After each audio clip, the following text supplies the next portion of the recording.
pin. Oh shit. I'm not gonna use those. All right, ready? Here we go.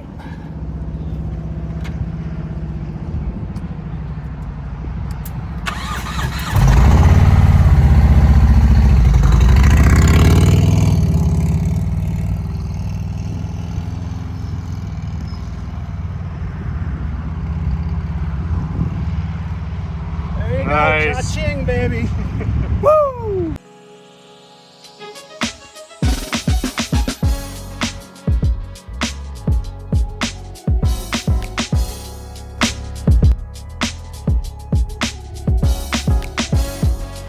Keep it loaded, keep it loaded, keep it loaded, keep it loaded.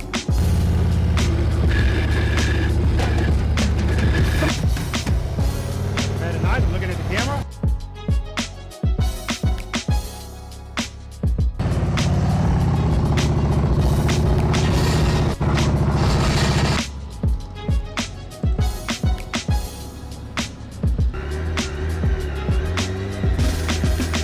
Very nice, good, good, good.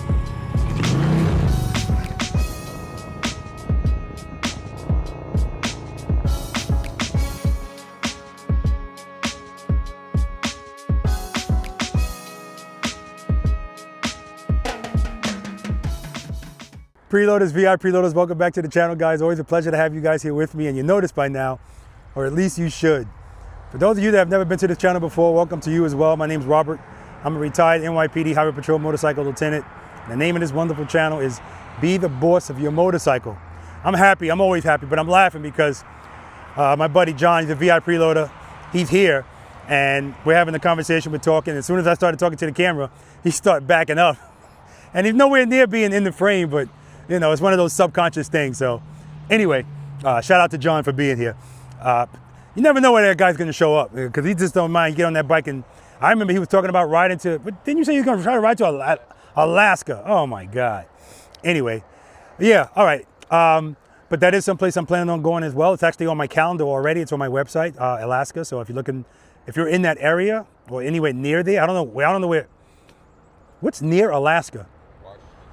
Yeah, Washington State. You're right, because somebody, I'm trying to hook up something for Washington State too, right, guys? In August 8th and 9th. So be on the lookout for that as well. Anyway, guys, today I'm doing a practice session here in North Carolina, specifically at Cox's Harley-Davidson. So first and foremost, huge shout out to them for always taking such great care of me when I come out here. I love coming out here to these practice sessions, and it's just something about this dealership and the location of it. Like I almost feel like they built the dealership first, and then they said, let's build this stuff around it. We got the highway over here. The road to get here is like a downhill. It's so picturesque, right? Anyway, I appreciate them, and I'll be back here again in September. Go to my website and check that out, as well as other locations that I have scheduled. And if you're not on my email notification list, you want to get on that because those are the first people to get notified when anything new is posted. All right, guys, so as for today, I want to welcome you to practice session number 161. I got a book class today, and the weather was looking a little iffy today, but looks like we're going to be in good condition, so I appreciate that. I learned my lesson from last year about North Carolina and how the weather could say this, and then 2 hours later, it's totally different. So it was supposed to be, it looked like this was going to be almost a washout, but we're going to be good. We're going to be good. All right, so if you're new to the channel, welcome to you, obviously. And if you don't know what we do here, we do practice sessions on the motorcycles, all types of motorcycles, guys. All types of motorcycles, right? Doesn't matter if you see more bagger type motorcycles out here because those motorcycles humble you more because they're heavier. But we know the weight doesn't matter. And today, there's gonna be a sport bike in this practice session. It's not the first time that V.I.Preloader Murray has been in a practice session with something other than a bagger. He rode here from Florida, so he was out here yesterday, and he'll be out here today. So keep that in mind, guys. All types of motorcycles. The rules don't change. As we always do when the preloaders and V.I.Preloaders get here, we're going to talk to them. I'm going to ask them their names, where they live, what they ride, how long they've been riding. More important to me, how long they've been practicing slow speed riding. And I mean that, guys. That's the most important thing to me. And ask them to rate themselves on a scale of 1 to 10, 10 being the best in slow speed maneuvers. That number's for them. I'm not looking for kudos or anything like that. I need people to know where they are, and then they can go from there. leave here knowing what you need work on. That's one of the main goals. All right, guys? All right, listen, there's chapters in this video. If you do choose to skip around, I don't recommend it. But especially if this is something you're really trying to figure out, I want you to watch the briefing and instructions and then watch exercises 1, 2, and 3, right? In my opinion, that's the foundation to all of this. You have to get good at that. And it's because those exercises are gonna work on the biggest obstacle that we have out here. We're gonna talk about that in the briefing and instruction. All right, guys, let's do it. Okay, what's your name? I'm Tom Wynn. Where do you live, Tom? Myrtle's Inlet, Myrtle Beach, South Carolina. Oh, okay. I'm actually in the process of setting something up to be at Myrtle Beach. Great. Okay. How long have you been riding a motorcycle? You know, it's been 10 years, but skill level or slow speeding level, not very good at all. Not very good, but 10 years. Okay, what are you riding today? 2019 Street Glide. Nice. How long have you been practicing slow speed stuff in cones? Maybe a couple weeks, maybe a month. Okay. If you had to give yourself a rating 1 to 10, we did it off camera, but we'll do it here. Slow speed, what would you give yourself? No doubt, if I'm a 1, no doubt. Okay. if not less.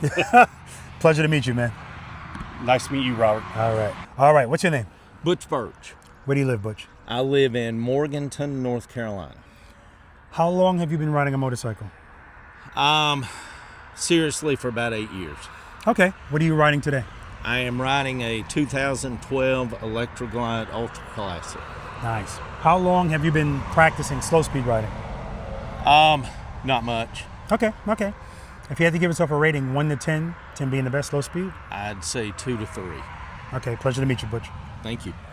All right, what's your name? Stacy King, Where do you live, Stacy? Durham, North Carolina. How long have you been riding a motorcycle? 5 years. No, it was 5 years in February when I bought the bike. What are you riding that's today? right. 2008 Yamaha Star Stradaliner. The Strat, baby, the Strat. Yep. How long have you been practicing slow speed riding in cones? In cones, technically speaking, pretty much only when I come to your sessions. Oh, man. But I've been doing that now, about 4 years for that. Exactly. And I've got some cones at home. It's Really? just finding that time. Gotcha. Understood. You know, but If you had to give yourself a rating 1 to 10 slow speed, what would you give yourself? I feel like I'm 6.5, 7. I think I've raised that up a little bit. Okay, I agree. Good to see you Good to see again, you as Rob. always. All right. All right, what's your name? My name is Rob Watson. Where do you live, Rob? I live in High Point, North Carolina. How far is that from here? 15 minutes, not far at all. Perfect. How long have you been riding a motorcycle? Since I was 16. What are you riding today? I'm riding a Yamaha Stradaliner. So we got 2 Strataliners well, here. that's how I got here, because of Stacy. Ah, okay, Yeah, perfect. But it's my first big motorcycle. Okay, good. How long have you been practicing slow speed riding in cones? Well, I got that bike mid-fall, and I spent maybe a month and a half working on it, not riding it much. Gotcha. And ever since then, I've been watching your videos. Perfect. Have you been practicing? Yeah. Okay, perfect.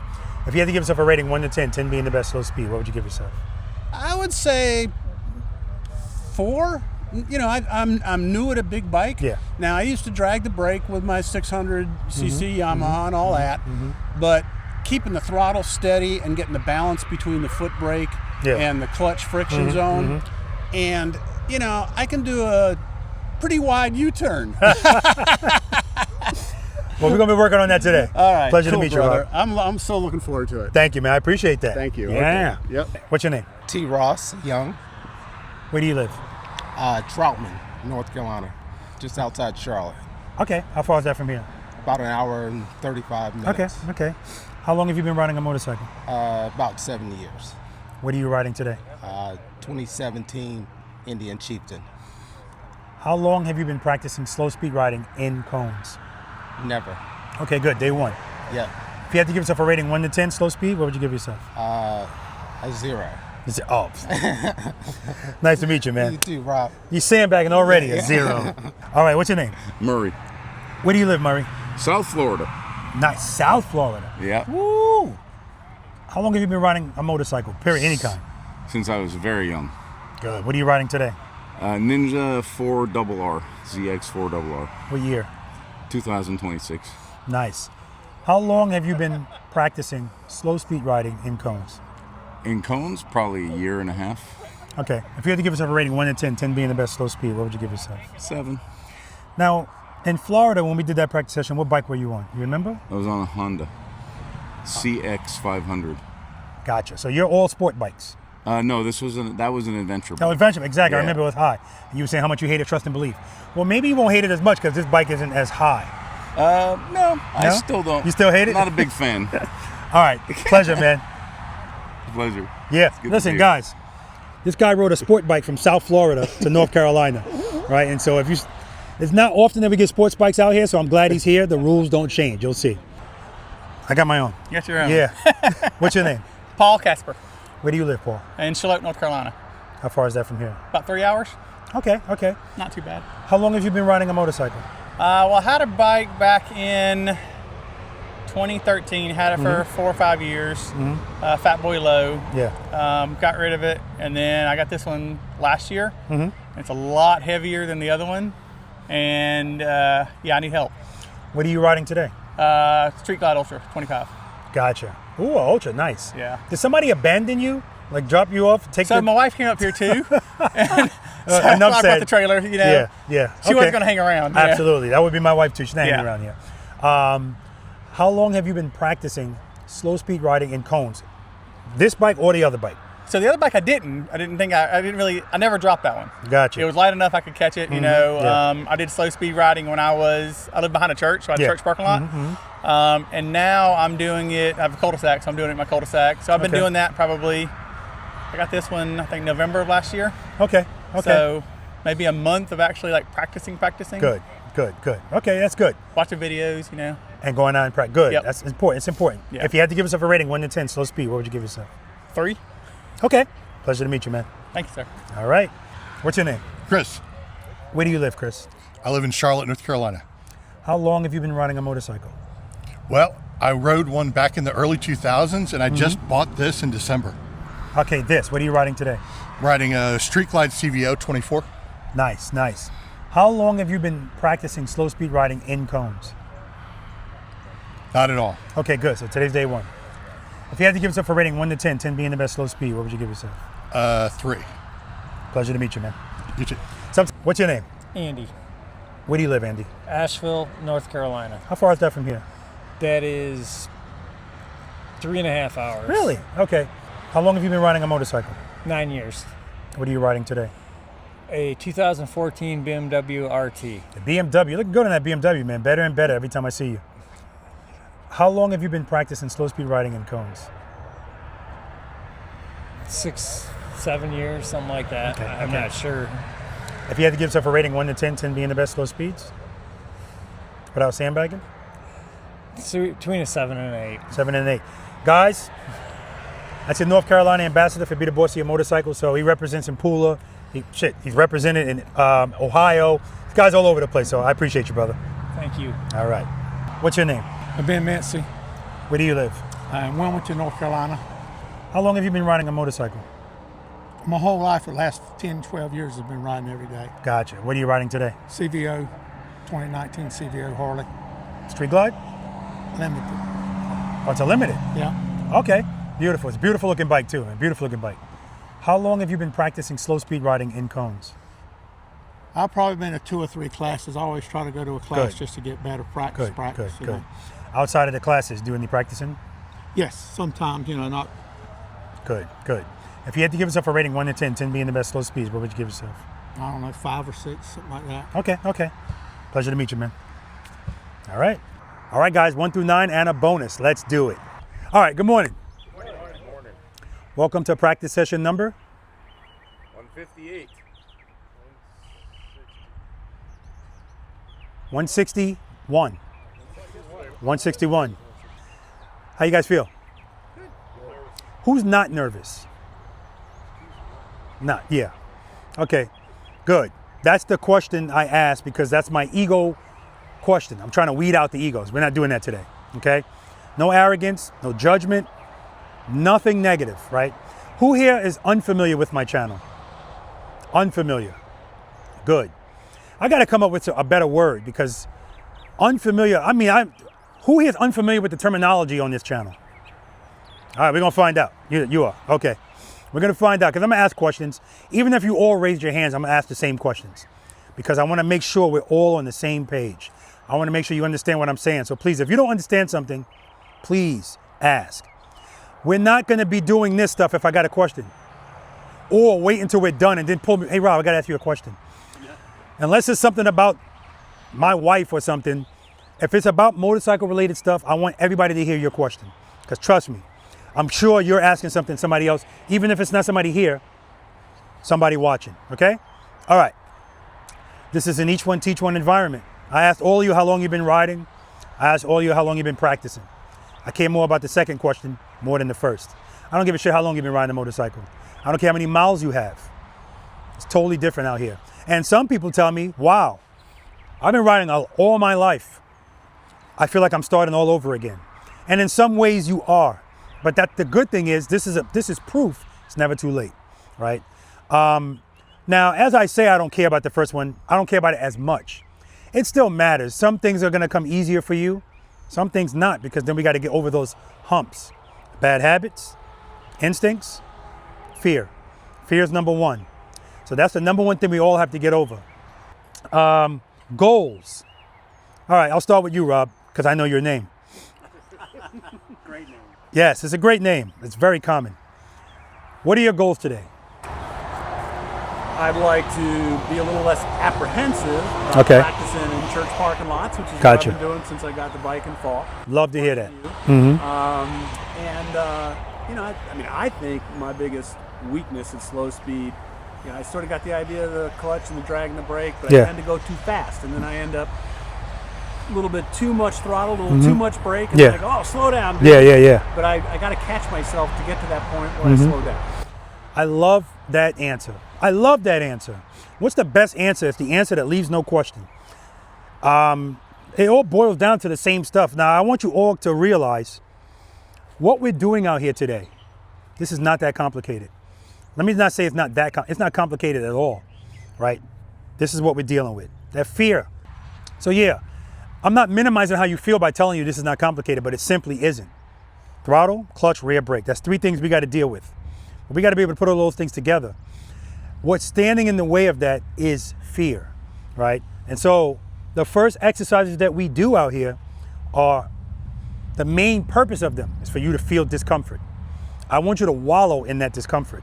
Like some people will not do something because it doesn't make them feel good. And so with that being said, I'm gonna let you all know, I expect you to do this to me when I ask you to do something. It's not like you're not meaning to do it, but your actions are gonna dictate that, because I'm asking you to do this and you're going, I'm not doing that, Rob. I'm comfortable doing this. I need you to step outside of your comfort zone today. Try to, right? Now this is not gonna happen overnight. I don't expect it to. It's gonna take time. It may happen today, it may not. But I asked him what his goals are. Everybody's goals are pretty much the same. I wanna be more confident. I wanna do this. It's all under the umbrella of I wanna be the boss of the motorcycle, right? I'm gonna give you some more goals. Still kind of the same stuff. Goal number one, to leave here with more confidence than you got here with. Guaranteeing you're gonna get that. How much more depends on you. Not your effort. I don't really have an issue with that. It's just we all learn differently, okay? That's one. Second goal, for you to leave here having a better understanding of what you need to work on. And you need to work on it. This is such a perishable skill, it really is. And the last one is options. I want to increase your options out there. As I often say, it's not always about fear-based stuff, emergency stuff. Sometimes it's just simple stuff. I don't want you to have to turn your motorcycle around and that's an uh-oh moment. That's a problem, right? I want you to be able to look at it and just do it. But options are important. I say this often, your options are limited to your skill level. And so when you all came in here today, I was mad I didn't have my phone. I wanted to record it all. This is how I like people to park, because this is the proper way a motorcycle is supposed to park. 90 degrees, takes up less space, right? However, the majority of you that pull in here, even if there's no motorcycles here and you come here, I watch you pull your motorcycle in here If you ride the grass line, beautiful, that's what I want to see. You start your turn about right here. And then you come here and you stop. Who can tell me if you want to back up here, why are you stopping over there? Why do motorcycle riders do this? I see this all of the time. So you don't have to go full lock turn to push it back. Say it again? Don't have to go full lock turn to push it back. I like Rob. He said, because you don't want to turn the damn handlebars full lock. Motorcycle riders want to ride straight and make slight turns, because slight turns are made with speed. But in order to make a turn like this, you have to be going slow. And most motorcycle riders are uncomfortable riding slow. So that's what we're going to be dealing with today. And that's what I'm talking about when I say options. Because after today, I don't expect you to still do that. Even if you have to, oh shit, I got to say it. I don't want to say it. Even if you have to duck walk the bike, turn the handlebars, hold the turn, straighten out here, and then you come straight back. That's how you're supposed to do this. That's exercise number 4, if you're familiar with this, right? And that's why we do this stuff. And so when you get out in the, I'm telling you now, guys, I got 9 exercises out here. First of all, you don't have to do all 9 of the exercises, okay? And listen, a hero is nothing but a sandwich. I talked to you already about the first goal is to leave here with more confidence than you got here with.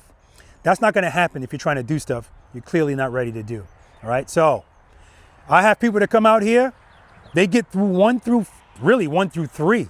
They get to 4 kicks their ass, and they go, that's it. Because again, the goal is to find out what you need to work on. Who here loves making U-turns? Besides my ambassador. You? You love making U-turns? Yes, okay. Most people don't. And so when I ask people, what do you need help from? Specifically something or everything in general? Just help me with U-turns, Rob. I hear that all of the time. And I say, okay, you don't know what you don't know. We start at exercise number 1. Who knows what number exercise 6 is out here? 6 is, there it is. U-turns exercise number 6 out here. So you're skipping 5 exercises to work on U-turns because that's what's giving you a problem. The real problem is we got to deal with the first ones. We got to deal with that fear. That's why you don't like U-turns. You don't want to turn the handlebars and lean the bike. Fear. So the first things we're doing, we're working on that fear with the bike straight up. We're not even leaning, right? The first 4 exercises, we're not leaning. Why? Because in order to lean the bike, you need speed. Now you said did you say you love U-turns? You said you love making U-turns. I need to practice on this. Okay. The love is already dying a little bit, so you like it a lot. Yeah, exactly. And so my goal is I want to make you love them. I'm going to make you love them because you should love them because, like I said earlier, turning the motorcycle around shouldn't be a big deal. Now, who told me, was it you that told me you had a smaller bike? Yeah, now you got a bigger bike. And you said the smaller bike, you really didn't feel like you had to practice because it was light, it was forgiving, you can catch it if it was going to fall. And so I always like to have that perspective from people because it's very interesting. If you're riding a sport bike like Murray is, most sports bike riders, that's why you don't see a lot of them out here at my practice sessions, because it's so light that it doesn't give them they don't feel any fear about the bike falling. Well, not at slow speeds because they're just going to walk the bike anyway, right? But really the rules don't change. Nothing changes. You shouldn't have your feet out, I don't care what you ride. But the problem is you get on one of these bikes and you feel the fear. Now I want you to think about this too. Let's see. We'll go to you. What's your name? Jay. What's the percentage of motorcycle riders that don't really know how to operate a motorcycle properly? If you know. Say it again? You said, I believe it's 3%? 3%. I like the 3% number because I do use it, but not for that. What's the percentage? Probably 2 What? Probably 2 or so. 2%? 98%. 98% of motorcycle riders really don't know how to operate a motorcycle properly. 98%. Please don't let that just gloss over. That's serious, right? And so that's why I always tell people when you come here, if you don't know how to do something, you don't have any reason to be embarrassed. 98% of people don't know how to do it. So kudos to you guys for coming here because you're stepping outside your comfort zone just by being here, okay? Do we know the push-up penalties out here? Who doesn't know the push-up penalties? I've heard people talk about it. Okay.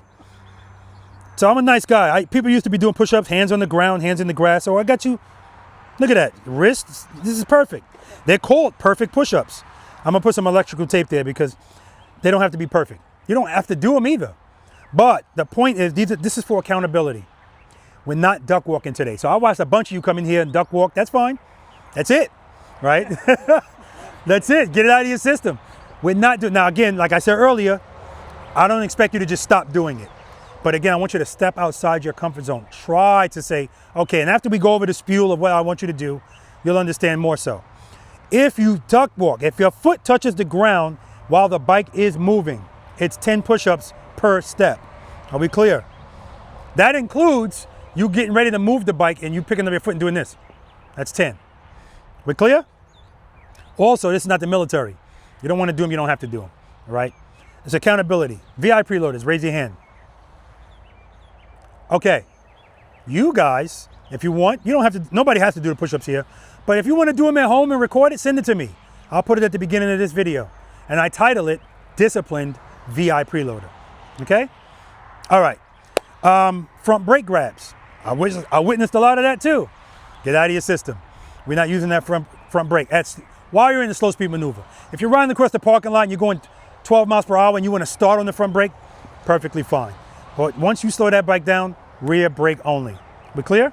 Go ahead. Question on that. Go ahead. Because I was watching one of your videos on it, and you know, not making excuses, but no, go ahead. Multiple back surgeries, forefoot surgeries, the list goes on with all that. So, when I first started riding that bike after watching you and doing, you know, the taking off with the dragging the brake and all that, I got to the point where I could do it all with my left leg. Yeah. Right? But my left knee started to hurt after a while. Yeah. So now what I'm doing is I'm doing all that, but when I get right to the point where, you know, I stop and I've gotten better at it so it doesn't push on my knee so much, right? Yeah. Put it down gently. But then I put it down and I immediately put this leg down and I grab the front brake. When the leg is down? Yeah.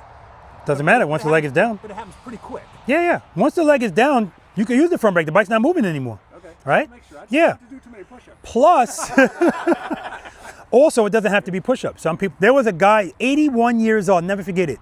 He was in a pool of practice session. He came from Alaska. And he was like, Rob, I can't do push-ups, but I can do squats. And that man was like, you know, it's not about the push-ups, it's about the accountability. If you're trying to break a bad habit, you got to, you know, and I find that push-ups help because, I mean, what's our #1 selling point? Upper body strength. So you get a little bit of that too, right?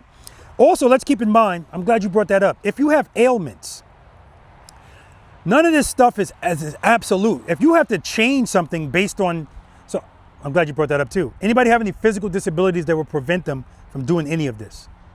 No. That's usually the case. So back to the complexity of this. It's not about anything strong, strength, height, none of that. It's all up here, right? We just got to be able to pull this together, okay? So all right, good. We got the push-up penalties out of the way. Again, we're going to try not to.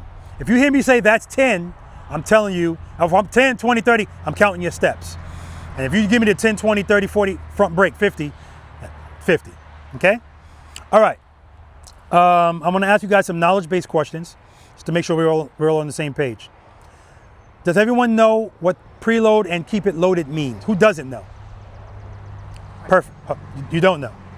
Preload and keep, you don't. Keep the throttle, the RPMs high. That's it. Keeping the RPMs elevated, not high, elevated, right? Preloading the throttle is raising the RPMs above idle. What's going to happen if you open your clutch on your pretty CVO without a throttle? It's going to stall. It'll go somewhere like that, right? And so that's why we preload the throttle. We need to get the RPMs above idle. It's stalling because every time you open your clutch, the RPMs are going to drop automatically because it needs power. These bikes, Harley-Davidson's idle at about 1100, but it's up, down, right? So we need to get those RPMs elevated because when we open the clutch, it's still going to go down, but it's not going to go down so low that we stall. So if you need a number, 2000, that's what I want, 2000 RPMs, right? What about your bike? How many RPMs do you think you need on yours? I think I need a little bit higher because it doesn't get a lot of horsepower until it's higher. Gotcha. Yeah. And I also find that like the BMW, the Goldwing that was out here yesterday, Those motorcycles are so, a Harley-Davidson will warn you before it stalls. Look, look, look, look, look, look, look. Those bikes just go like no warning. So I always keep those RPMs a little bit higher as well. Okay, what's the friction zone? When the clutch barely going, hold the clutch and the brake just kind of, I don't know, right before it's He said, I don't know. right before it engages, I guess. What's the friction zone? It's the point where the clutch is about to engage Mhm. or engages. You've got 3 or 4 points. It's the part where the clutch is about to engage. Okay, I like that. Simply put, the friction zone is the space between no power and full power. That's the middle, right? And I want you to think about that. The friction zone is the middle. Most motorcycle riders, if something goes wrong, there's 2 choices: speed, stop. Nothing in the middle. Why? Because the middle is the friction zone. And that's what we need to get comfortable in, because that's full control of your bike. 5 steps I want you to follow before you move the motorcycle all day today. We're working on muscle memory today, so even if you don't think you need to do it, you know your bike's in first gear, I want you to do it anyway. Mario, what's always step number 1? Cover the rear brake. What's always step number 1? Start the bike. What's always step number 1? Make sure the motorcycle's in. That's going to be the valedictorian. I can see it already. Make sure the motorcycle's in first gear. That's step number 1. Step number 2. Cover the rear brake. Does everyone know what cover the rear brake means? Who does? You don't. I want you to put your foot on it. Rest your foot on the rear brake.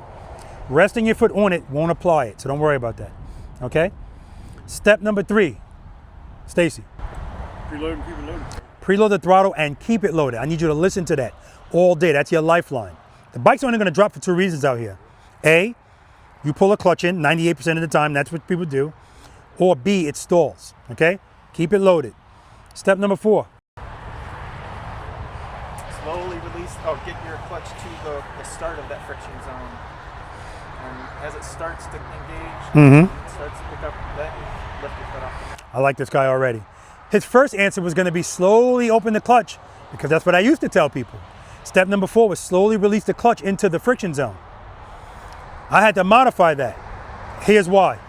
So one thing we can all agree on, is the motorcycle on 2 wheels, yes or no? So that means it always wants to fall at slow speeds, always. How relevant is your balance to keep the bike up at slow speeds, Murray? 0. Anybody disagree with that? 0% is the relevancy of your balance to keep this bike up at slow speeds. What keeps the bike up at slow speeds? Sufficient power to the rear wheel is what keeps the bike up. We're clear on that. I'm gonna be saying it all day. Repetition equals retention. Sufficient power keeps the bike up, not your balance. We good? Go ahead, go ahead. If you're at an almost standstill, Come over here. Come over here. Come over here. if you have enough power, could you just apply power and it will be able to hold itself up without even moving forward? Like, does it need to be moving forward, or can it be almost standing still and still be able to keep itself up if it's like torqued? The rear tire is trying to move even though you're applying that brake. Is that enough to keep it up and standing up too? So his question is, do I have to be moving to keep the bike up, or just that torque, is that enough? You're talking about torque with the brake, right? Yeah. Yeah. The answer is yes. We're going to get to that too. You don't need to be moving at all, right? I'm glad you brought that. Man, stop ruining my stuff. I was going to get to that. I'm kidding, man. I'm kidding. So sometimes our balance is not relevant, but sometimes the balance of the bike works out. So if I'm going to open my leg so I can let go of this bike and see how long it'll stay up. See, it's going to fall one way or another. See, it took a little bit longer that time. Sometimes the balance works out, but eventually it's going to fall, okay? So I was telling people, slowly release the clutch into the friction zone. Okay, Rob. If you open your clutch up really slowly, eventually you're going to start feeling it falling. Why is that? Well, I'll get back to the steps, but I want to talk about the stages now of the friction zone. Who's unfamiliar with the stages of the friction zone? I've heard them, but like, Okay. them out is a whole different story. Okay, good. 5 stages of the friction zone. If I have my clutch pulled all the way to the grip, do I have power? Now my clutch is stock. It's hydraulic as well, but you can think about your clutch as well. If I open my hand That much. Do I have power? Do I have power? Depends on the clutch. I said my clutch is stock. Ah. Do I have power? Huh? No. Nope. I don't have power until I'm about right here, right? So my point is, unless you modify the clutch, a stock clutch is never going to be power. You're going to have to open your hand some. So that means there's space between the grip and power. That space is zero. Whether you're here or here, you're at zero. Once I open my hand past zero, now I'm at 0.25, 0.5, 0.75, 1, 2, 3, 4, 5. After 5, I'm no longer in the friction zone. We live in stages 1 and 2 out here. That's all we need. When is 5 relevant? Sometimes I'm doing a private lesson with a guy, he rented one of my bikes and he's riding around, he's brand new. He's riding around the parking lot, and as soon as it's time for him to make a turn, I hear the bike going, cluck, cluck, cluck, cluck, cluck, cluck. So all he knows to do is to give it throttle. Throttle makes him go fast, so then he does that. He needs power, he doesn't want speed, and he's trying to turn. What can he use to help? Stage 5, pull the clutch in. So he still has power, but it's not full power, and now if he's given a little preload, he's fine. That's where we use stage 5, right? Out here, we don't need that. 1 and 2 is all we need. 0.25, 0.5 is insufficient power. So, if I get on this bike and I slowly open my clutch, I'm gonna feel falling. I don't want you to feel falling. Not right away, at least. So that's why you're gonna hear me telling you, give me a stage 2. 2 to 1, 2 to 0, 2 rear brake, because 2 will always stand up. We clear on that? I'm gonna give you a demonstration on that in a second, always. Now, as I say that to you, I'm willing to bet my house somebody out here is gonna baby the clutch today. A few of you will. Because if I just tell you to go and nothing's in front of you, no problem. But as soon as I put you into some confinement, now you're reluctant to open your clutch. Don't be reluctant. 2, okay? We'll talk about that. So step number 4 is, I want you to open the clutch until you get to 0.25. You feel the bike starting to move a little bit, and then pull it right before that. And then from there, open the clutch to stage 1 or stage 2. But why is that important? If we feel the bike falling today, which we're gonna feel, I want you to have immediate relief of that. If you're at the grip and you go, oh, I feel falling, even if you have the presence of mind to open the clutch, you gotta find the power. And then the part that's messed up is, by the time you get to the power, your bike's this far over. Now 1 is not even sufficient. And because you still feel falling, you go, shit, this ain't working. You pull it in, you put a foot down, the bike drops, whatever. So if you're already there, you feel falling, boom. Right? And that's what I want. I want you to have immediate relief. Also, all of the inputs that we put into the bike should be small. That's what we want. That's the goal. Big movements means one of 2 things. A, you waited too late to do something, or B, it's just because you're nervous. So even though I want you guys to be out here moving like ballet dancers, I'm probably not gonna get that from most of you. It's gonna be doing, don't worry about that, right? That'll smooth out with time. I expect you to be choppy with a bunch of stuff, jamming on that brake, all that stuff. If you're heavy on your brake and you can't seem to stop doing it, I'm just gonna take it away from you, right? Like, Andy, raise your hand. Andy, raise your hand. That's your North Carolina ambassador for Be the Boss of Your Motorcycle. So he'll be leading all of the exercises today. Just so you know, it's not just some crazy guy yelling at you. That's Andy, okay? Yeah, well, we had to yell because I want you to hear what we're saying over the engine. That's all, okay? Step number 5, as soon as the motorcycle starts to move, foot up. None of this, foot up, okay? Now, keep this in mind. If I feel my motorcycle falling and I put my foot down, is that a bad habit or an instinct? It's an instinct. Because habits, that's why when I gave you guys the steps of what's more difficult to get over, bad habits is all the way at the bottom. Those have only been around as long as you've been riding. Instincts have been with you your whole life. And so that's why that's a bigger hurdle to get over. And then the top of that is fear, right? And so if you put your foot down, again, that's what I mean. I'm not expecting you to just not do it. But just know there's a penalty for it, okay? That's what that's about, all right? We're trying to get over that. Who's familiar with exercise number 3, trust and believe? Who's unfamiliar with it? Okay. So the goal in all of this, guys, when I talk to you about the simplicity of this, we just need you to trust and believe. What keeps the bike up at slow speeds? Sufficient power. So we don't need our feet, right? So if sufficient power keeps the bike up, I need you to trust it and believe it. If you can trust it and believe it, all of this is easy. Why? Because the only thing you're worried about is the bike falling. But if you know power is going to keep it up. Now, fear never goes away completely. We got to respect the machines, right? Because I know how we are with dudes. So if you say, Rob, I just want to be able to make a U-turn comfortably. And now you're making 27-foot U-turns comfortably. All right, Rob, now I want 25. Now I want 22. Now I want 20. Now I want 18.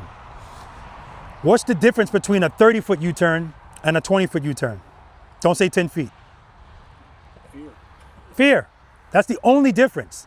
So if you turn the handlebars more and lean more, that's how you make up the 10 feet. But if it's fearful for you, you ain't gonna do it. So that's why we gotta work on the fear aspect of it, right? It's the only thing holding you back.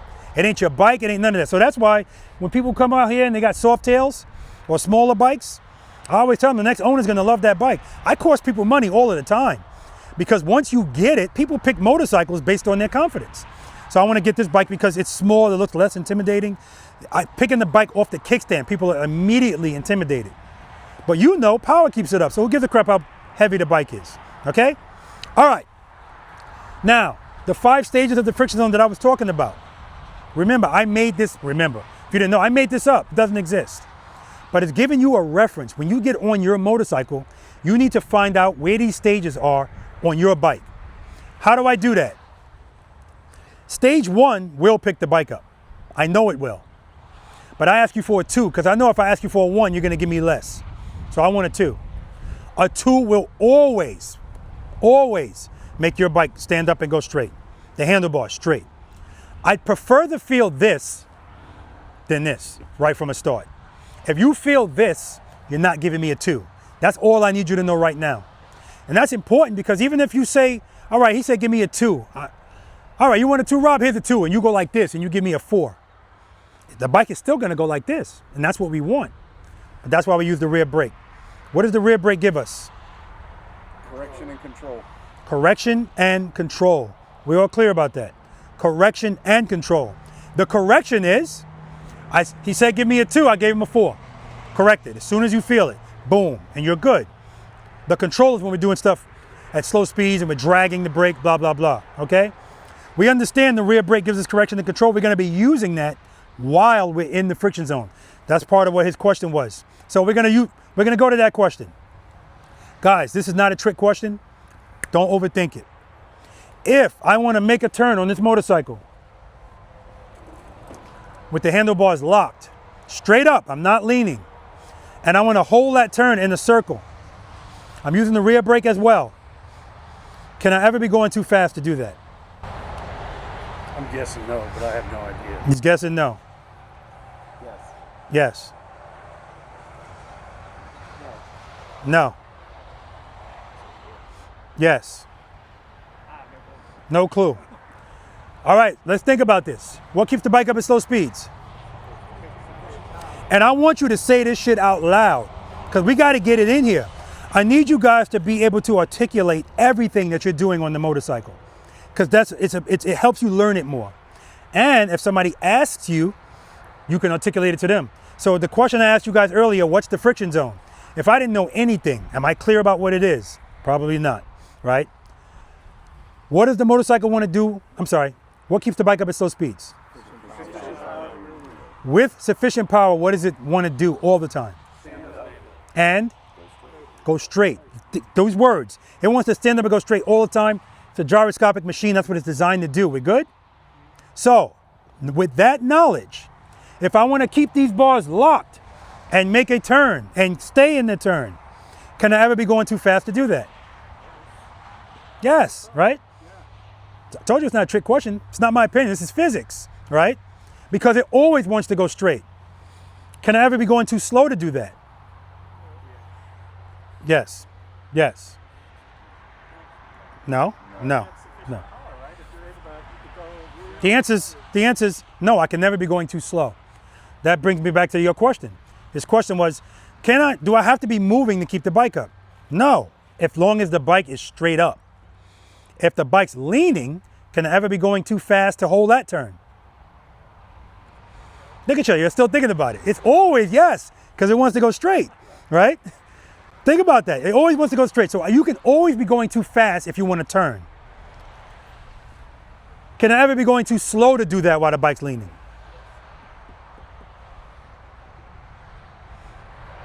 Too slow when it's leaning? I'm talking to him.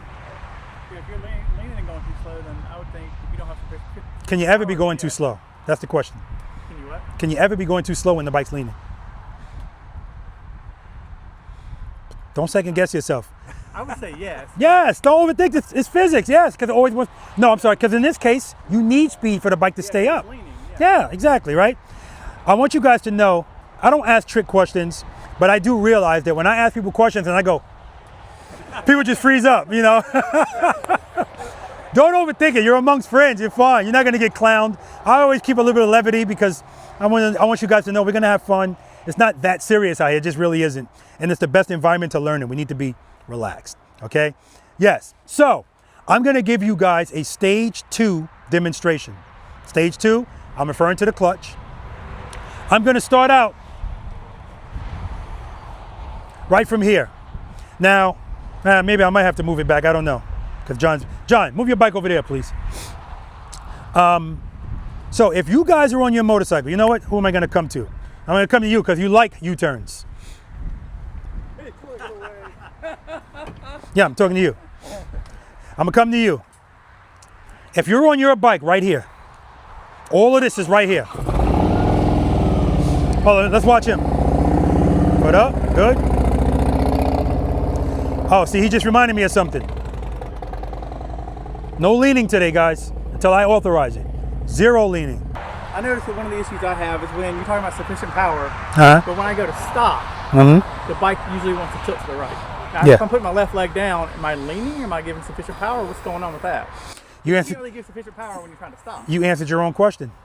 You said the bike is falling over. It's tilting to the right. That's falling. Yeah. And you're asking me, are you giving sufficient power?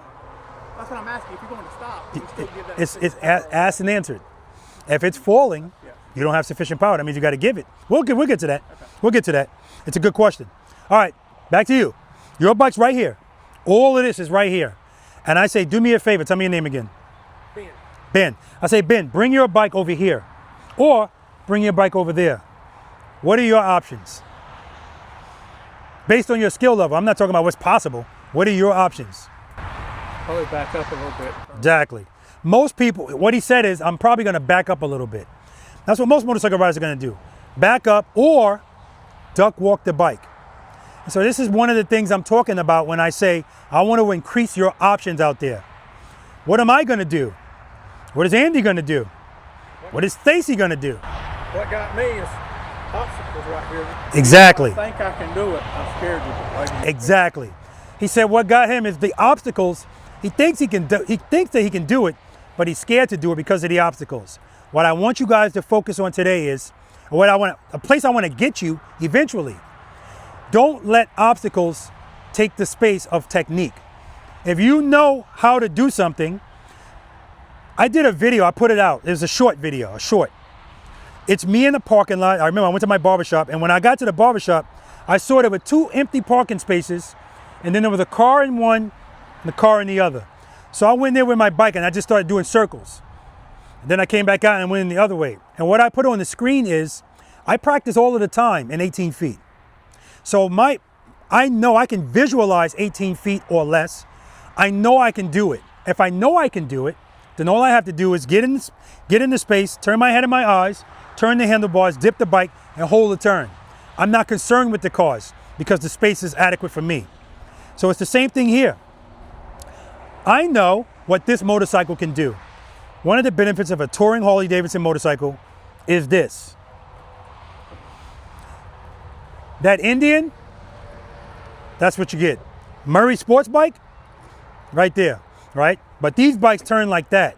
So I know that this motorcycle can make a turn straight up in 18 feet, straight up. That's beautiful. So if we think about that, 3 things determine the radius of a turn on the motorcycle. Speed, handlebar turn, lean angle. If I make a turn straight up, I take away one of those things, which is lean. And they can still do an 18-foot U-turn. So why are people making 30-foot U-turns? Speed, right? Speed. Okay, what I'm gonna do in this situation, I'm gonna use 2 rear brake. I want you to pay attention to this because we're gonna be using 2 rear brake all day. 2 keeps the bike up, rear brake keeps me slow. I don't want a full 2 might be okay if I'm just going straight. If I'm trying to turn, it's too much. That's what the brake gives me. But we need to trust that the 2 is gonna keep the bike up. That's the hurdle, especially in the turn. So I'm gonna do that now, don't worry about that. But eventually it's gonna come up. I'm gonna do a 2 rear brake just to get out of here. Now I gotta look at this space and say to myself, can I do this straight up? I'm thinking I should be fine. But if I feel like, if I think that I don't have enough space to do it straight up, what do I have to add? Lean. So how am I gonna lean the bike if I get right here and I go, oh shit, I'm not gonna make it? How am I gonna lean it? No, I'm gonna stay at 2. I'm just gonna let the bike fall into a lean and then catch it with the clutch, right? Really, I'm just gonna use the rear brake. But we're gonna talk about that. 2 rear brake to get out of here, and then I'm gonna come back in front of you guys, and I'm just gonna stay in a circle. I'm gonna be in stage 2. My throttle's gonna be loaded, of course. I'm just gonna hold this turn. I'm gonna be dabbing the rear brake, dabbing, right? Then I'm gonna go into a lean. In order to lean, what do I need to add? Speed. How am I gonna get that speed? Further out in that friction zone from 2 to 3. He said go further out in the friction zone from 2 to 3. That answer's not wrong, but that's not what I'm gonna do. That's right, I'm gonna give a little less rear brake. Once I start leaning though, I'm not dabbing the brake anymore. Now I'm gonna drag it because I don't wanna feel the bike doing this while I'm in a low speed lean, okay? Drag, drag, drag. Then I'm gonna take my foot off of the brake. Now, if I'm not using the brake at all and I'm in a leaning turn, what stages of the friction zone should I be using? 2? Anything else? 2 to 1, 2, 1, 2, 1, 2, 1, 2, 1. If I just leave it at 2, it's gonna start widening. So I'm at 2 only when I feel like I need the power because I feel like the bike's falling too much. I don't stay in 2. 2, 1. I go to 1, and if I need it, 2, 1, 2, 1, 2, 1. That's literally, but the movements are so small, you're not gonna see my bike doing this, but literally that's what it's doing. 2, 1, 2, 1, right? That whole gyroscopic thing. I'm pulling, no, pull, no.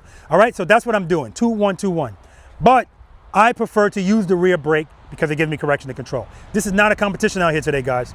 Now I'm gonna be telling Andy to do some stuff without his brake, just to challenge him more, but that's all that is. Then I'm gonna try to bring this bike to a complete stop. Both my feet up, bike not moving. I'm still gonna be in stage 2. Throttle is still gonna be loaded. Are we clear about that, right? Because I want you to understand the rear brake is always going to win. I don't care what stage of the friction zone you're in.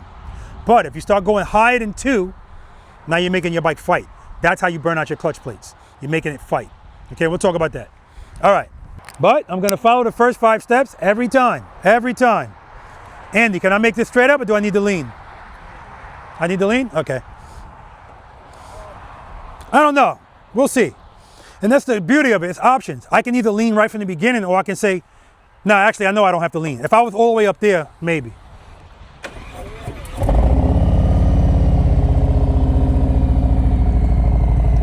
All right, first gear, covering the rear brake, preload, clutch right before the friction zone, 2 rear brake, preload, 2 rear brake. Nah, I'm good, Andy.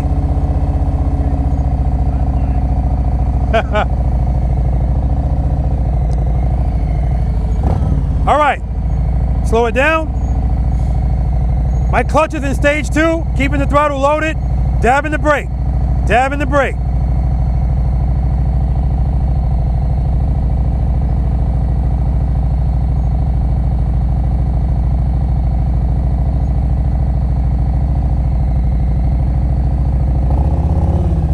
Go to lean, clutch, still in stage 2. Just a little less brake, that's all. A little lower, doesn't matter. Rear brake, slow me down. Still in stage 2.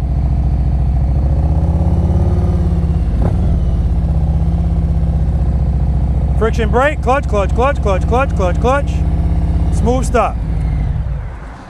I want you to keep top of mind today that everything you saw me do, my clutch hand never moved.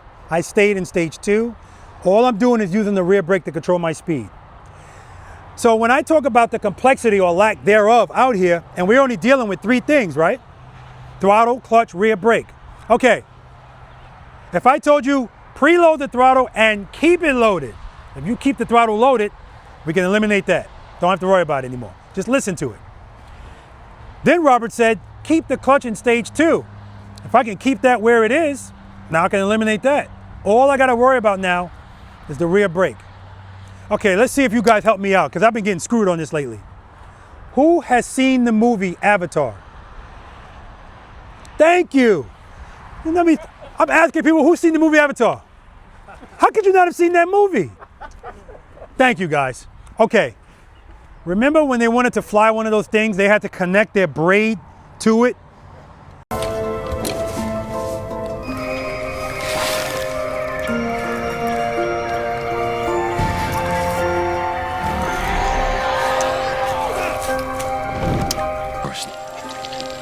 She talks about a network of energy that flows through all living things. And so once they did that, now they can just think, turn, and it would turn. That's how I need you to be with your motorcycle. One with your motorcycle. Everything that you do on your motorcycle mostly is based on what you feel. It's always about our feelings, right? The problem is right now, if you feel, oh shit, your reaction is the wrong thing. We need the right thing, right? So when you feel something, what keeps the bike up at slow speeds? And usually what we feel that we don't like is falling. If you address that as soon as you feel it, not a big deal. So what we're doing is we have to normalize the feeling you don't like, right? And because I'm just using my brake there, as soon as I feel like it's gonna fall, I just come off of it a little bit. On, off. I gotta go back on because I'm trying to keep a tight turn, okay? We're good about all of that. Okay. I wanna give you guys an example of baby in the clutch right from the start, which I'm predicting is gonna happen, especially in the second exercise. I'm gonna open my clutch to a 0.25. First gear, cover the rear brake, preload, right before the friction zone. I feel falling right away, and that's the reaction, foot back down, when really all I had to do was open the clutch. Now I'm gonna do that same thing. I'm gonna barely open it, I'm gonna feel it falling, and then I'm gonna correct it with the clutch, but rear brake.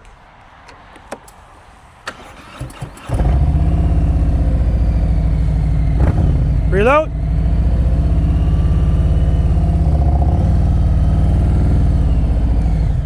All right, so that's what the rear brake makes this so important. Usually people think clutch. Yes, clutch is the right answer, but clutch alone is gonna make you go too fast. We don't need speed, we just need sufficient power to keep these bikes up. You see my bike come to like a complete stop while I was making that circle? How fast am I going if I'm stopped? 0, can you go slower than that? So you can never be going too slow when the bike is straight up. We got that? All right. What I want you guys to do throughout the day is I want you to try to, when you start to move the bike, do it without the rear brake. I want you to cover it, but don't press it. I need you to be able to gauge what stage 2 is. And if you're on that rear brake and you're opening your clutch and you feel like you need more power, you're gonna give me more clutch.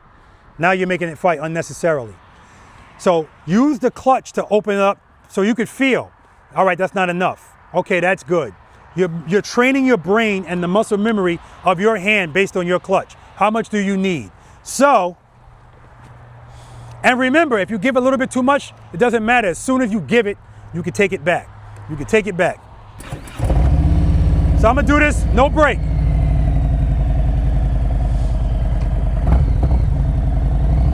One, 0. I'm at 0 here, no power. 1, 1.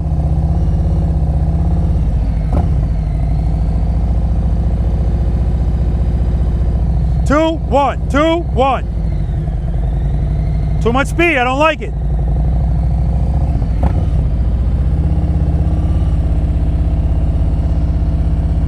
Friction brake, smooth stop. Now if I want to move straight ahead, no brake here. 1, 0, I'm good.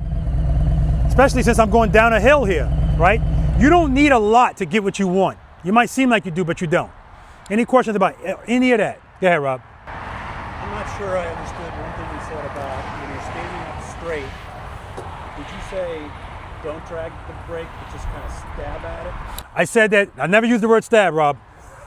I said when you're doing anything slow speed with the bike straight up, you can dab at the brake. Dab. Yeah, dab. See, what a difference between dab and stab, right? Yeah, because really the inputs that we put into the bike, we want them to be, into the brake, small, right? The brake gives us correction and control, but the real key here is clutch control. That's what we're trying to do, have good clutch control. The better clutch control you have, the less brake you need, okay? But again, this is not a competition, so I don't want you making your bike fight unnecessarily. That's the whole point about that. When we're leaning, now we just drag the brake. And so speaking of that, if you're riding your bike and you're in the friction zone, every now and then what I want you to do is take your foot off of the brake. You're doing a self-evaluation of where you are in the friction zone. If you take your foot off of your brake and your bike lunges forward, too much clutch, you were making it fight. The bike should kind of gradually go faster when you take your foot off of the brake.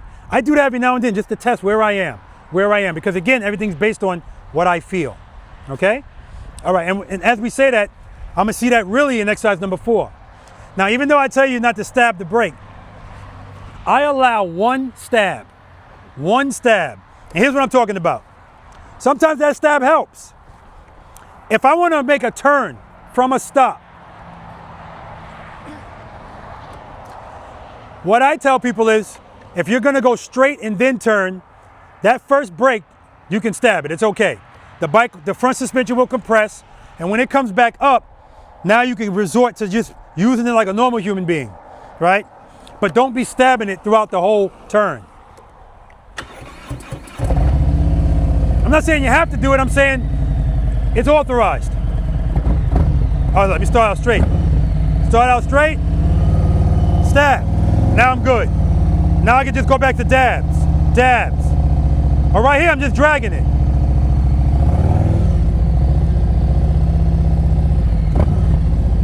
Friction brake, clutch. I try to make my movement so minimal that you could barely see my foot moving. I don't want you to see this. I shouldn't see anything doing that. Your clutch, none of that, okay? All right, one last thing, then we're gonna get to work. Definition of a smooth stop out here to me. 3 components. Do you notice? First component, I want your foot coming down on the ground like this. Bing! Or heel toe. I want your foot to touch the ground so smooth that if you step on a bug, it's still alive when you pick your foot up. Now this is super important, right? And this is gonna lead to the question you were talking about. If you're stopping and your feet are coming down like this, or the bike's falling and you're trying to catch it. Again, a lighter bike, people think it's not a big deal, but it still is, because if you don't have sure footing, if there's gravel on the ground and your foot slides out, especially on a heavier bike, that's how we get hurt. It's also showing you're not in control of the motorcycle. So that's one. Second, front suspension. I don't want any dive at all. No dive in the front suspension. We clear on that? Lastly, I want you straight up. If the bike's leaning, that means it was falling. All right, so let's talk about stopping, because the motorcycle wants to fall the most at the very beginning of a start, very end of a stop. That's when it wants to fall the most, because that's when it's going its slowest. So, if I'm coming to make a stop, do you pull your clutch all the way in when you're stopping? Huh? I probably do. Yeah, you do. Everybody does, because it makes sense. I don't need it. Everybody does. I pull my clutch in at 10 miles per hour. I downshift. Clutch is in. 9, 8, 7, 6, 5. Everything's fine. When I get to 4 miles per hour, I'm making up the number. That's when I start feeling, uh-oh, my momentum is running out. For most motorcycle riders, that means time to stop. 2 feet out, front brake, right? no control there. What should I be doing? If you, yeah, I'm gonna stay on you. What should I be doing? And once I start feeling that the bike is getting a little wonky, my momentum's running out, what do I need to add? Less brake. That's just gonna slow me down more. The slower it goes, the more it wants to fall. I'm feeling the falling at 4 miles per hour. So you want to keep the bike up? I want to keep it, yes, that's always the goal. Well, I said let go of the brake a little bit. I need to keep braking, I'm trying to stop. Okay. So it's got to be. Go ahead. Go ahead. Go ahead. It's got to be less clutch. No, more clutch. Now this is the part that's extremely counterintuitive. What keeps the bike up at slow speeds? Sufficient power, right? So. You saying more clutch open or more clutch low clutch? Open. Okay, that's fine. Yeah, more clutch open. If sufficient power keeps the bike up, wait a minute, Robert. So you're telling me to open the clutch and I'm trying to stop? Yes, it's the only thing keeping the bike up. Anything outside of that, we're just hoping it all works out. So here's how this works. I'm coming to a stop. My clutch is all the way in. I'm fine. As soon as I start feeling this, preload, stage one. Stage one's gonna pick that bike back up. The braking never stops. I continue to brake, brake, brake. If everything stays the same, brake, brake, brake, brake, brake, brake, brake, foot down, clutch in. But the clutch never goes down 2 at that point? No, that's not what I said. Stand by. So, that's a good question. Good question. I said if nothing else changes, it stays at 1, because it's always based on what we feel. And sometimes the balance of the bike works out. But more than likely, that's not going to work that way, because we already talked about it. When you're going slow, it always wants to fall. And the only thing that keeps it up is sufficient power. So at 4 miles per hour, stage 1 was fine. When I get down to 2 miles per hour, stage 1 is no longer sufficient. I feel this again. I got to open up. 1.5, 2, 2.5. Whatever I got to open it up to, I'm still braking. That's what's keeping that bike up at that very slow speed. Anytime you saw me stop here and you saw me go like this, I'm in the friction zone all the way until I put my foot down. If I pull my clutch in even a half second before I put this foot down, I'm going to get that. Because in that half second, that's when it needs the power the most, because it's barely moving. And that's why I showed you that stage 2 demonstration. It's going to be relevant all day. When you saw me come to a complete stop, I'm still in the friction zone. So if I could do it there, why can't I do it at the end of a stop, right? All right, I don't know why more people aren't teaching this, because this is not my opinion, it's physics. If power keeps it up and I want to be able to control it, I need power. But I already know the brake is always going to win, okay? So based on that knowledge that I just gave you, I'm going to ride my bike towards you guys. I'm going to come to a smooth stop. Rate my stop. 10 is great, 0 is terrible. I don't know if that's happening.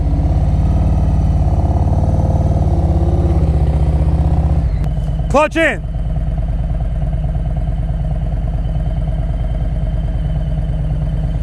What do you think? Good? I saw you going. I can't see around this damn pole. Yeah. What do you think? He said 6.5, but I'll give you 10. Give me a 10. That's what I'm talking about. How about you? 10? 7, 6. Okay. You look like you know something. Where you go? Who are you, by the way? Jair. Okay. Yeah. What do you think? 10. Pretty good. What do you think? I think about a 5. You didn't open your clutch. 5. Yeah. So I would give it a 0. That stops at 0. It worked out, right? The balance worked out. It worked out. The glide stop. I kept my clutch in the whole time. That's how most people stop. Right? And you say, I'll take my demerit for that. I don't want that from you guys today. Now, please keep in mind, don't get me wrong here. If that's how you stop in the real world and it's that smooth, nothing wrong with that at all. But we're training out here today. Every time you stop, I want it to be on you. Don't let the bike glide into the stop. Because if you get in the habit, it's lazy too. Like when we're on these bikes, we're working, right? It's easy to let the bike glide into the stop. So if it felt easy for you today, you're probably doing it wrong, right? Keep that in mind. Slow the bike down so much that you start to feel this. All day I'm paying attention to your handlebars. If they're bone straight when you're stopping, I know you're gliding, right? I want to see you feel something and have to do something. Any pilots here? No. Well, if you have any knowledge about pilots, they have to do flight simulation. They never have a flight simulation, point A to point B, and nothing goes wrong. Never. Because what are they going to learn? Same thing on your bike. Every time you glide into a stop, you're not learning anything. Remember, we're basing everything on how we feel. I need you to feel, oh shit, every time you stop and work through it. Friction brake, that's what we call this. Friction brake, friction brake, friction brake. Now I'm gonna do that again, this time. Yeah, Rob. There's another way of saying what you're saying is when you're stopping here, gliding's okay maybe when you're out there. Yeah. Is you want the power of the rear wheel be fighting your rear brake until you stop. They're not fighting, they're working together. Well, okay, but yeah. Yeah, I don't want them to fight, but you know what I'm yeah, saying. I know what you're getting you at. You want to work both of them. Yeah, okay. Exactly. And you know what? I am gonna allow the fighting word, because even if you have to make it fight, it's only at the very end of the stop. Right. And so what I'm referring to is, sometimes when I'm stopping, 2, 3, shit, I'm gonna have to go to 4. The brake's gotta win though, right? That's a short fight. And sometimes what I'll do is right at the very end of the stop, I'm gonna over exaggerate this, I'll do this to the clutch and this to the brake at the same time. Stand and stop, stand and stop, okay? But again, it's all about variations of pressure. I wanna make sure that I'm not stopping it so that the bike is diving, right? It's a finesse thing, it's a finesse thing. All right, I'm gonna show you the stop and then we'll get on the bikes. All right, first gear, covering the rear brake. 2, rear brake. So I'm gonna slow the bike down enough. So already I know I need it. Clutch, clutch, clutch, clutch, brake, clutch, clutch, clutch, clutch, clutch, clutch. Now I pull the clutch in. There's no way you're gonna go that slow without power and the bike not fall. It's just not gonna happen, right? The only thing keeping it up is power. That right there, that way of stopping, that's how you make this turn and come to a smooth stop. Because coming out of a turn, that's when most people, if you try to do that with speed, your stop's always gonna be like that, right? So if I'm coming in here,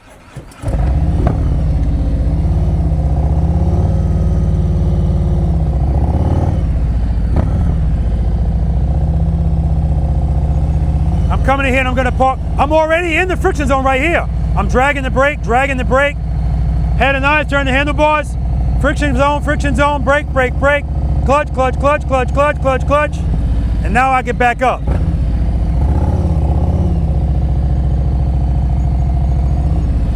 So when I come out of that turn, right before I'm stopping, my clutch is opening while I'm braking, because I want to make sure the bike stays like this, okay? Now, I want you guys to be patient with yourselves today. I asked you all how long you've been practicing. Some people said never in cones, so it's day 1. So you are where you should be based on the amount of work you've done. Be patient with yourselves. But the one thing I want to annoy you is if you can't stop this bike smoothly. I want that to annoy you, because we have to stop. Shouldn't we be good at it, right? Now that's the second exercise we're gonna do today, but the beauty of this is you gotta stop all day. So I'm gonna be looking for it all day. So you might make a nice 18-foot U-turn, because you love them, well, you like them. I'm gonna tell you, I'm always giving you flowers, say that U-turn was great, but the stop was terrible, okay? We good? All right, any questions about any of that? I know it seems like a lot. First exercise, the slow ride. Who's unfamiliar? Everybody's familiar, great. We're gonna be starting here, well, wherever Andy is, just follow him. We're gonna be going in that direction. This is the only exercise I'm gonna tell you, no rear brake, no brakes. This is all clutch, okay? You're gonna be riding, I'm gonna be walking backwards. Do not pass me. I'm gonna ask you to give me a 2 to 0. What's a 2 to 0? Open the 2 and then pull back to 0. That's right, open the 2 and pull back to 0. Remember, that's 0, but so is that. I want you at that, so that when you need power, that's all you have to do. Now, I'm asking you, listen to the cadence. 2-0, not 2-0. But that 2-0 is comfort. Watch, somebody's gonna give it to me, I guarantee it. Guarantee it. If nobody gives it to me, I'm gonna give all of you guys your money back. That's how sure I am somebody's gonna do it, right? 2-0, I don't want it. 2-0. The purpose of this exercise, I need you to feel what I was talking about, discomfort. I need you to feel it, but I don't want you to feel it right from the start. That's why I'm asking you to give me a 2. That's sufficient enough. And when you feel like you need power, delay that. Counter steer, just like you used to do on the bicycle. I'm gonna give you an example of this, counter steer. And then when you absolutely need power, 1-0. Not 1-0, 1-0. I want you to feel the struggle and then feel the relief. And then your brain's slowly gonna realize this is not that big a deal. Struggle, struggle, struggle, relief. Struggle, struggle, struggle, relief. It's also showing you falling equals clutch. You feel falling, clutch. I don't need a lot of it, clutch. Don't put your feet down. You feel falling, clutch. Now, what's also gonna show me your comfort level is how much you turn your handlebars when I'm asking you to work it out. Because I've had people give me a 2-0 and then turn the bars this much and they give me clutch. And they go, I needed power. No, you didn't. You had all of this you could have did. But your comfort said, that's enough, I don't want to turn. Work it out, guys, work it out. We're good? No break. No break. So if you give me that 2 right from the start, you're gonna pass me, right? 2-0, and work it out. And when you need power, 1. Remember I told you, you don't need a lot to get what you need, okay? And you don't have to be going really fast to be going too fast. It's a different definition of slow out here. I'll give you a quick example, then we'll have at it. Does everybody clear about what we're doing? All right. 2-0, you're saying on this episode here, this lesson, yeah, you're saying to go to 2 fast, right? Is that what you just 2-0. It doesn't have to be fast. So I don't want you to think, I don't want you guys to think that you have to jerk the clutch. But even if you do, it's not a big deal. Let me show you something else too. Yeah, like I don't want you to be sustained in the friction zone in this exercise. You should be at 0 the majority of the time. You're only going to 1 to give you a quick boost of power. That's it. Keep it from falling, exactly. How about if I give you a 5-0? Let me give you a 5-0. Not right here, I'm gonna turn around. First gear, cover the rear brake.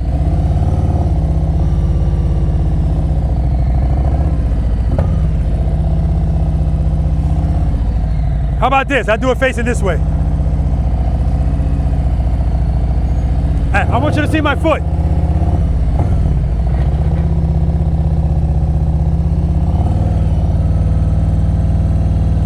Clutch, clutch, clutch, clutch, brake, brake, brake. Woo! All right. 5-0. Or 5 rear brake. How about that?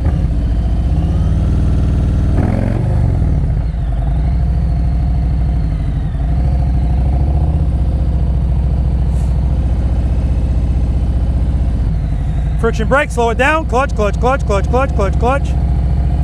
The purpose of me showing you the 5-0 is there's no such thing as, Rob, I opened the clutch too much. As soon as you open it, correct it with the brake. I went to 5, I pulled it back to 0, and I broke. No big deal, right? So I'm only asking you to give me a 2.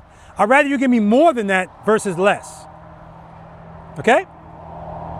All right. Quick example of the slow ride, and then we'll have at it. You're good. All right, no brake. 2-0. No power here, no power. No power. No power. 1. No power. No power. No power. 1. No power. No power.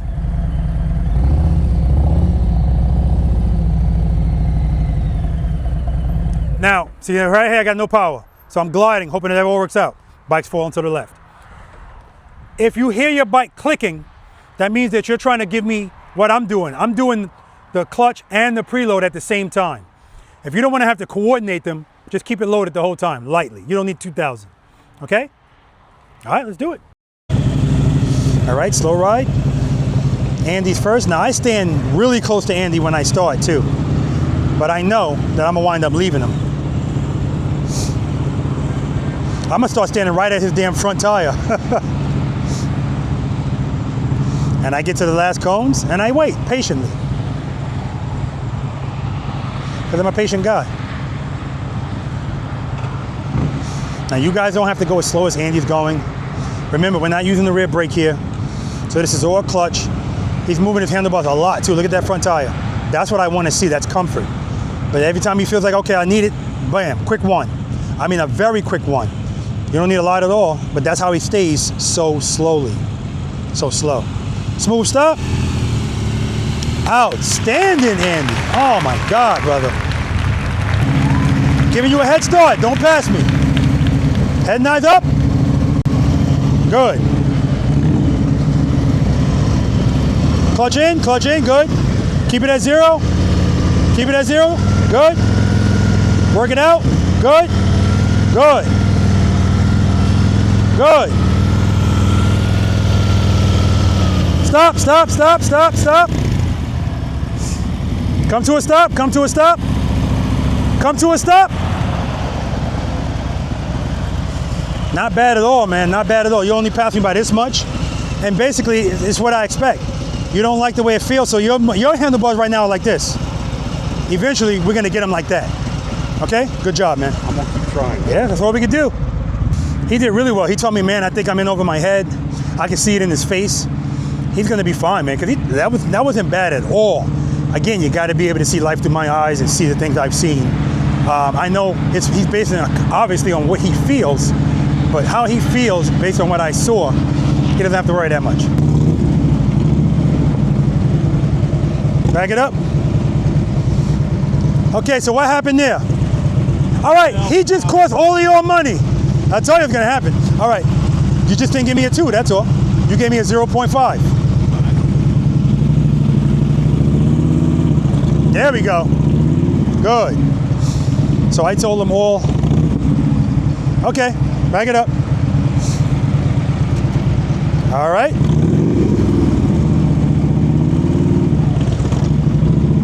Good, but he's comfortable with the handlebars. And that's what I care about more. I don't care if he has to like put his foot down or whatever. Well, actually I do care about that. But at this stage, I care more so about those handlebars. The other thing was just the timing thing with that clutch. You're good, you're doing good, you're doing good. All right, smooth stop, smooth stop. Not bad at all, man, not bad at all. I gotta make sure I let them all know we're not looking for perfection out here.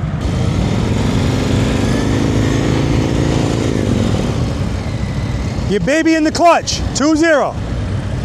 Head 9, straight ahead. Stop, stop, stop, stop. Start over. You're still a baby in the clutch, that's why you feel falling. When you pick up your foot, if your brain is telling you put your foot back down, that's letting you know you're not giving me a 2. A 2 will always, okay? 2-0. Head 9, straight ahead.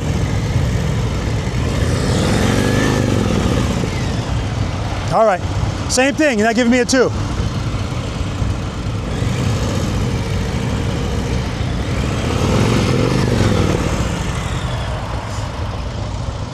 Stop it there, stop it there. Also, when you go to move the motorcycle, when you first take off, you're looking here. What are you looking at? Exactly. Every time I ask people, they don't know. Head 9, straight ahead.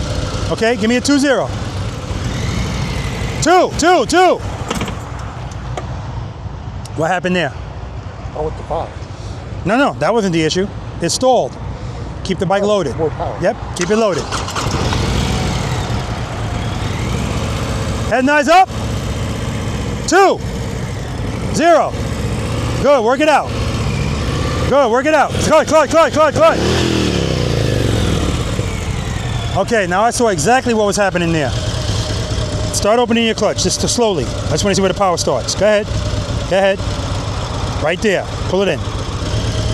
I'm watching you doing this. The reason the bike is still falling to the right, you're not getting to power. You're going like this. That's why I want you right before that power. So that way when you open your hand, boom, boom. So the only issue you're having is you're opening your hand like you're supposed to, but you're not getting to it. And this is a stock clutch, so I know it's further out, okay? All right, you're good, you can go around.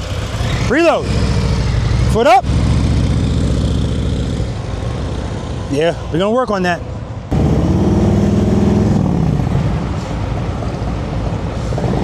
Good.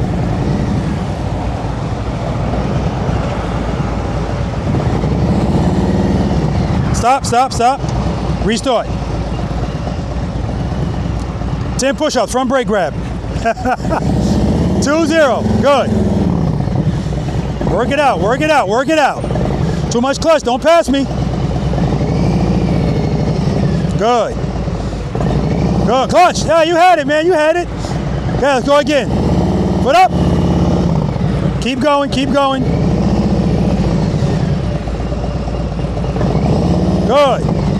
Good. All right, smooth stop. Clutch, clutch, clutch, stop. Good job, man.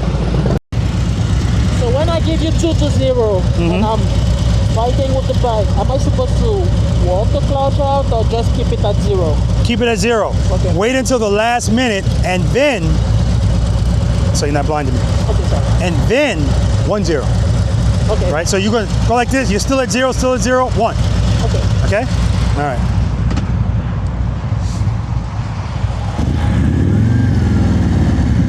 Start from there. All right, 20 push-ups. All right, you ready? 2-0, no break.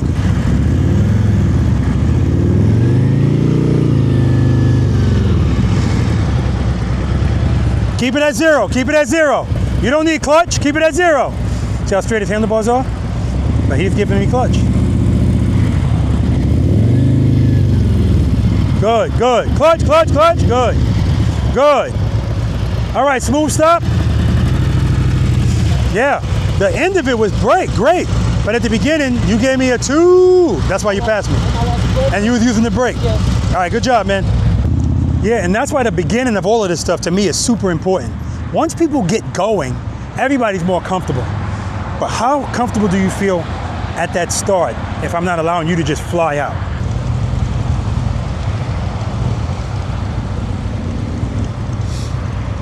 Good. CVO's looking good.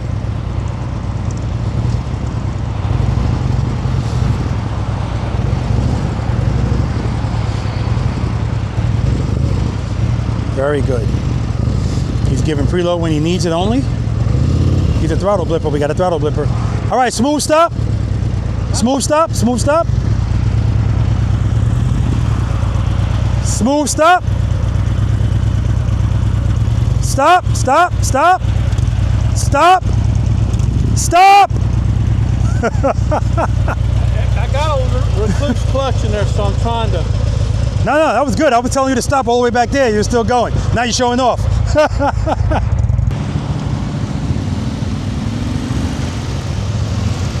All right, you ready? No rear brake. Don't pass me. 2-0.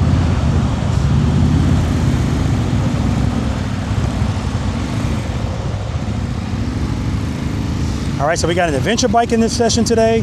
We got a sport bike. I love it.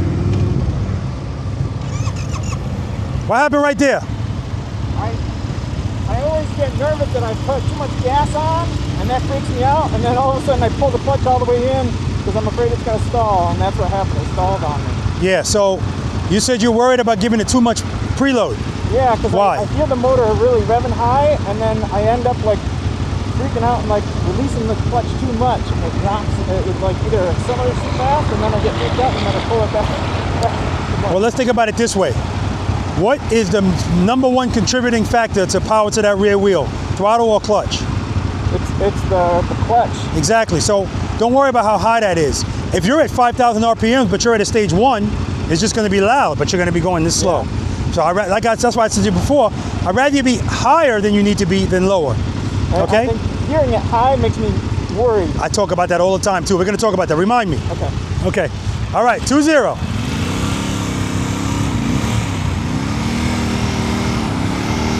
Yeah, his points are valid. And I talk about it all the time. The sound bothers people. Good.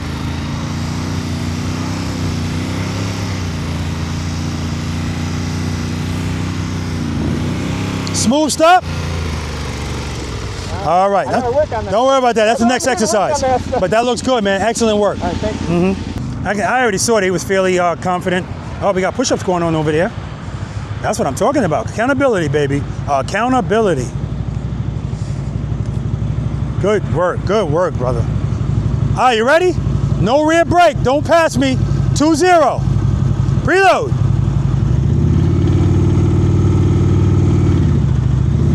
Good.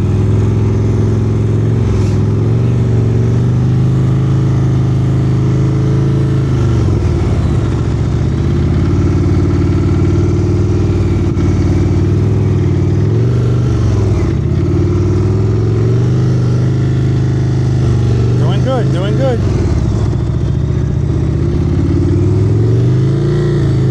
All right, smooth Smooth stop, smooth stop. All right, not bad at all, man.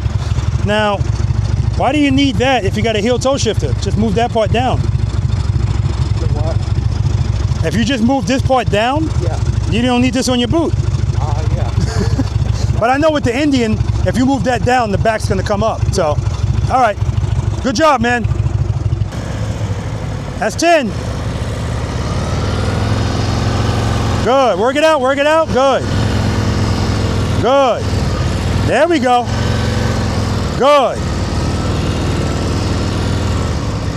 Really good. Doing excellent. Good.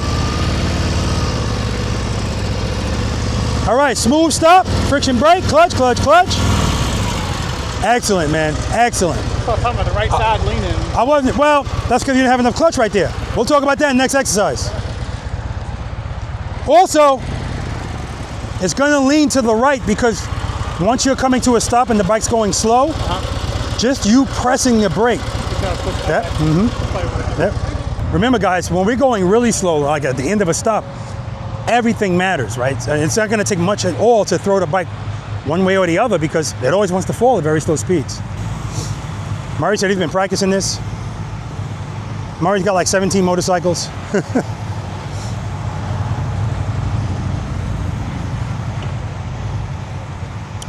Beautifully done.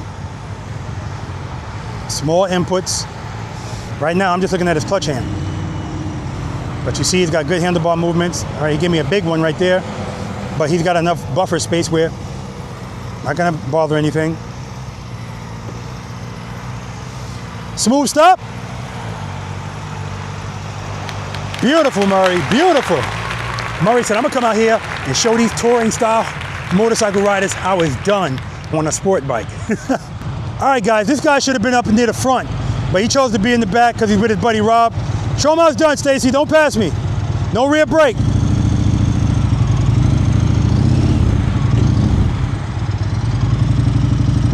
They're both riding Strataliners. V.I.Preloader Dave, you seeing this? Wait till you see Rob's too. He did a lot of good stuff with that. Speaking of Rob, I just saw him duck walking. I gotta go let him know he owes me 20 push-ups.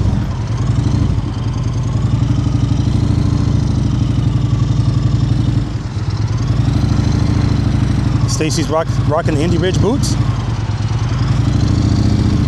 Smooth stop. Beautiful, Stacy, beautiful. When you came to your stop right here, you took 2 steps, 20 push-ups. All right, don't pass me. 2-0, no break. Preload.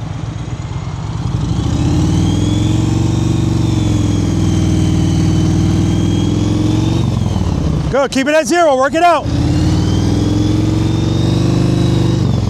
Good. Check out this Strat, Dave.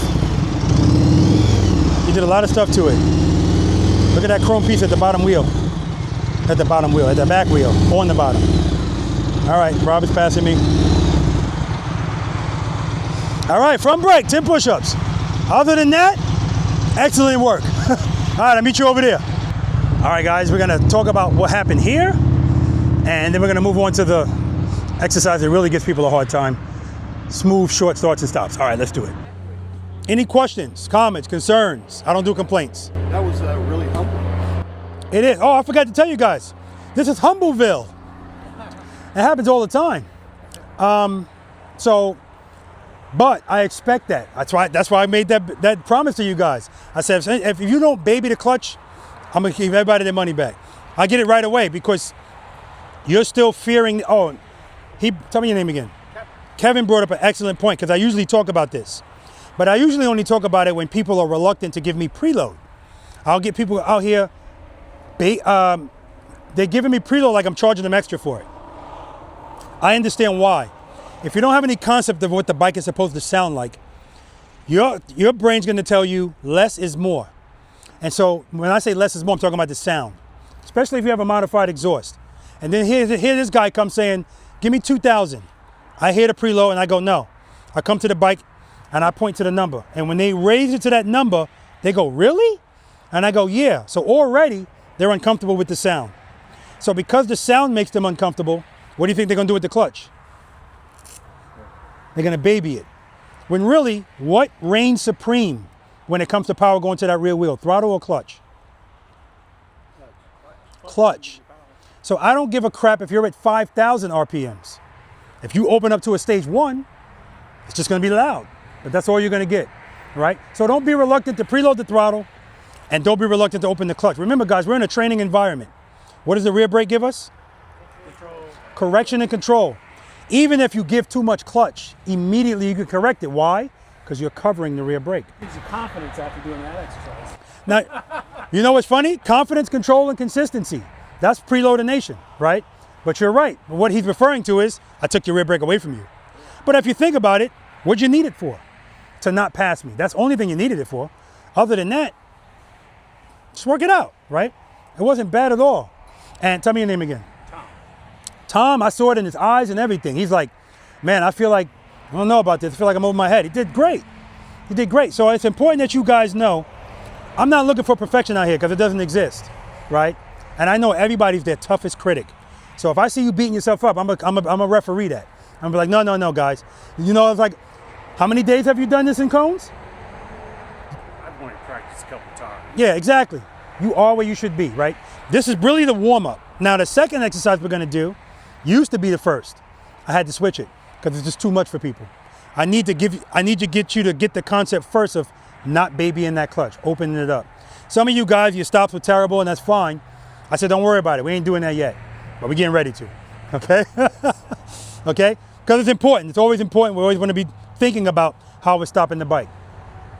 The good thing about that, oh, Rob, when you were coming back, were you still practicing? Yeah. Love that. You say I was cheating. No.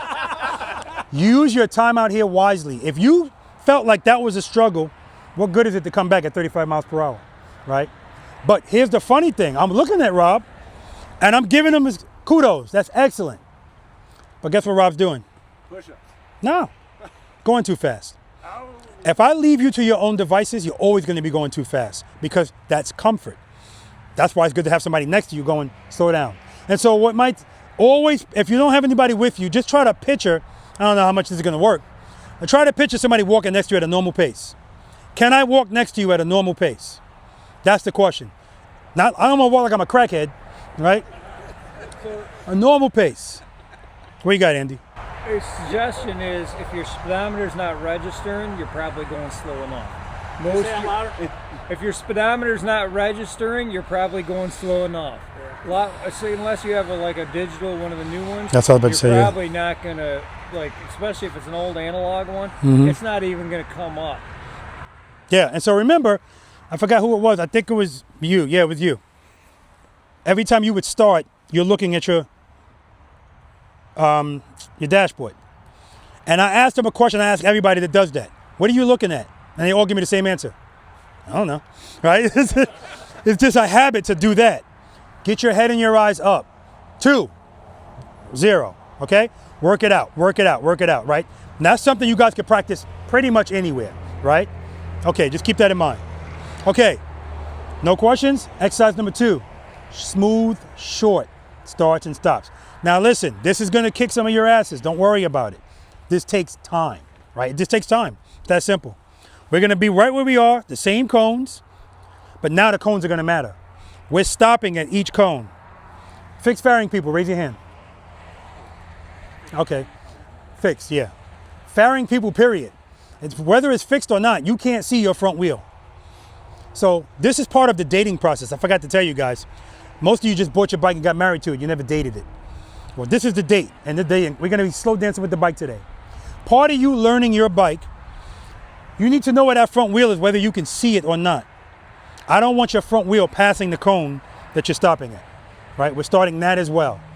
Also keep in mind, everything we're doing out here today, it's not just about getting through it, it's how you get through it, right? We're always working on techniques.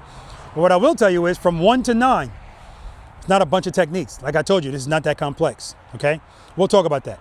Okay, so if we're gonna start at one cone, it's 15 feet apart, that's all you got. A lot of times you got less.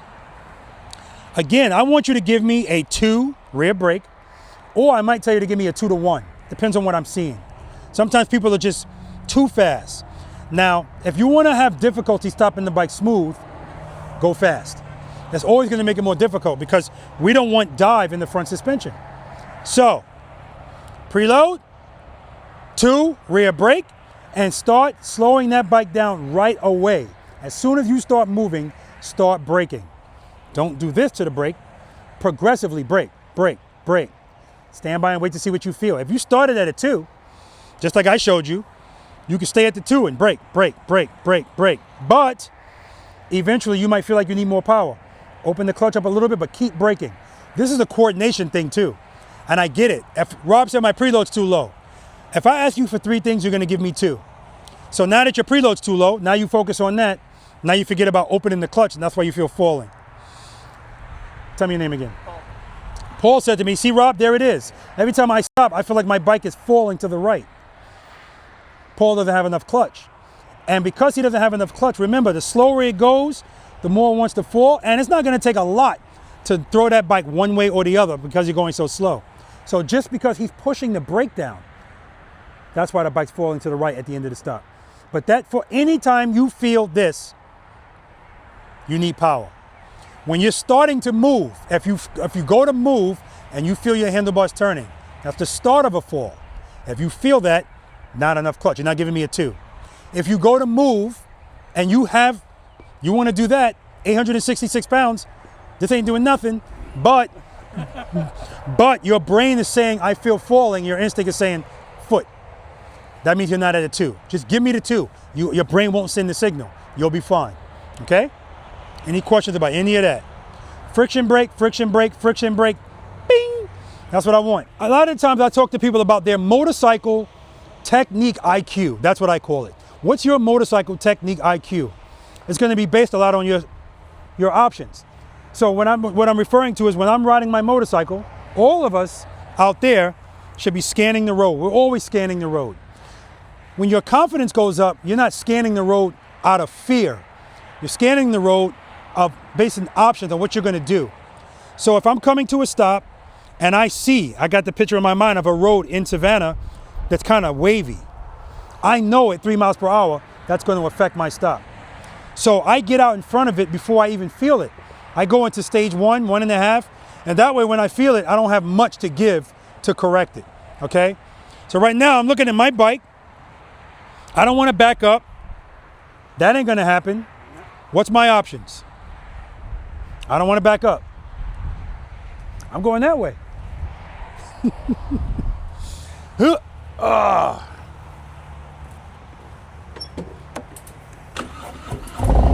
Oh, okay. Perfect example.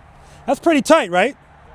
So if I'm going to go through a space like that, I can't afford to have my bike leaning one way or the other. I need it to be straight up.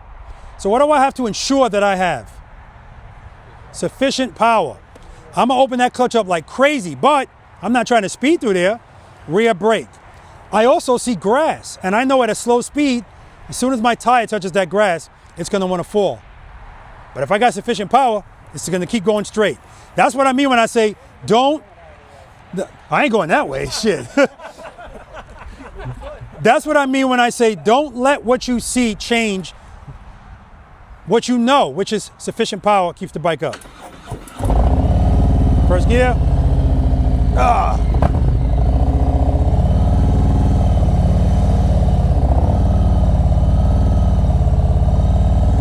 Friction brake, clutch, clutch, clutch. And so what I did right there is as soon as I got to the spot where it was motorcycle, pole, I gave it a 2, 2-1, just to make sure it stands up, okay? All right. Now what this exercise also is going to show you is what you were doing in line, Paul. That's duck walk city, that line that you guys are in.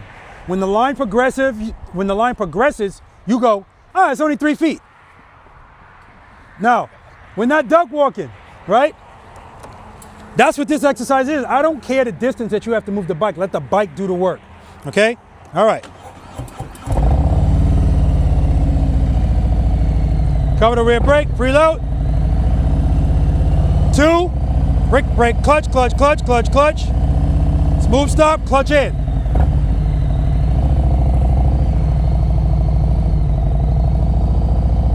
Friction brake, clutch, clutch, clutch, clutch, clutch. I didn't like that one. 2, friction brake, clutch, clutch, clutch, clutch, clutch, clutch, clutch. Smooth stop. Look at my handlebars. Straight. 2. See, you start seeing it get wonky when I slow down. But when I first start, they're straight because I'm giving myself a 2. Again, you can always fix it, but I don't want you to waste space trying to fix this. Just give me a 2, start braking. We're clear. I don't want a glide stop. And let me tell you something. It's a fine line between a glide stop and a friction brake stop. That's a glide stop because my clutch is in. When you're stopping between cones, as soon as you start moving, I'm looking at that front wheel. I'm looking at your handlebars too. Whatever speed you were going at the start and right here, if it's the same speed all the way to here, you're gliding. The stopping, the braking is progressive. Brake, brake, brake. I should see your bike slowing down. So if this is the footboard or peg, and this is your brake, as soon as you start moving, braking, braking, braking, braking, braking. When you get to the end of that stop and you're gonna put your foot down, that's your finish. That's no compression. If you wait till you get to the end and you're still here, that's when your bike dives. Because you're gonna try to keep the bike going as fast as possible, as long as possible. And then here I come telling you, you're going too fast. And you saying to yourself, what? Yes, you're going too fast. Okay? We're good? Let's do it.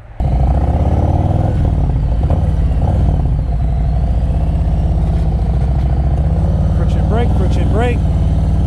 Move, stop. Coming out of that turn, boy. I came out of that turn quick too. Clutch, clutch, clutch. Clutch, clutch, clutch, clutch, clutch. Past the cones. 2, 1, but now I got less space on this one. Clutch, clutch, clutch, foot out. Smooth stop. 2, 1. Clutch, clutch, clutch. Opening the clutch. Opening, opening, opening, opening, opening, braking. Yeah. Such a finesse thing. Clutch, clutch, clutch, brake, brake, brake, clutch, clutch, clutch, clutch, clutch, clutch, clutch. Woo! All right, let's do it.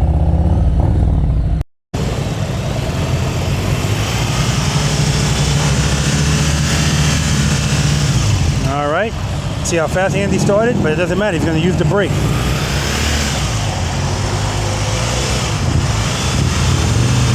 Very nice.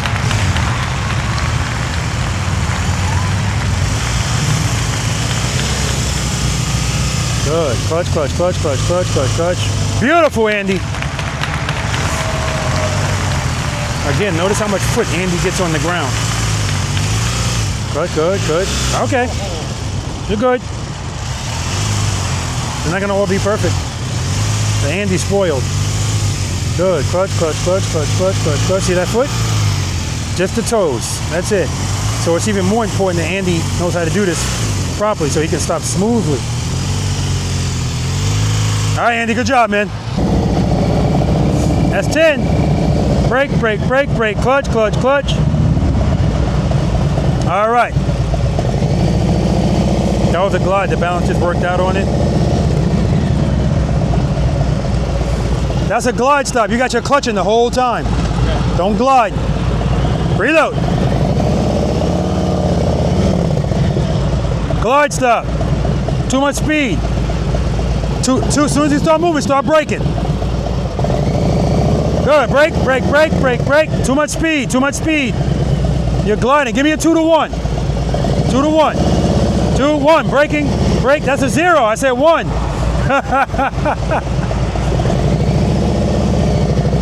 Braking, braking. Oh, okay. Good. Braking, brake, brake, brake. Good. Slow it down. Clutch, clutch, clutch. Brake, brake, brake, brake, brake. There we go. Now you got it. It took him to the last one, but he put it together. But that happens. I say, give me a 2 to 1. Okay. 2 to 0.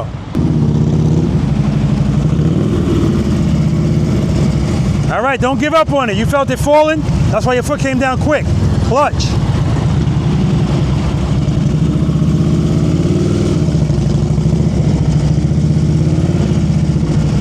Too much speed. Too much speed. Good. Braking, braking, braking, braking, braking, braking. See right there, you're gliding. I don't hear no preload or nothing. That's gliding. Slow it down. As soon as you start moving, start braking. Brake, easy. See right there, you pull the clutch in. Now you're not giving me enough clutch. Give me a 2 to 1, how about that?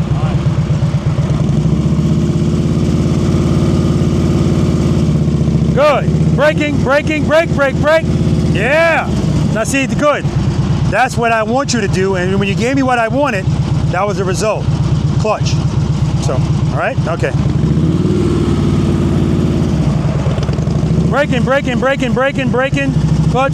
brake. All right, and I don't want you to confuse speed with power. You don't have to take off fast, you just gotta give me that too, okay? And rear brake, all right. Again, guys, this is not about speed, but I expect that from everybody because speed is comfort. Speed equals comfort.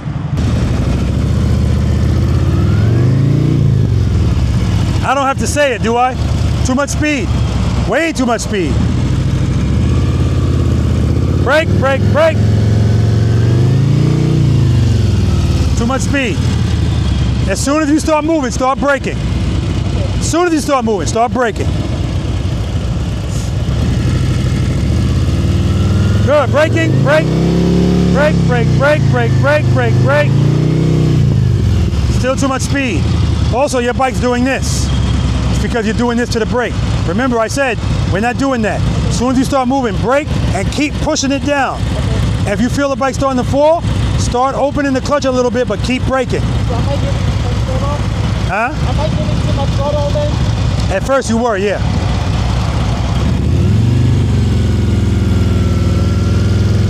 Braking.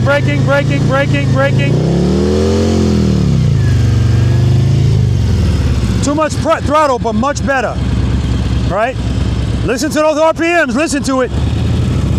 I'm not too concerned about the RPMs, I'm concerned about everything else. Good, brake. It's better, a little too much speed. And the foot's coming down fast because the bike's falling at the end. Brake, slow it down. You're still dabbing. Don't worry about it, man, it's better. Foot up, braking. Yeah, now right there, dude, it's the first one, man, don't worry about it. Right there, as soon as the bike, I'm seeing it do that, and that's when I see your foot coming out. Clutch, all right, clutch, slow it down, you don't need speed. What are you saying, when my right foot went out, you're saying? This foot, this foot. I saw, as soon as I saw the bike starting to lean, the foot came out, because you're trying to catch it from falling. Okay. We don't need your foot.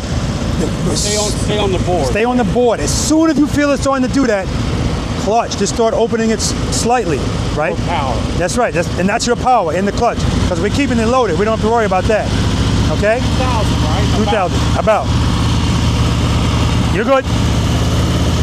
Start braking right away. Brake. Too much speed, that's all. So right there, no, not more clutch, more brake, because you're going too fast. And I saw you start to brake. The front suspension went like this, about right here. That means that's how late you waited to brake. As soon as you start moving, start braking.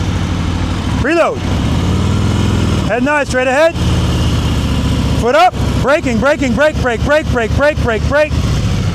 All right, it's already getting better. It's still too fast, but this is what I expect. You're saying brake, yeah.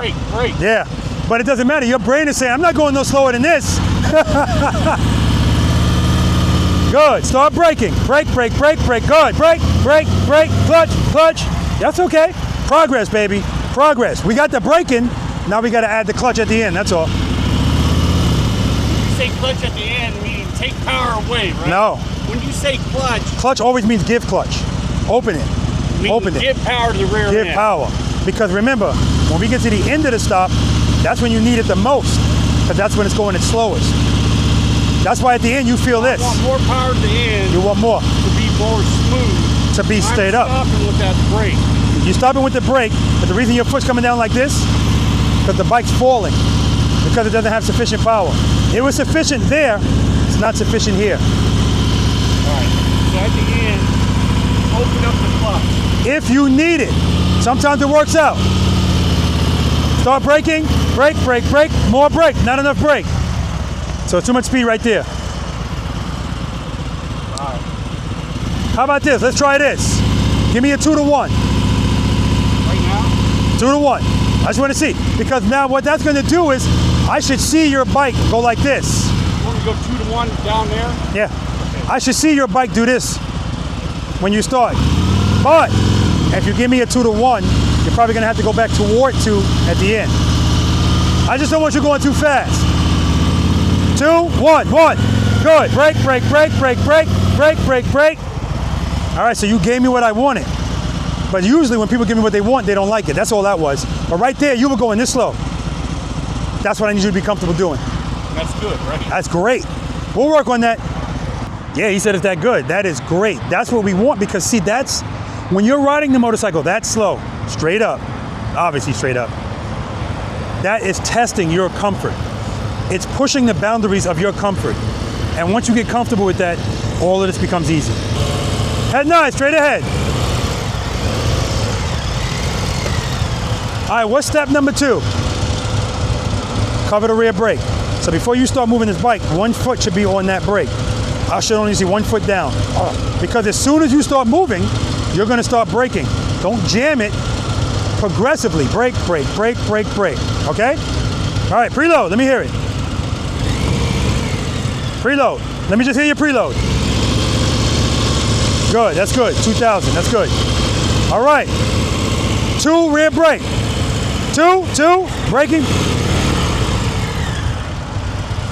Okay, back it up. Go ahead. Keep going. So you notice most of the times when you stop, your bike's turning that way. What does that mean? Why is it going that way? Because you're not giving me a 2. Remember, I told you, if your intention is to go straight and your handlebars are turning handlebars is always the start of a fall. That means you're gonna give me a 2 and it won't happen. 2 rear brake. Cover the brake. There we go.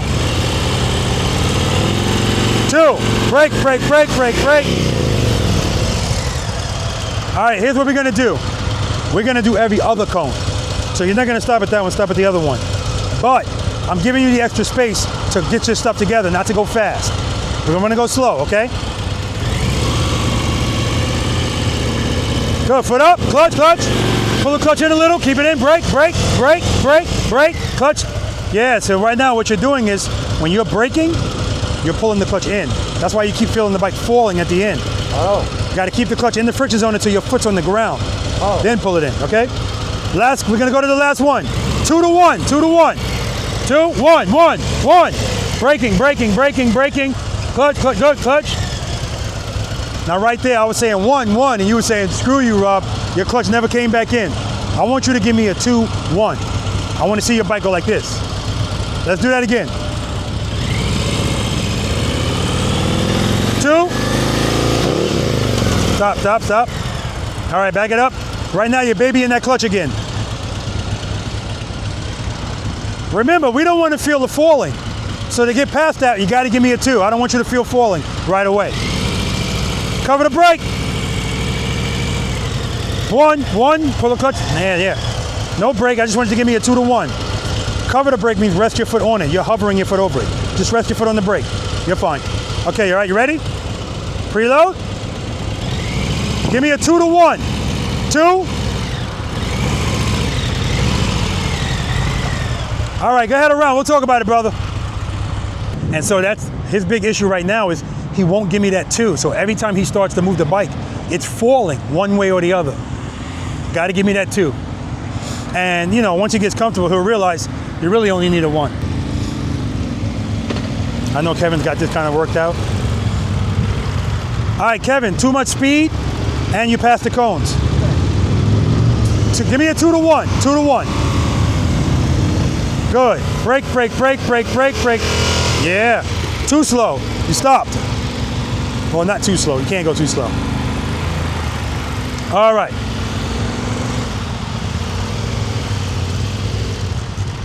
Too much speed.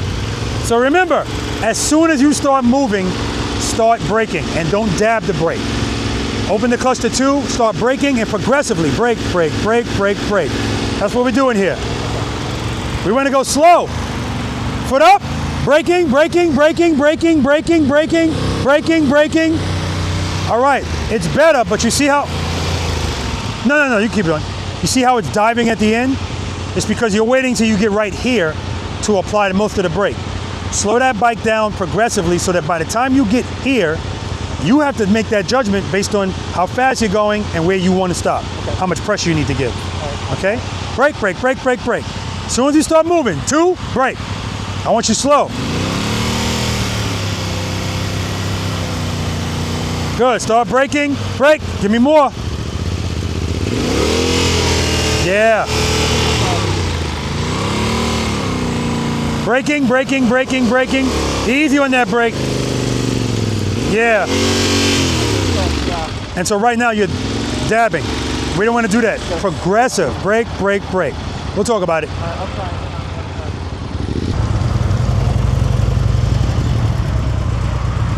I don't have to say it, do I? Way too much speed. Way too much.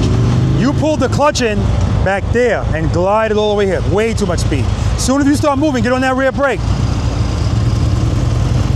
Good. Brake, brake, brake, brake, brake. Too much speed. You had the clutch all the way out. Oh my God. Yeah, that's true. Good. Brake, brake, brake, brake, brake.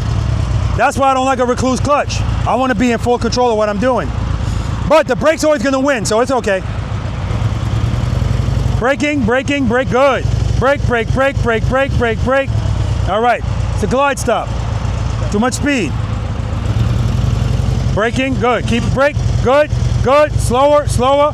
See how you're speeding up right at the end? You're creating the glide. There it goes, fear factor again, because I thought I was falling to give it a chance. But remember, we don't need speed. We just need power. So if you feel it falling, to brake, right? We just need it to stand up, but we don't want to go fast. Okay? All right. Braking, good. Keep braking, brake, brake, brake, brake, brake, brake, brake, clutch, clutch, clutch, clutch, brake. It's coming, it's coming.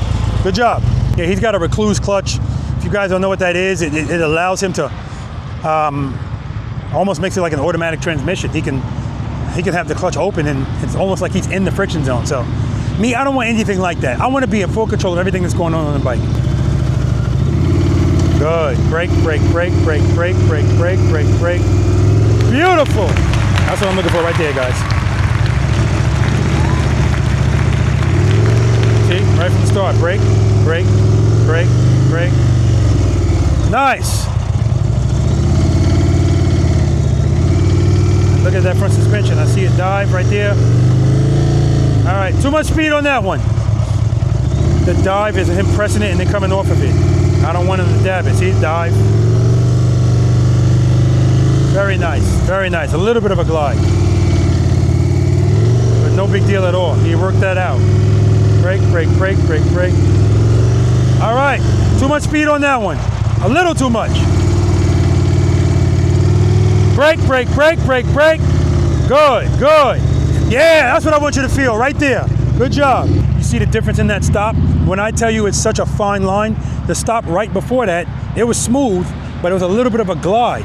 When I said brake, brake, brake and had him slow that bike down to where I wanted, that's when you saw his foot come down and the bike go like this because it needed more power. It was falling. That's what I want. I want you to feel that. That's 10.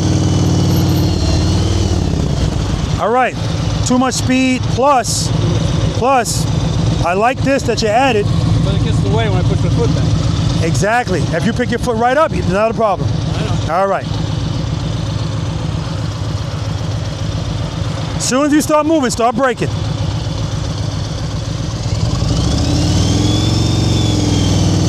There we go. You don't need it. Ah, you see it. Starting to tip. And now that's distracting you. I see it. I told you over there, if I asked you for 3 things, you're going to give me 2. So now you're focusing on the foot. I want a 2 on that clutch, and then start braking. You'll be fine. So used to grabbing the front brake. That's okay. We're working on that. Brake, brake, brake. We're working it out. We're working it out. Yep. Good. Start. Up, up. So believe it or not, you're still not giving me a 2. That's why we're all the way over here. Every time you go to move, the bike's turning to the right. I'm not giving you enough. I'm not letting the clutch out enough. That's right. You're not giving me a 2. Okay. You're giving me about a 0.75. Brake, brake, brake, brake, brake. Well, yeah, and not only that, you're still giving me speed. When you're not braking until you brake. When really it's progressive. As soon as you start moving, brake. How about this? Give me a 2 to 1. Give me a 2 to 1 on the clutch. Braking, braking, braking, and then you're gonna have to start opening the clutch toward the end of that stop. Make sense? Doesn't look like it. Doc, you telling me less clutch to start? No, I'm telling you, I still want a 2, but then I want you to bring it back to a 1. 2 to 1. The 2 is just to stand us up. Okay. 2, 1, 1.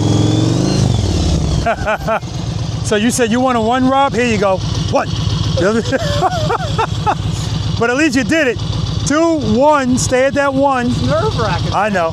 I need you to wallow in that. I want you to feel that. Okay? All right, let's try it again. 2, 2, 1, 1.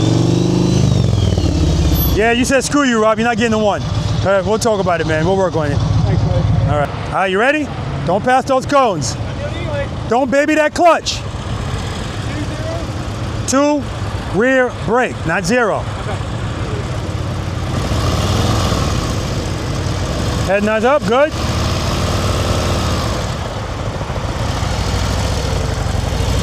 All right, too much speed, and the bike almost stalled. Remember to keep that throttle loaded. As soon as you start moving, start braking. I don't want you going fast. Braking, braking, braking. Way too much speed. How about this? Give me a 2 to 1. 2, 1. But if you give me a 2 to 1, you're gonna have to start going towards a 2 near the end of the stop. But I'm trying to cut some of your speed. 2 to 1. Preload.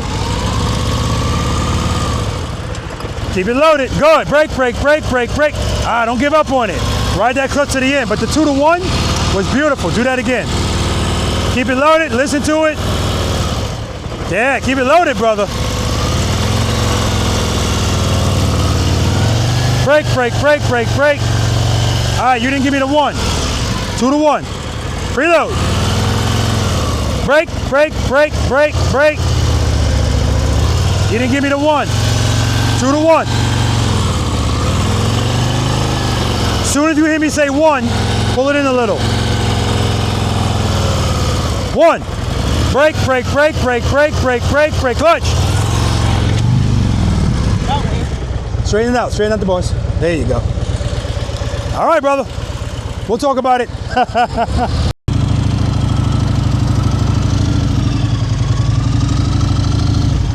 It's a glide. A slight glide. There we go. Good. Clutch, clutch, clutch, clutch, clutch. So like I tell Andy, you want to get rid of that before you get here, because then it's going to be, you know. Good. Clutch, clutch, clutch, brake, brake, brake, brake. And how you get rid of that is as you're getting closer to this, Stacy, slowly give it more, but more in the brake too. That's all. Good, good, good. Clutch, clutch, clutch, clutch, brake, brake, brake. There you go.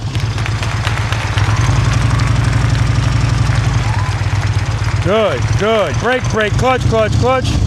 All right, man. They're not gonna all be winners.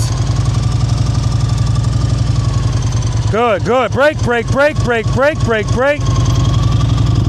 Now you're showing off. Guys, I promise I didn't make him go last. He's just going last. All right, let's do it. Let's watch that foot come down. Nah, it's a dive. No dive. Good. Rear brake. Slow it down, slow it down, slow it down, slow it down. There you go, Murray. Perfect. Perfect. Good. Braking, braking. Slow it down, slow it down, slow it down. Yeah, I want you to feel it and do something about it. Good. Because he's going slow here, but I need him going slower. Yeah. Brake. Slow it down. Nah, we don't like that one. They're not going to all be winners. Hey, okay, work it out, work it out. Brake, brake, brake. Slow it down. Clutch, clutch. All right, it's a glide. But I'll take it. Good. Slow it down now. Don't wait till the last minute. Good. Brake, brake, clutch, clutch, clutch. Yeah! See, that's what I'm talking about. I want to see you feel it and fix it. Excellent, Murray. That was excellent. God, that's what I'm looking for. Listen, yeah, I want it smooth. I want your foot coming down smooth. But if it's a glide that caused it, I don't care. I care more so when I see this and you know you need to stop and you know, and you do something about it. And that's what he did. All right, guys, looks like the sun's coming out. We're gonna talk about this. We're gonna use that word, nerve-wracking, that Rob used, because I know a lot of people share his sentiment. And then we're gonna move on to exercise number 3, trust and believe. All right, let's do it. All right, Rob, the world wants to know, what do you got? Well, what I was gonna say was, I'm surprised how difficult I found that, considering... A little louder! I was surprised how difficult I found doing that. And I was trying to think why, other than, you know, poor technique. Yeah. Thinking back, my old bike, which is a 600cc sport bike, only dropped once in the last 8 years. Yeah. Coming out of my road, stop sign, Yeah, turn. yeah. Never ever thought about clutch or anything. I just go. Yeah, right? yeah. Well, I went and it stalled. Yeah. And I didn't know what happened until the bike was on top of me, right? Because the hand of God just slapped that thing down and the gyro force stopped, right? So with that bike and now with this bike, because it's so big and heavy, I tend to slip the clutch, you know, I would say a ton starting off. So I start off at particularly a corner, like a stop sign 90 degree. I go, well, it's this end. I go, and you know, I do it gently and I accelerate. Why do you make that sound with your mouth? Well, because it's... No, I'm just kidding, I'm just kidding, I'm just kidding. It's just doing it. I'm kidding. My point is, there wasn't enough time to slip the clutch the way I normally do. Exactly. And it's probably bad habit to slip the clutch anyway. It's, well, I wouldn't say it's bad, but it's what we're working on. So he used a word that many of you might be able to relate to. He said that's nerve-wracking. Who shares that sentiment? Yeah, because it's all on you. That's why that exercise is super important. You're never gonna have more control of your motorcycle, or let me rephrase that. The control that you need to have is never gonna be as relevant as it is right there. That's what that's for. That's why I'm giving you 15 feet. I don't want you to have the space to be able to glide, although some of you still do it. This happens all the time. You want it smooth, Rob? Yeah. Because that's comfort. You still think you need speed to keep the bike up. What keeps the bike up is slow speeds. Sufficient power to the rear wheel. And so some of you guys are still babying your clutch right from the start. Again, I know that that's not a big deal once you get to a certain level. I don't want you to feel falling right away. Give me a 2 and you won't feel it. But remember, it's 2, brake. And then progressively break that bike down. Brake, brake, brake. The mind is so powerful because, so you were talking to me about your, I'm sorry, it was Kevin. Throttle's too high, right? He didn't like the way, you know, and I think you too. I don't know. Anyway, I'm gonna give you some history. Man, I wish iPhones were as prevalent as they are now with all this social media stuff when I went through wheel school. Because I was that guy that I could not hear my preload. I wish somebody was using the term preload back then. Maybe that would have helped me. I'm going through the whole course, 5,000 RPMs, right? Robert, well, they would say Simmons, lower the RPMs. Oh, okay. Didn't matter what they said. Plus, I'm nervous because I have the pressure of if I don't get this, I'm not gonna get into this unit. I don't wanna go back to what I was doing. So you guys don't have any pressure. You take your time. Trust me, it'll come. I need you to listen to your bike. Now, what was going on with you, I felt for you, man, because I get it. That's what I told you guys. If I ask you for 3 things, you're gonna give me 2. I said, your preload's too low. Okay, Rob. Now he's not giving me a 2. You're not giving me a 2. Now he's back to the preload dropping. Every time he opened up his clutch, his preload dropped. And again, he's on the Harley. I can hear it, but on the Harley, I can see it. His whole engine is shaking. So here's a little bit of a help. I don't want you to do this all the time. Really, I want you to deal with the sound. If I ask you to grab the grip on your bike, you're gonna grab it in a position that's natural to you. Now, when I say preload, that's unnatural. I already told you, you're always gonna resort to comfort. Soon as you take your concentration off of that, it's gonna go back to comfort. That's why your RPMs are dropping. So to help that, start out in an unnatural position. Pro nature grip, slightly. right? Now when you preload, comfort. Now it'll stay there, because the only way it's going to move now is if you intentionally move it more, which you don't really need to, right? Again, if that helps you, fine, but I don't want you to resort to that all of the time, right? But what you were talking about, it all boils down to the same thing. You don't like the way it makes you feel. And your reaction to not feeling good is the wrong reaction. That's all this is. Right now, you want to put feet down. You want to go fast. You don't need it. Listen. So an exercise that I find might help this is I want you guys, not today, or you could do it on the side or whatever. I want you to practice giving me 2 zeros. And I'm giving you permission to glide into that stop. I want you to do 2 stops. 2 stops. And this is how it looks. And again, it's meant to do it in confined spaces. Because these are the perfect vehicles for confined spaces. But when people get on these bikes, they hate confined space. They want a bunch of space. First gear, cover the rear brake. Preload, 2, 0. 2, 0. See, I'm fine. My bike's not falling because I'm giving it a 2, right? But I just want you to, I'm trying to condition your brain to feel 2, 0. 2, 0. So when I say give me a 2, 1, you can give me a 2, 1. I forgot who I asked for a 2, 1. He said 2, 1. He was not going to give it to me. Yeah, okay. I'm watching his hand. But when he got to the last one, he gave it to me, right? I want to see the characteristic of your bike change. You shouldn't be at the same speed, start to finish. That's going to result in this, right? And the reason why this is so important, guys, is because right now, exercise 1, 2, 3, we're going straight. Everything's straight. When we start turning, you can't have all that extra speed. It's just not, that's why people fail at turning. It's too much speed. But that's why exercise number 4 is number 4. And that's why that's my highest failure rate. It's because people are trying to go to 4 before they get comfortable with 1, 2, and 3. So when we leave here today, if you're still here at the end, I'm going to say, do you remember what you rated yourself? All that other good stuff. And then I'm going to say, what are you going to work on? 9 times out of 10, the answer should be 1, 2, and 3. I want you to work on 1, 2, and 3 and almost be expert level at it. That's how good I want you to be. All that means is your confidence is here now. You trust that power keeps the bike up, not speed. You don't need your feet, all that stuff. Once you get that and you really trust it, sky's the limit. Because like I said at the beginning, the only thing holding you back is fear. You don't like the way it feels, okay? All right. Now, here's the beauty of it. When I do private lessons, I'll have people fly down, rent my bike.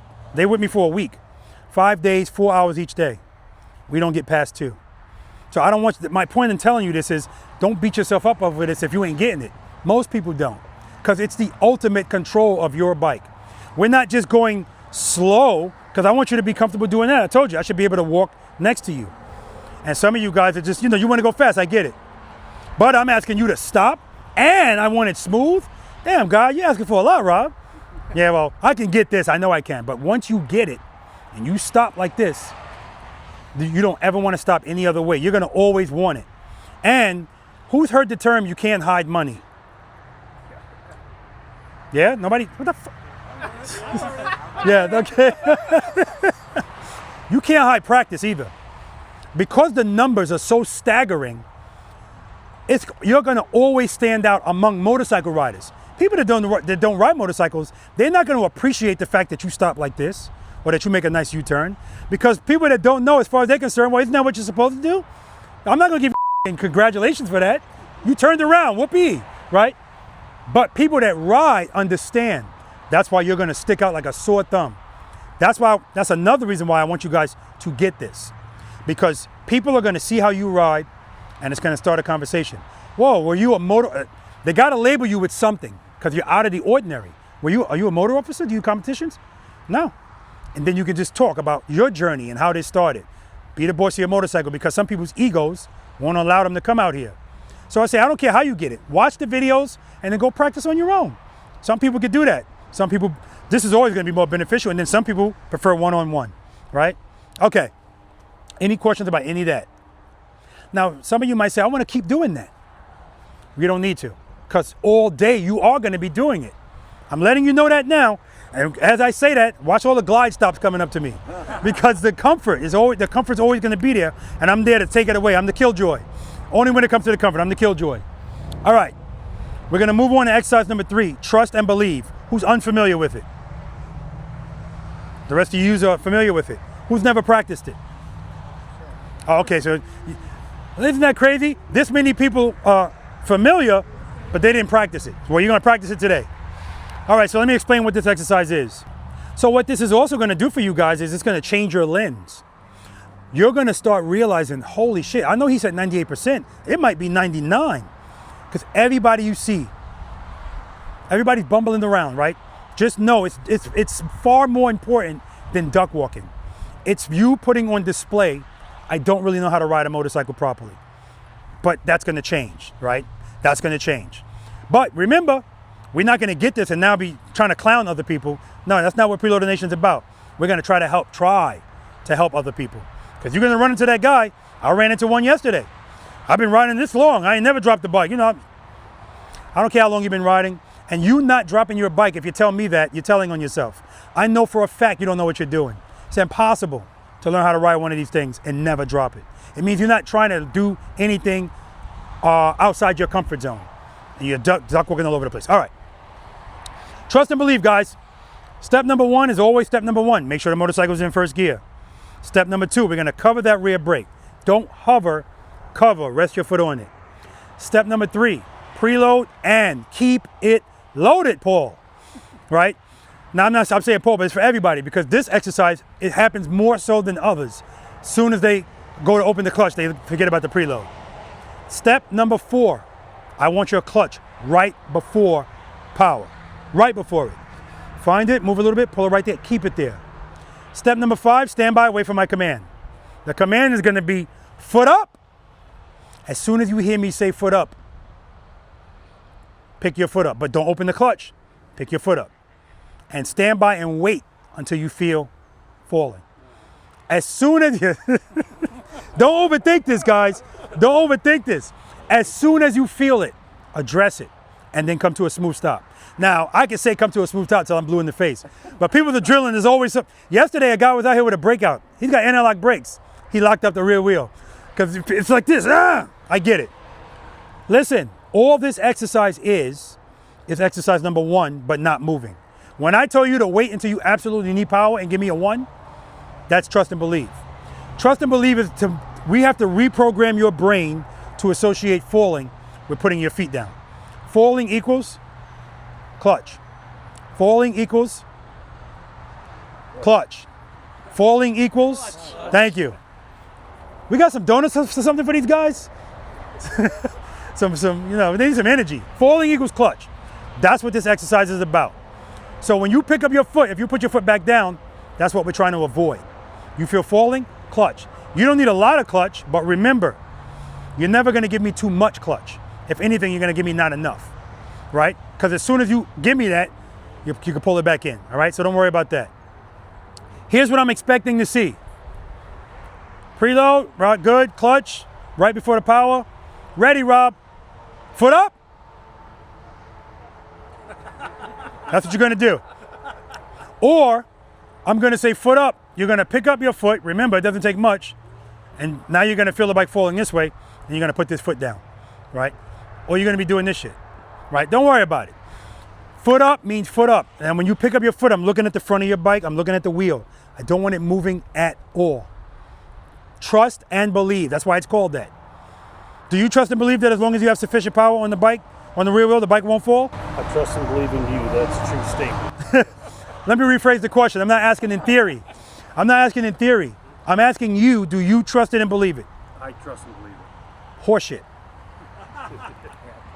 You do? No. I believe it, but I don't trust it. You believe it, but you don't trust it. You trust and believe, I know. Murray does. Yeah, no, I might trust it, but I'm with him. I don't believe it. Okay. I believe it if you're on my bike. Okay. Haven't heard that one before. Okay. When you say foot up, Uh-huh. are we letting the clutch out a little more? No, just picking up your foot. Okay, so what we're doing when we're sitting there, before you say foot up. You're sitting there with the preload, the throttle loaded, and the clutch right before power. So the brake is what's stopping the bike at that point. Nothing's stopping you. You're not in the friction zone. You're right before power.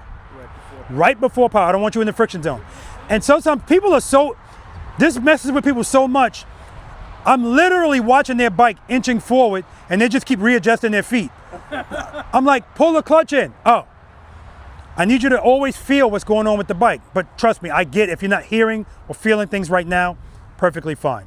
I'm gonna do a demo for you guys. Andy's gonna yell foot up to me. So when he says foot up, I'm gonna pick up my foot. Now sometimes you pick up your foot, balance works out, and I'm just sitting there like this. Everybody loves that one, because at least it gives you time to like ease into the fall. But most of the times you're not gonna feel that. Foot up, as soon as I feel it, I'm gonna address it, and then I'm gonna come to a smooth stop. I'm not gonna glide stop either, because that's how we're stopping all day. If I do this properly, foot up, falling, clutch, brake, brake, brake, that's the most I should move. Like, this is not a big deal. So you're releasing the clutch is what you're doing to get going. That's right. Falling equals clutch. Falling equals clutch. If you don't release the clutch, you're not going anywhere. The next example I'm gonna do, he's gonna yell foot up to me. When I start to feel falling, I'm not gonna address it right away. I'm gonna let the bike fall, then I'm gonna catch it. Now the bike's gonna be going whatever way it was falling, that's the way it's gonna go. But clutch is gonna straighten it out, and I'm gonna come to a smooth stop. You guys remember when I was right here and I went to make this turn and then I leaned the bike to make the turn? That's the same thing. That's what I'm doing. I trust and believe that I'm not worrying about the bike falling as long as I give it sufficient power. Now that doesn't mean that when the bike's falling, I wait until it gets this low and give it power. As it's falling, I'm slowly opening the clutch. I'm not gonna open it too much, because if I do, what does it always wanna do with power? Sufficient power. Then I'm gonna go right into his bike. I'm giving it all it needs based on what I feel. And I'm also using the rear brake to make sure I don't have to be perfect, okay? All right, as a matter of fact, I can do the first one right here, because as soon as I feel it, I'm gonna address it. I appreciate your trust in me. First gear. Cover the rear brake. The Indian ride is out. Preload. Clutch right before the friction zone. Head nine straight ahead. Ready.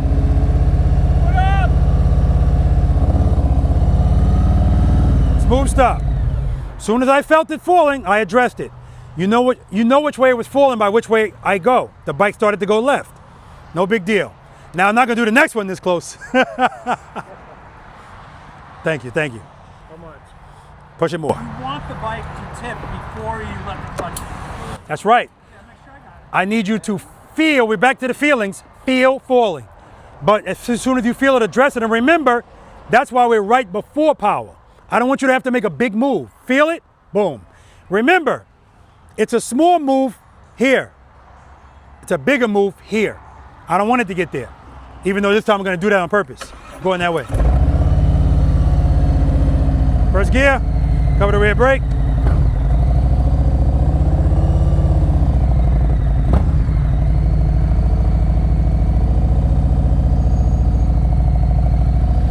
Friction brake, clutch, clutch, clutch. All right. First gear, cover the rear brake. Preload. Actually.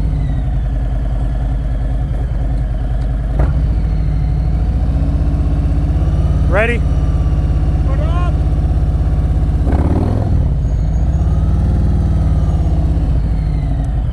So even if I give a big clutch, does that mean my stop should be like this at the end? No, I'm in control. And when you feel that control, confidence, control, and consistency, things that used to bother you go away. That's the whole point.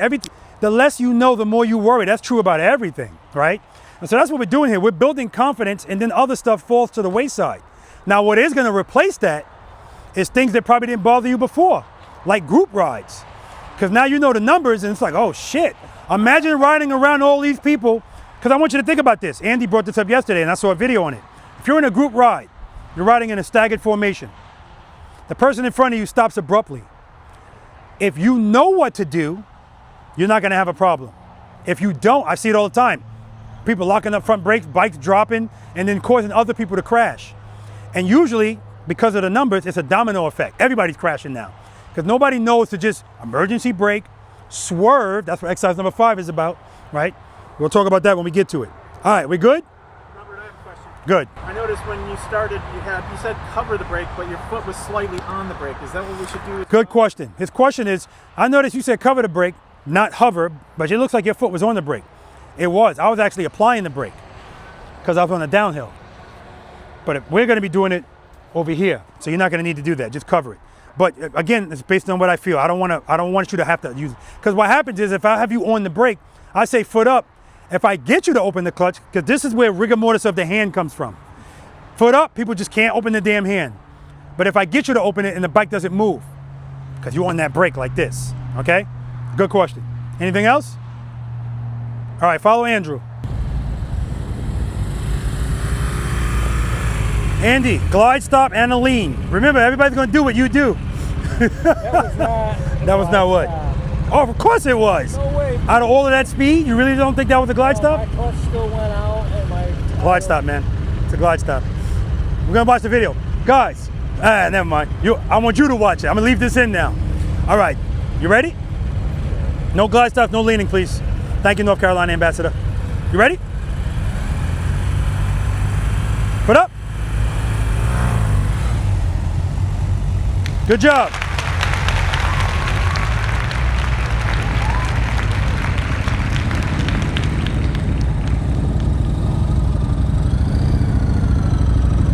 Nice, I don't care.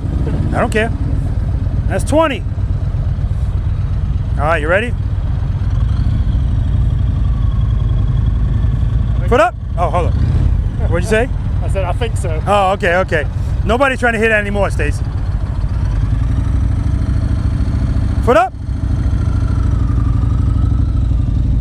Beautiful, man.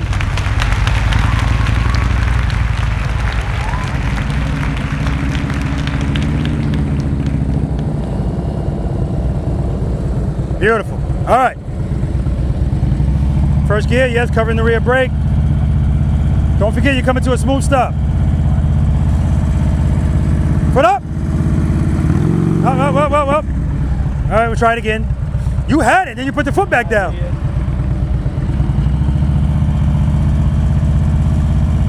Make sure you're right before power.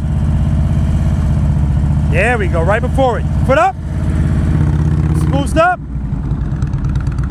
Yeah, remember, don't stop at the bars turn. But what a difference when you got right before the power. Now it's just boom, right? Good job. Yeah.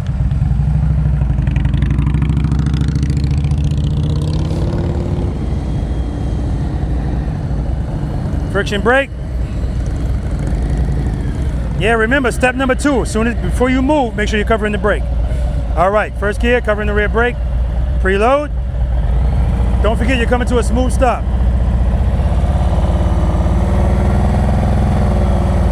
No, no, no, no. Wait for the command, wait for the command.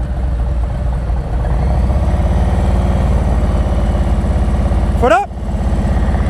Clutch, clutch, clutch. All right, there we go. Right there. All right, you're good, you're good. Foot up. All right, let's try it again.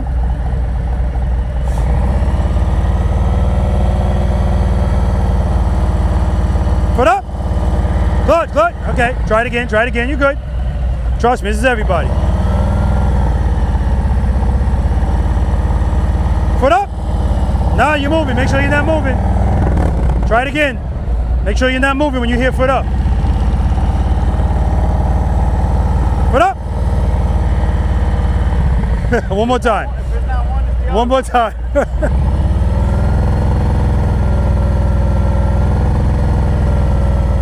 Foot up. Okay, go ahead, man.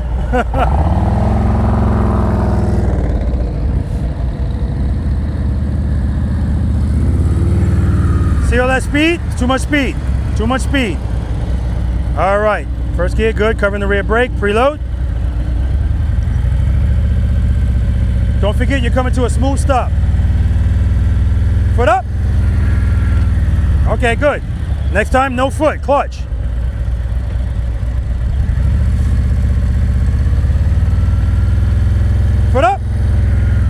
good. Smooth stop. Now we go. That's what I'm talking about. Good job. Yep. The stop is what I expected. All right, nice and easy, just like over there. Rear brake, get that foot up. Too much speed and you got that foot hanging out the whole time. Come on up. Come on up. All right, front brake, everything. Man, your chest is gonna be so big by the end of the day. I'm gonna do 10 at the end. Okay, 10 at the end. All right, we're in first gear, yes, we're covering the rear brake. I'm so used to grabbing that brake. I understand. All right, I'm in gear, winning. Yep, good. Right, Preload. So we're doing this, we're going like that, and then I'm letting go when it tips. You're doing this and doing that. I don't know what that means. I got it. Okay, you got it? Okay. Don't forget, you're coming to a smooth stop. Preload. Come to a full stop. Smooth stop. Smooth stop. It's too much. No. Too much. I said too much. Oh, I thought you said You're at 3,000. 2,000, please. You'll know foot up because I'm going to yell it. Preload. Too much. What? It's too much. You're at a 3. I want you at 2. Give me 2. Give me 2. Right there. Foot up. No. So what you're doing is foot up. You're taking off like you normally would. No, foot up just means pick up your foot. Don't open the clutch. When you feel falling, then open the clutch. Trust and believe, Rob. Hard to trust and believe. I know. It takes time. Are you married? Yeah. How long have you been married? Long time. Did you trust her the second day? No. Yeah, it takes time. You gotta earn it. So cover the brake. Yep. Lightly on the brake. No, just cover it. Rest your foot on it. Okay. Preload. Too much. Good. Foot up. Foot up. Clutch. There you go. There you go. I'll take it.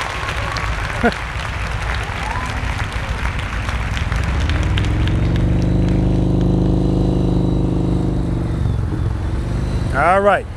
And so what you're going to have to actually work on as well, Kevin, is your inputs on that rear brake. So you got to, the rear brake on this bike, because it's small like that, it's easier to push it too hard. Yeah. So we got to work on that too. That'll work out over time too. Yeah. Okay. Yeah, you want to keep your inputs nice and smooth. The throttle and the brake are very like. Yeah. Like. Understood. And your front suspension is softer than ours as well. So all of that stuff has to be factored in. Okay, you know what you're doing here? All right. So I'm gonna preload, have it ready to go for the clutch, and then when you say foot up, I'm gonna let the clutch out. Nope. When I say foot up, you're just gonna pick your foot up. You're not gonna let the clutch out until you feel falling. Okay, and then you're gonna come to a smooth stop, allegedly. Okay, you ready? Yep. Head 9 straight ahead. Foot up. Clutch. Come on back. What happened there? Did you hear it? Yeah, I freaked myself out, I think. Everybody does. You opened up your clutch. No preload. No, the clutch was fine. No preload. Remember, you're never going to open it too much. Too much just means it goes straight. We're trying to go straight. It just almost stalled because your preload dropped. I told you, this exercise that happens the most because you're so. Go ahead. Preload higher then, do you think? No, your preload was fine. You let the preload go. Oh, you asked me the preload higher. Yeah. You don't need the preload to be higher. You just need to keep it loaded. So listen to it.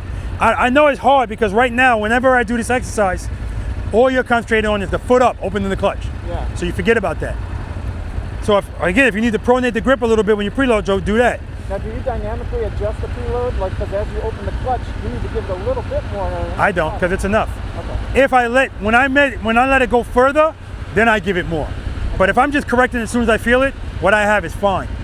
Okay? But right there, you let it go all the way down. And this bike is not forgiving as these other ones. You ready? Yep. Foot up. Clutch. Keep it loaded. What happened there?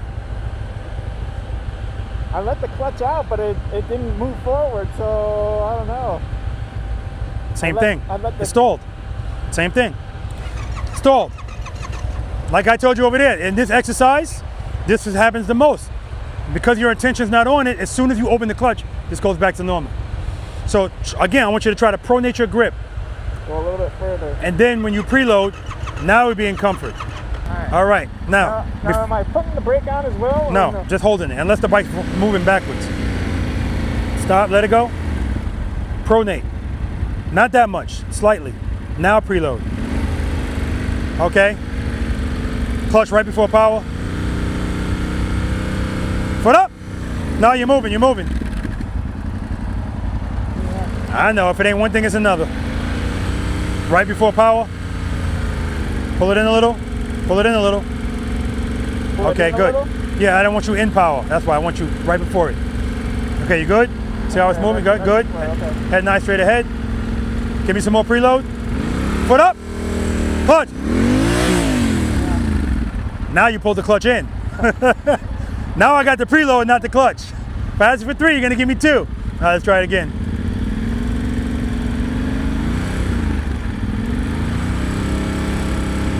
Foot up. Clutch, clutch, clutch, clutch. Good, good. Where's my stop?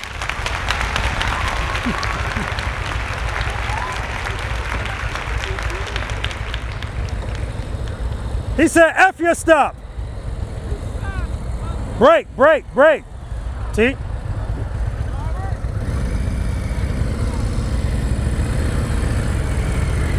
All right, that's 60 push-ups, duck walking. Oh. What's step number 2? What do you mean? 5 steps I want you to follow before you move the bike all the time. What's step number 2? What's number 1? Make sure it's in first gear. Yeah. Step number 2, cover the rear brake. I can always tell if you're not following the steps if both your feet are on the ground when you go to move. You're supposed to be on that brake, specifically for a situation like this, because as soon as you start moving, you need to start braking, just like that last exercise, okay? That's 2 rear brake making that turn, okay? All right. You clear what we're doing here? Yeah. All right. Right before power, preload, good. When I say foot up, don't open the clutch, just pick up your foot, smooth stop. Give me some more preload, just a little bit. Foot up. Oh, oh. All right, try it again. I pulled my clutch in. Exactly. Exactly.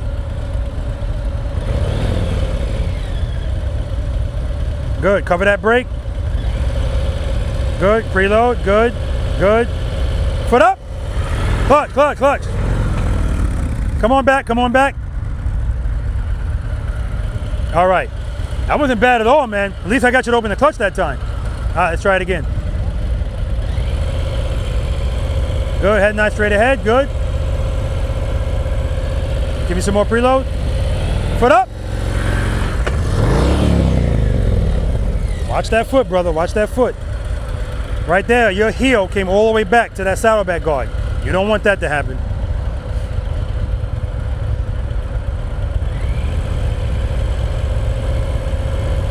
Give me a little more preload. Foot up. No, don't move, don't move, don't move. Remember, foot up doesn't mean open the clutch. All right, you're good.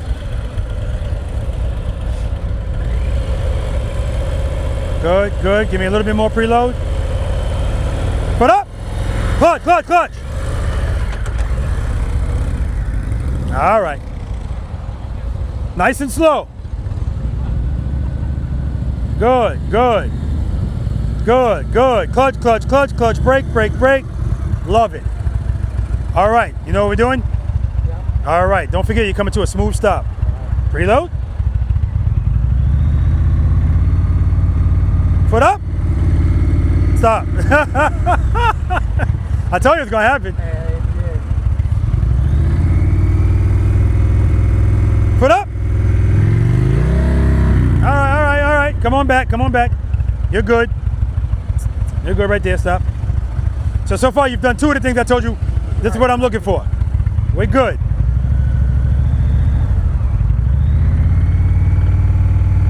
Foot up. Nope, you're moving. Come on back. Make sure that bike's not moving. All right, right there's good.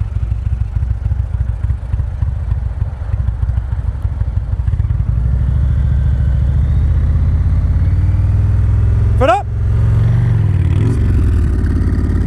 Nice, I'll take it.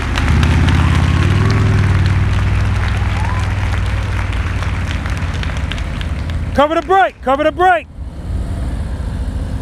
Good, clutch, clutch, clutch, clutch, brake, brake, brake.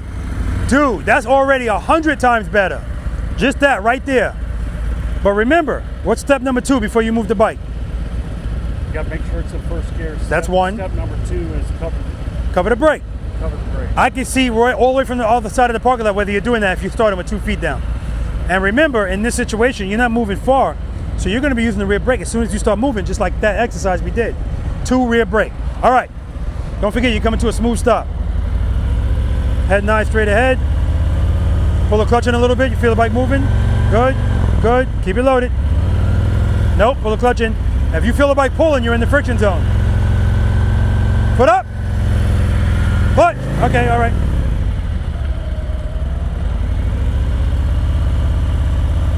Pull the clutch in a little. It's moving. Foot up. Now you're moving.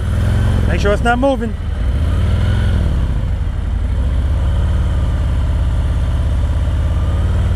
Foot up. Nope, nope, you're moving, you're moving. Yeah, this is teaching us a bunch of stuff. Clutch control, all that stuff. It's a finesse thing. Pull the clutch in a little, it's moving. Pull the clutch in, good, good. Foot up. Clutch, clutch, clutch, clutch, clutch. Now right there, you gave me clutch and then you yanked it back in. You didn't give me as much as I wanted because it was still falling. What, I needed more clutch? Yeah. When you say clutch, let Open it out. it. Let it out. You don't have to let it all the way out, but you got to let it out more. You feel it turning, it's not enough clutch. I needed 2. Foot up. Don't think about it when I say it. Foot up. Now you're moving. All right, he said, screw that.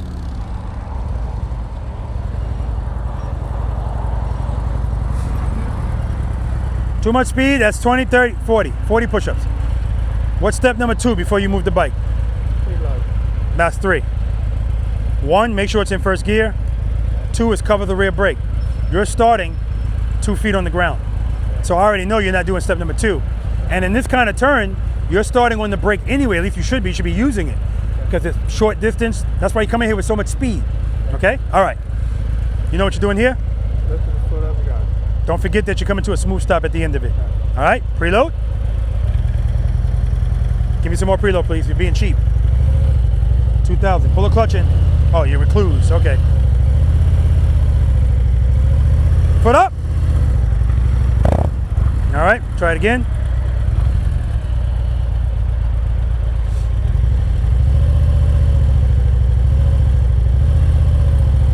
Are you pressing the brake?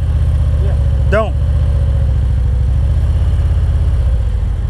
That way you could tell if you're in the friction zone or not. You ready? Foot up. Now you're moving.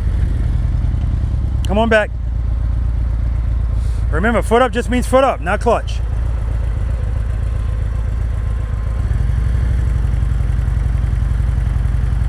Foot up. We'll get it. Foot up.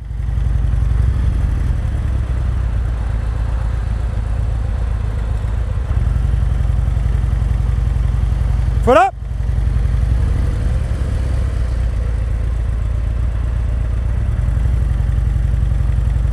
Foot up.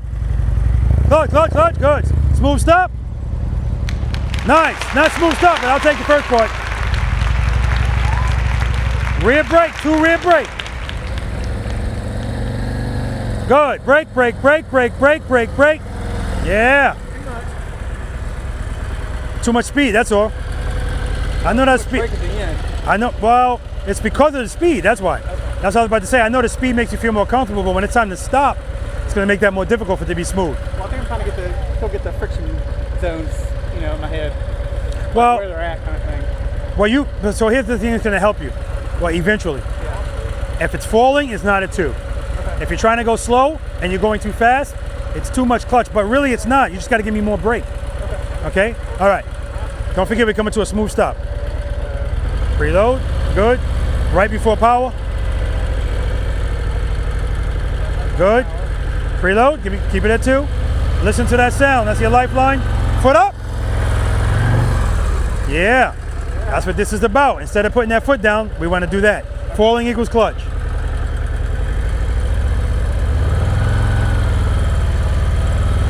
Foot up. Clutch, clutch, clutch. Good. Smooth stop. Yeah, so that's what I wanted from the start. Now you notice that when it was coming this way, you're trying to stop and it's still turning. How do you fix that? Straighten up and more clutch. Clutch will straighten it out naturally, but rear brake. Yeah, I had the rear brake. I think I was just. Give me more rear brake. The rear brake's always going to win, remember. Okay. All right. All right, Murray.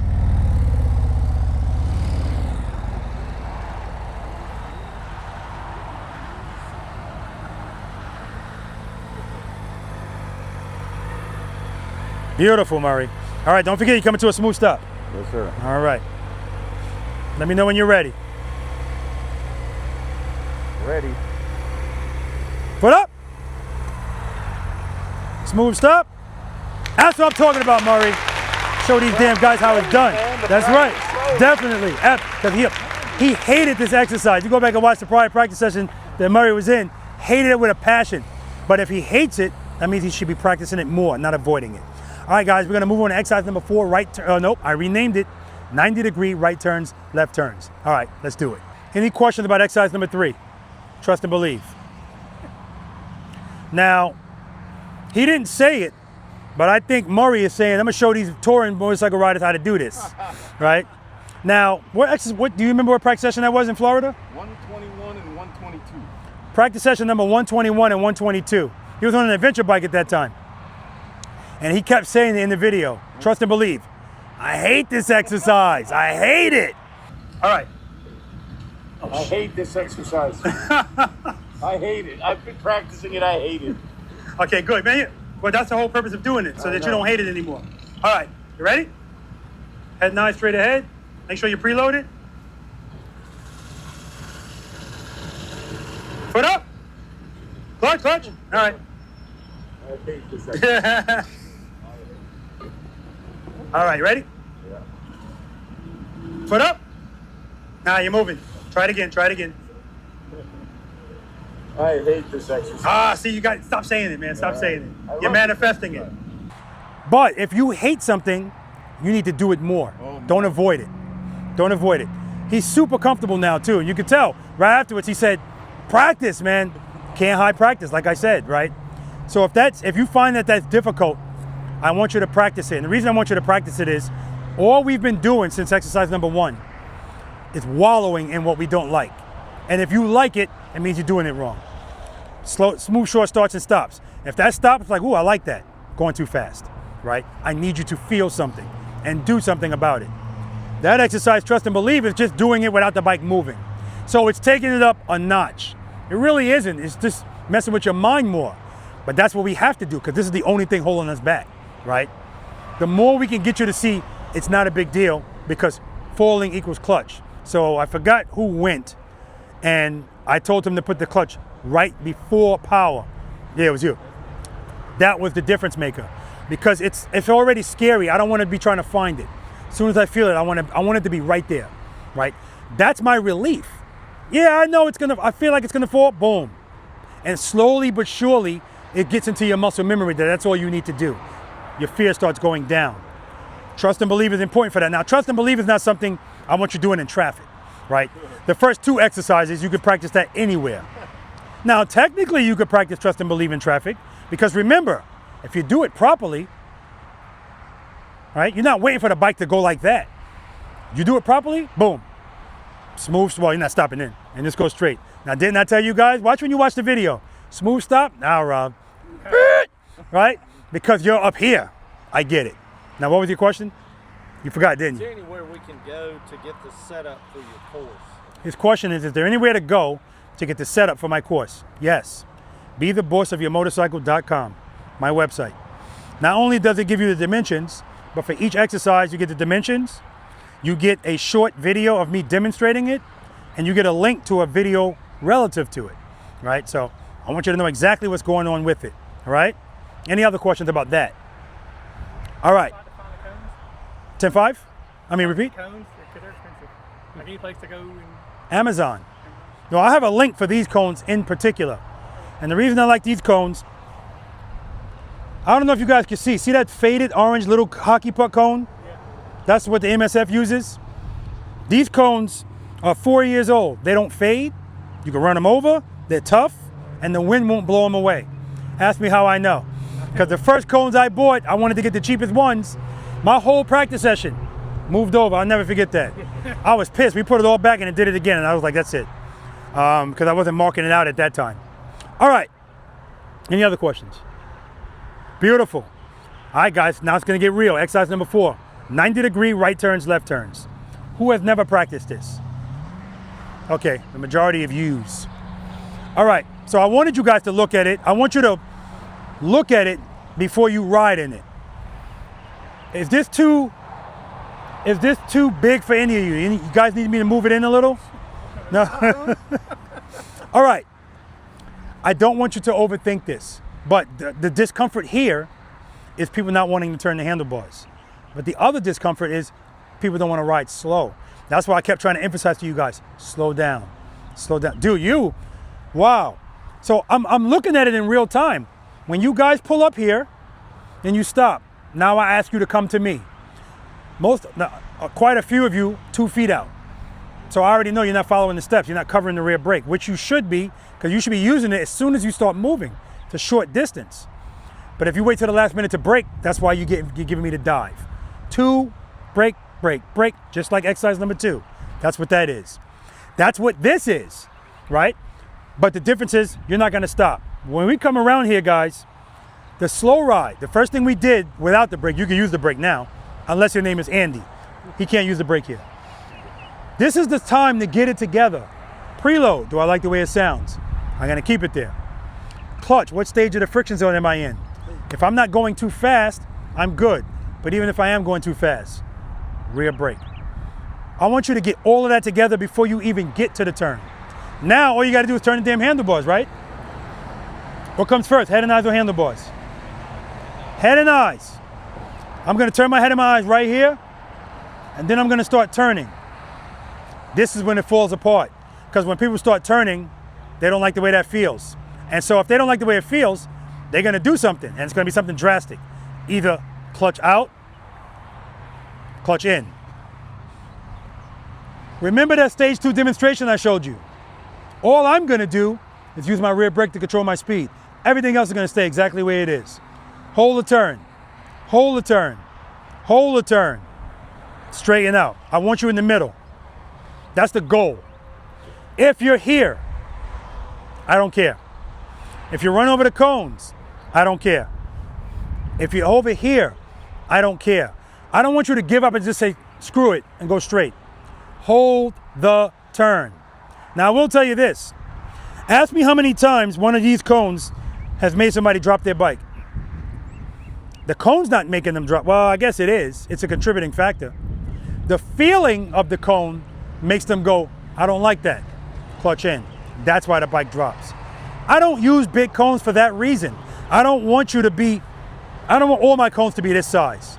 I do want to give you the confinement of a cone, but I want you to be able to run over it and still, I mean, quite frankly, I could use cones like that. The only reason I chose these is because you can't see those on the video. All right, I need you to be able to see the cones, right?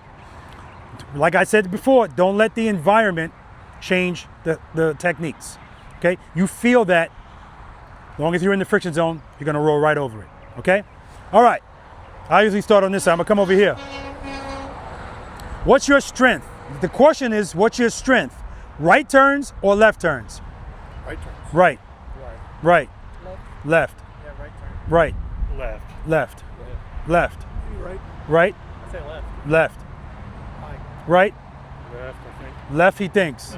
Left. Prefer left. Prefer left. Depends. Okay. Please remember your answers, because I find that it's usually the opposite here. Because when I ask people that question, they're answering for U-turns, because most people don't turn like this. Anything that you do on your motorcycle with the bike straight up takes way more skill than anything leaning. Because when the bike's leaning, what do we need? Speed. What does speed give us? Control. Assistance. But when you're straight up, it's all on you, okay? So keep that in mind. I don't know why it's different, but a lot of the times it is. All right, so we're gonna do this. Well, I'm not gonna tell you how many times we're gonna do it, but the first time we do it, we're gonna start going left. Left turn, that's what we're gonna do. If I tell you to slow down on the approach, slow down. But most of the times what I get is, as soon as it's time to turn, speed up. You don't need speed. You just need sufficient power, okay? Hold the turn in the middle. If you do that successfully, the next time you come down, I'm gonna have you stop. You can stop anywhere in this box. I don't care where you stop, unless your name is Andy. Andy, if he's making a left turn, he's gonna be here. If he's making the right turn, he's gonna be there. I want you guys to stop anywhere you want, but it may not be today, but at some point, I need you to be comfortable stopping here. Because again, I don't want something out in the real world to be an oh crap moment for you. And sometimes, you're not gonna have the luxury to stop there at a stop sign because you can't see around something. And so now, if that's how you always practice, and this happens in real life, you're in an oh crap moment.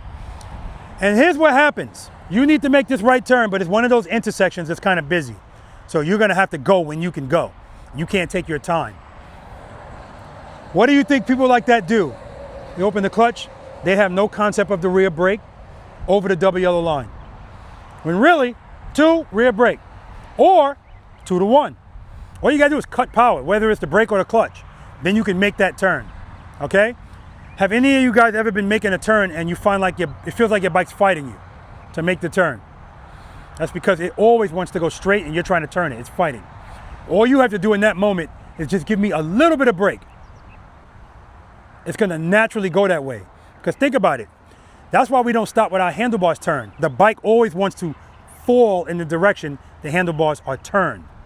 So if I wanna make this turn, naturally, if I just take away a little bit of power, remember, I told you earlier, handlebar turns, that's the start of a fall. So let's just say we're controlling the fall by not taking too much power away. You take too much away, it's gonna keep going. Take a little bit away, it's just gonna make the turn easier. Make sense? All right, so smooth, and I want to stop smooth, please. I beg of you. And then, lastly, you're gonna stop, wherever you wanna stop. You're gonna make this turn, smooth stop, right there. Then we're gonna do the same thing going right. Quite a few of you said you love right turns, so I'm looking forward to that. All right, any questions? When you said Andy was going to stop here, making a left turn, why you have him here rather than further right? Okay, so his question is, why am I gonna have Andy here rather than further away? Because what'd you say? Tighter radius. It's a more of a challenge. Because most people, and Murray's gonna be in this category. It's not because of his skill, it's because of what his bike will allow him to do. Murray can't come here and make this turn without leaning. By the way, I'm sorry, I forgot to mention that. This is the gravel road. 0 leaning. 0. If I want to make this turn straight up with no lean, what's the fastest I can go? I don't know. Guess. I don't know, 2,000. Fastest I can go. Miles per hour I'm talking about. I don't understand the question. What's the fastest I can go? MPH. Miles per hour. On my motorcycle? Yeah, any motorcycle. 120. What the fuck? What's your question? What's the question? If I want to make this turn straight up, no lean, what's the fastest I can go? 3. 3. Stop right there. That's the answer. 3 miles per hour. You will find that if just going 4, it starts to fight you a little bit, right? By me putting Andy right here, he can't just turn. He's got to go straight first so his bags can clear that, then turn. That's the only reason I put high cones here. These are the accountability cones. Again, you got to know what your bike can fit through. So when you date your bike, you know, Murray knows, I don't have this luxury. So I just have to start turning earlier. I can't be in here, so I'm gonna come out here. But even some of you guys are gonna come here to make the left turn. Nothing wrong with that at all. But over time, you're gonna find you don't need to do that. Where do we have to stop? Wherever you want in this rectangle. So you can stop back You can stop right here, the second time. Second time. First time through, you don't stop at all. Yeah, first time straight through. Yeah, okay. Straight through. See, that's why I shouldn't be wearing that damn helmet. You can't hear me. All right, yeah, so this is the furthest you can stop back. Your front wheel right here, right? Now what I usually do in a private lesson, when I see somebody favoring one side over the other, I stand at the front and I tell them, ride toward me. I'll tell you at the last minute which way I want you to go. What do you think they do? They go right in the middle. Exactly. Because that's all you need to be. You don't need to be all the way over there, but if you do it, that's fine. This is not a competition, okay? Questions? Anything else? Good question. I'm also gonna make Andy do this brakeless the first time. So if he's gonna do this brakeless, what stages of the friction zone should he be using? 1, 0. 1, 0. He's gonna be in 0 more than he's in 1 because he doesn't have a brake to slow down. So he's gonna go 1, 0. No power, just like I was doing earlier, no power. When he goes to turn, no power, no power. The only time he's gonna give power is if he feels falling. And he's gonna give 1, 0. That's all he needs. If he gives more than that, it's gonna straighten him out. We good? All right, demo. You don't have to go as slow as I'm going, but not much faster. First gear, cover the rear brake every time. Preload. Also, when it's time to make that turn, guys, but before you even get to it, get up on that seat. This is highway riding. This is slow speed riding. It's gonna make it easier to turn the bars. The bars. 2, rear brake. I don't want to feel falling. Clutch, clutch, clutch. Head and eyes. Hold the turn. Hold the turn. Hold the turn. Hold the turn. Again, you don't have to go this slow. I just want you to see what I'm doing. Then we're going to come to a stop. Friction brake, clutch, clutch, clutch, clutch, clutch. Smooth stop. 2, rear brake. 2, brake. Hold the turn. Straight up, no leaning, hold the turn. And now I'm good.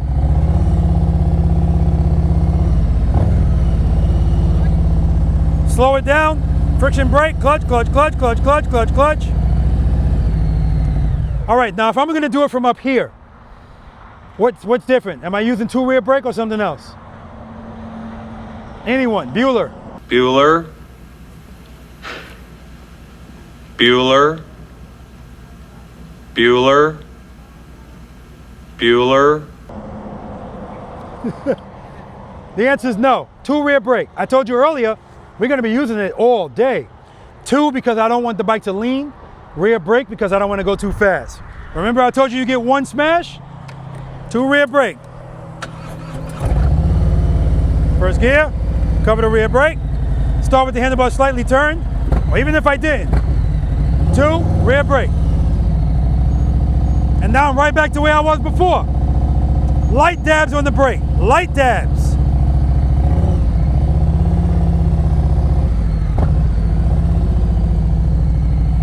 Friction brake, clutch, clutch, clutch, clutch, clutch, clutch, clutch. Clutch in. Now I'm gonna stop over there. Head and eyes. I'm gonna start with my head and my eyes facing that way because I'm already up here. 2, rear brake. Hold the turn. Pressure on the brake, pressure, clutch, same spot. Clutch, clutch, clutch, clutch, clutch, clutch, clutch, clutch, clutch. Move, stop.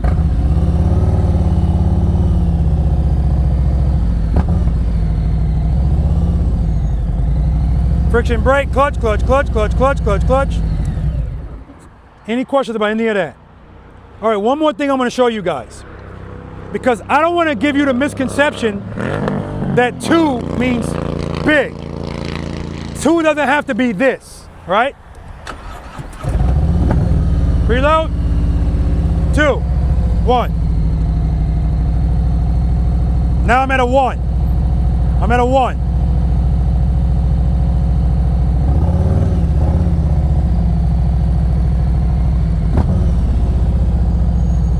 Friction brake, clutch, clutch, clutch. When I'm sitting there sitting still, what am I doing? You know what I mean? Let me just tell you what I'm doing. I'm standing by waiting to see what I feel. It's always about the feelings. I'm trying to get the bike. You'll never see any of us come to a complete stop with the handlebar straight because it's just gonna fall over. So people don't like turning, but the bike is more stable with the handlebars turned. So when I stop, I'm trying to get the bike to be at the perfect spot where it's standing straight up. And if I feel it start to fall, as soon as I feel it, I come off the brake, I go back on. Off, on. I'm just picking it back up from that fall. That's all I'm doing. Trust and believe, right? So everything we're doing, that's what I mean. It doesn't change, it's the same stuff, okay? Any questions? Now, just not to be discriminatory, Right turn. Head nice.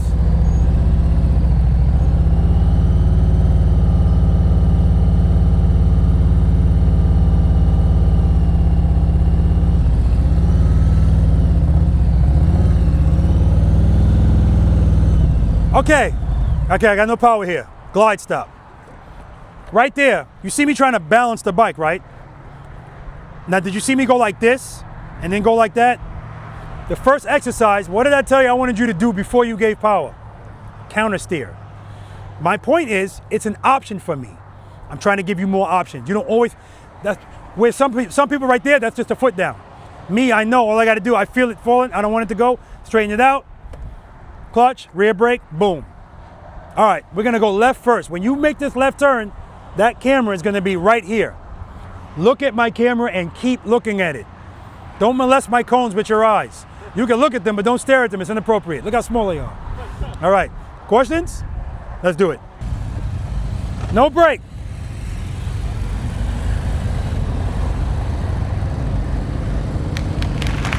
No brake, Stacy. You're good. Beautiful, Stacy. Get those feet up. Slow down, slow down. Keep the clutch where it is. Just drag the brake. Clutch, clutch, clutch. You had it, man. Look where the bike is. It just went too far. No, didn't go too far. You pull the clutch in. Remember, it's only going to fall for two reasons: clutch in or stall. Right there, you had it, and then you say, I don't like it anymore. Clutch in. And the only reason you had to turn the bars that much is because of how deep you came in. Yeah, but it doesn't matter. You had it. You're good. Cover the brake. That's the way we're going. 2 rear brake. Keep it loaded. Good. Rear brake, rear brake, rear brake, rear brake. Good. Straight through. Keep it slow. Good. Good. Head and eyes. Rear brake. Keep it loaded. Clutch, clutch, clutch. Yeah, you got the clutch in. You got to have it out. Okay, go ahead. Go straight through.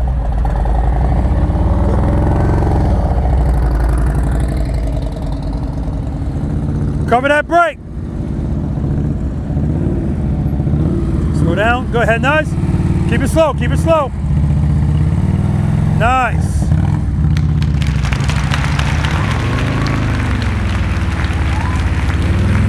Slow down. Slow down. Start turning. Brake, brake, brake, brake, brake. Good job. Slow down. Slow down. Slow down. Slow down. Easy on that brake. Easy on that brake.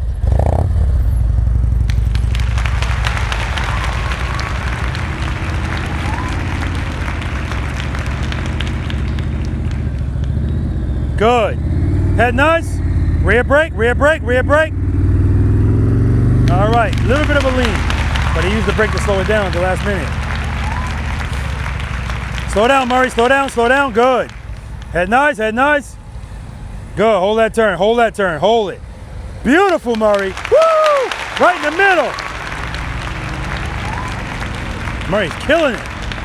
Keep it slow. Good. Head nice on my camera, start turning. Too much speed, too much speed, too much speed. Good, good. He stayed with it.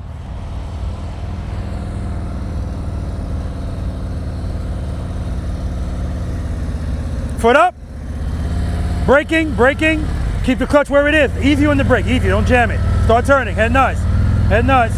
Keep the clutch where it is. Keep the clutch, see, you pulled it in. You pulled it in. But that's natural when you feel, oh crap, it's a natural thing to do, don't worry about it. Let it out. You didn't have to let it out, just kept it right. That's why I said, keep it right where it is. It was working just fine, but when you got right here, you didn't like it. All right. Foot up, foot up. Keep it slow. Rear brake, rear brake, rear brake. Back up. Don't stop with the bars turned.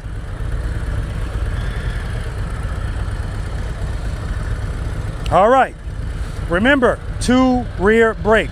Make sure you're covering that brake before you move. You're gonna walk with me. Don't pass me. 2 rear brake. When we get the clutch open, we're gonna keep that where it is and just use the brake to control our speed. Don't do this though. Okay? All right. Preload. All right, clutch, foot up right away. Give me a 2, 2, 2. See, that's not a 2. That's the issue, that's not a 2. Let's try it again. Cover that brake, good. 2, 2, rear brake, rear brake. Just drag it, start turning, keep the clutch open. Keep turning, don't give up on it. Good job. That wasn't bad at all, guys. I got him to turn those bars. A lot of times when people trying to, new to this, turning those bars is tough. All right, you ready? Yes. Yes. There we go. What are we starting with on the clutch? 2. That's right, 2 rear brake. You know one of the things I have issues with? What do you got issues with? Trying to keep the damn throttle at a level 2000. Well, that's part of this too. It always wants to jump around. Yeah, that was good right there. Remember, it don't have to be perfect. Yeah, I know. We just don't want it to be too low. All right, 2 rear brake. Now, when you get it at 2, keep that where it is. I'm sorry, the clutch on 2, I'm sorry.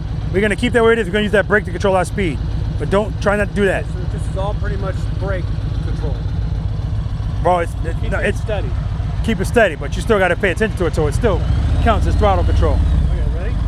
I'm ready. 2, foot up. Brake, brake, brake, brake, brake. Start turning. Brake, brake, brake, brake, brake, brake, brake. All right. He said, woo, but he's leaning.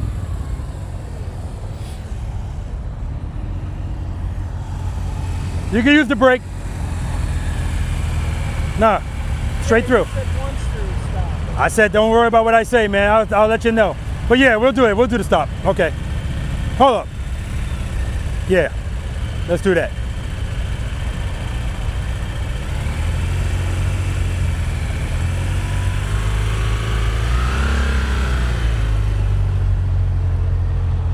Nice, Andy. Smooth stop.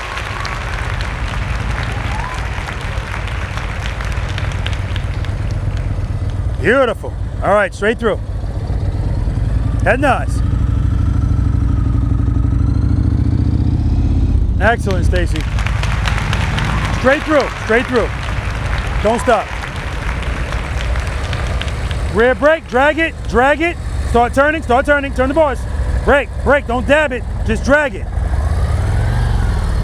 Yeah, as soon as you get right here, you don't like it, you yank the clutch in. Yeah. So remember, I don't care. Beautiful. You know how hard it is for me to get people to turn the bars? So that's good. But we gotta make sure when you're making that turn, you're going like this to the brake and to keep going like this. So remember, we talked about that. If your bike is going like this, slow drag. What is that an indication of if that's happening? Too much clutch. Too much clutch, you're making the bike fight, right? Okay, but other than that, just try to drag it, drag it, drag it, boom. The slower you go, the better. Good job. Cover the brake. Straight through. Slow down. Good. Brake, brake, brake. I know, man, I know. Clutch, clutch, clutch, clutch, clutch.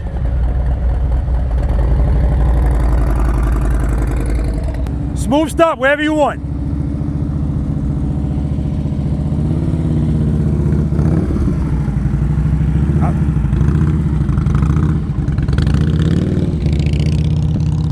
Straight through. Good. Slow down? No. Slow down, slow down, slow down. No, I didn't say stop, I said slow down. Huh? No, we're going left. Brake, brake, brake, brake, brake. Good job, man. Smooth stop, wherever you want. It's too much speed, man. Way too much speed. We got to get that on. Whoa, whoa, what is this? We got to get that under control. I don't know if that's the recluse clutch that's causing that. Smooth stop. Got to be in the box. All right. All right, left turn. Good, head nice. Slow down, slow down, slow down. Yeah, too much speed again, leaning. Leaning slightly, but it's leaning. Smooth stop. Beautiful. All right, left turn, Murray. Head nice. Beautiful. Right in the middle. We ain't stopping yet. Straight through. Straight through. Good. Give me some more clutch. Good. Good. Start turning. Keep. Yeah, I heard it going down. I don't know what my problem is, why I don't do it right. It happens, man. Go ahead, back it up. Back it up. Back it up. Yeah, that happens to everybody, man. It's not unique to you. I told you, it's 3 things. It seems simple, but to put them all together, sometimes it's daunting. You know what I mean? Yeah. You know, and then your stress level starts going up. Don't worry about it. All right. Now remember, I don't want you to be dealing with all of this right before you're about to turn.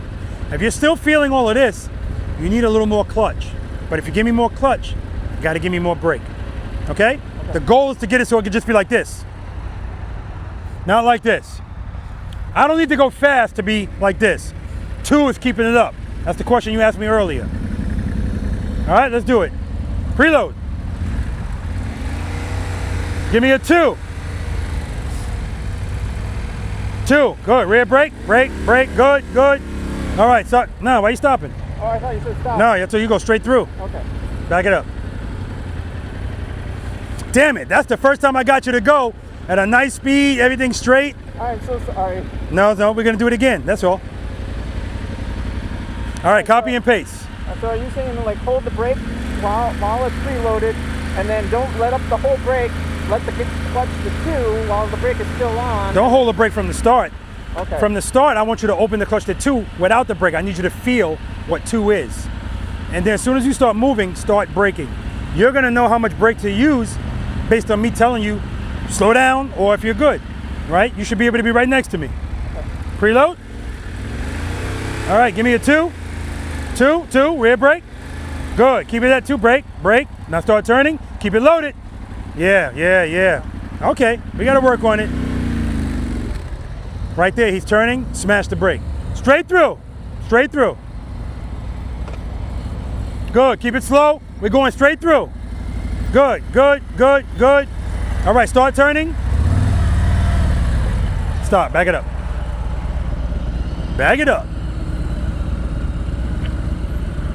Yeah, what we're trying to get is when you're coming down there, coming towards this, keep going. I want it to be so that you can have the bar straight and you're slow. That's me, you being at a 2 and being on that rear brake. Don't smash at it. Okay. Right? So you're starting 2, no brake. Right, you're covering the brake. But I want you to start without pressing it because I need you to feel what 2 actually is. Right? 2 just means the bike's gonna stand up. And then you're gonna be right on that brake. Ready. Preload. 2, so you weren't covering the brake. Start turning, brake. Clutch. Keep it loaded. Straight through.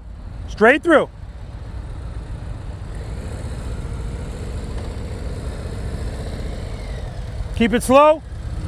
Good, rear brake, easy on that brake. Yeah, right now you're doing this to the brake, and when you're going slow, that's why the bike keeps going like that. Drag, nice and light, drag. All right, you ready? Remember, 2 rear brake. Preload. 2, brake. Good, start turning, keep the clutch where it is. Clutch.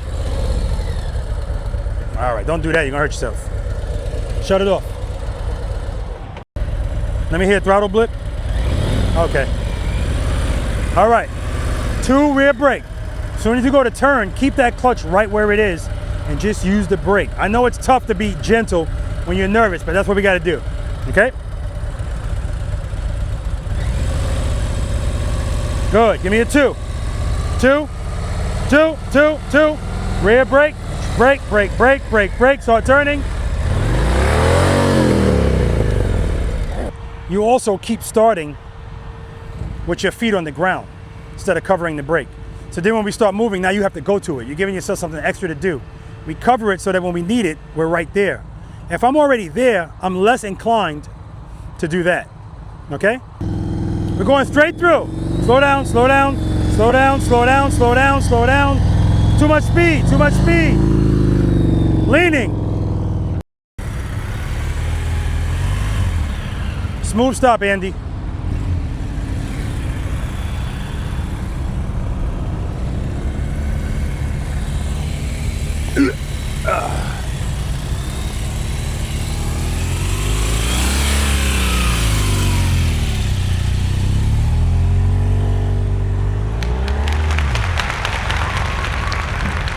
Come on, Stacy.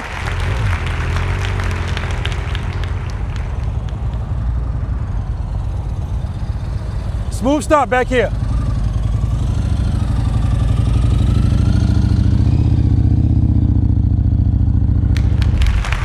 Beautiful. Straight through.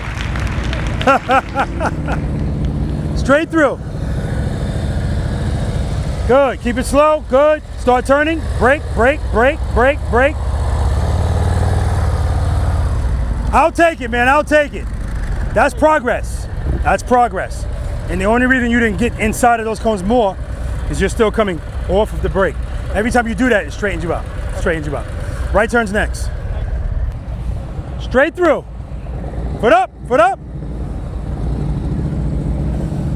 Good, keep it slow. Rear brake, rear brake, rear brake, rear brake. Good, clutch, clutch, clutch. Man, you had it, that was it. I got him down to the speed I wanted him to be at. He didn't like it. Smooth stop. Stop, stop, stop. That's what I'm telling you, stop, stop. Yeah, back it up. I told you to stop the last time too. You said, "No, Rob, I'm going right through." Yeah, wherever you want to stop, wherever you want to start at. Oh, okay. You good right there? Yeah. Good, okay. Smooth stop over there. Cover the brake. Head nice.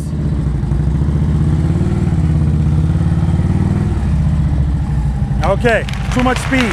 Now when you're coming through here the last times too, you gotta lean a little bit at speed.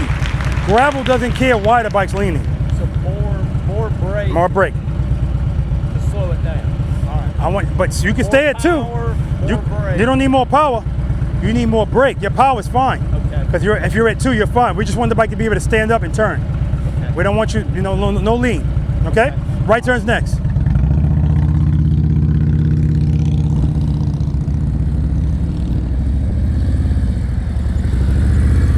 Too much speed, it's a glide stop.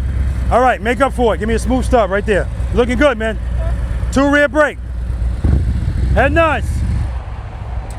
Oh yeah, preload.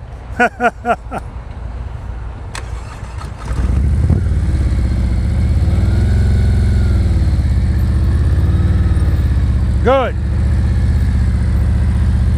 All right, don't stop at those bars turn, but good job. Right turns next.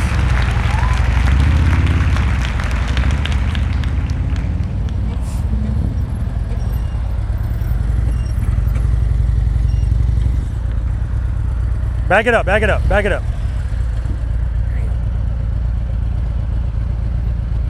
Keep going. All right, so what we have to do is we got to smooth all of this out because right now it's a mechanical bull, right? And that's, again, that happens to a bunch of people. 2, you can keep that right where it is, but when you're on that brake, drag, drag. If you need to do this, very minimal. That's what's making, if you don't like the way this feels, you're gonna like it even less if this bike's doing like that, right? So just try to concentrate on that. And you're coming to a smooth stop at the end. Preload. Good, rear brake, rear brake, rear brake, start turning. Head nice, head nice. Good, good, hold the turn, hold the turn. Oh man, you're good, I don't care, front brake, 10 push-ups. Excellent, man. You're like a new man on that turn, that was beautiful. It sounded good, it looked good. That's what I want. Copy and paste. All right, smooth stop right there. That was really good. The bike sounded good. Good, rear brake. Keep it slow, keep it slow.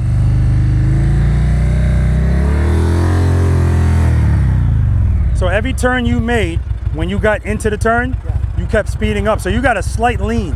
Okay. If this is gravel, so make sure you keep the bike straight up. What did you say, rights or lefts? What's your favorite? It was right. Good, we're doing that next.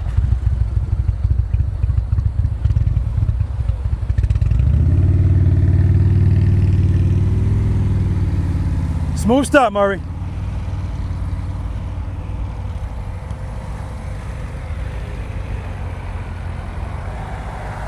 My brother, beautiful. Right turns next.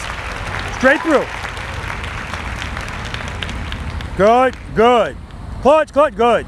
Good, good, good. Keep the clutch there. Just drag that brake, start turning. Start turning. Good, good. Brake, brake, brake, brake, brake. That's what I'm talking about. Beautiful. That's right, that's it. Good job, right turns next. Head and eyes up. 2 rear brake. We're going straight through. Easy on that brake, easy on that brake, start turning. Keep the clutch where it is. See, you pulled it in. I'll watch you pull it in. Back it up.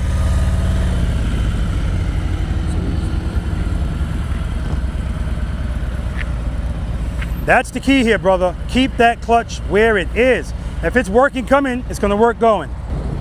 All right, 2 rear brake, and we're gonna keep it there. Good. Good, start braking. Easy on, don't jam at it, start turning. What am I doing? Yeah, you don't love it. What are you doing? You're yanking the clutch in. But I talked to you about that. I said when people go to turn, they don't like the way it feels. And either they open the clutch or close the clutch. We need to keep it where it is. All right.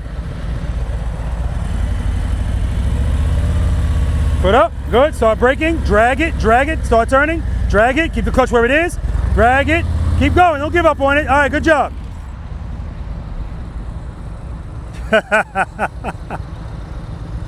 What you got? Again, if it's a little high, it's a little high. It's no big deal. You can always go, you can throttle flip it. Yeah. But let's use that rear brake. I want you at a nice speed on the approach. Preload. Good, foot up, rear brake. Pull the clutch in a little bit. Start turning, brake, brake, brake. Keep the clutch where it is. All right. 10 push-ups, front brake. All right, let's do it. Cover that brake. Foot up. Give me a 2. 2.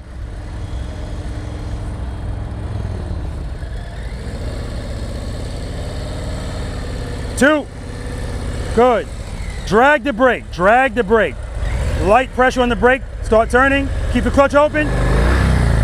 There you go, as long as you didn't put a foot down, that's all I care about.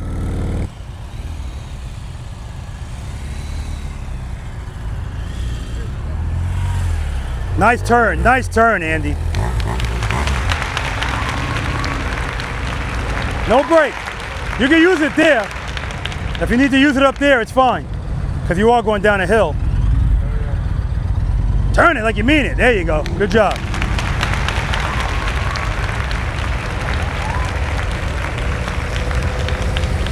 Good. Start turning. Keep the clutch where it is. Turn the bars. Too much speed. Yeah, you like rights better. Cover that brake. Good. Start turning. Keep it loaded. Rear brake. Rear brake. Rear brake. Brake. Brake. Brake. There you go. Give me some more brake.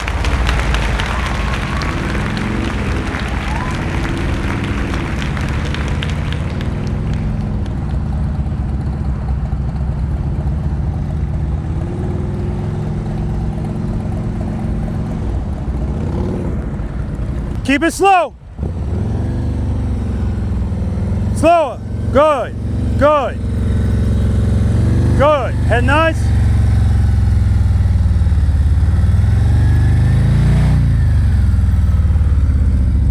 No feet down. That's all I care about. No feet down. I told him at the beginning, if you're going to hit the cone, run over the cone.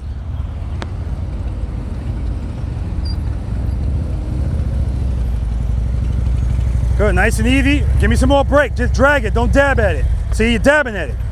And when you go to turn that slow, that's why you feel falling. Try to find a good spot and just drag it through. Drag it through. Like you did that last turn. That was beautiful.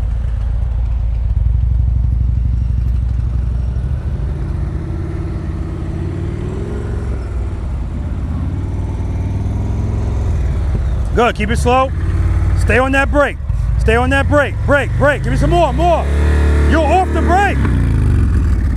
He's got his foot hovering over the brake. I'm saying brake, and he's got his foot off of the brake. So that's why he's still going wide. That's why he's hitting the cones. So I'll ask him when he comes back, why are you hovering your foot over the brake? Don't hover. Cover, and in that case, don't just cover, apply.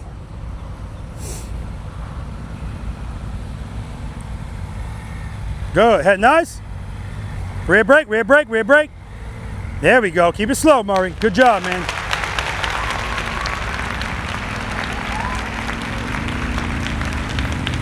Nice and easy. Drag that brake, don't dab at it. Braking, good, good, good. Just drag it, don't dab it. Drag, drag, start turning. Keep the clutch open, drag, drag, clutch, clutch. Or not even clutch, just had to come off the brake. That was good. He likes rights better than lefts. I don't remember what he said.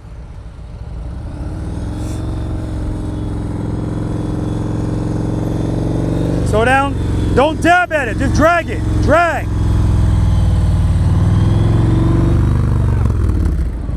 Two rear brake. Give me a 2. 2. Brake. Brake. All right, good. Drag it. Drag it. Drag it. Start turning. Start turning. All right. We got to get those head and eyes up as well.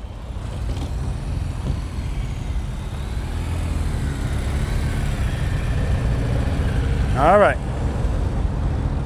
Well, if you were on your Harley, I would stand over there, but you're not, so I'll stand right here.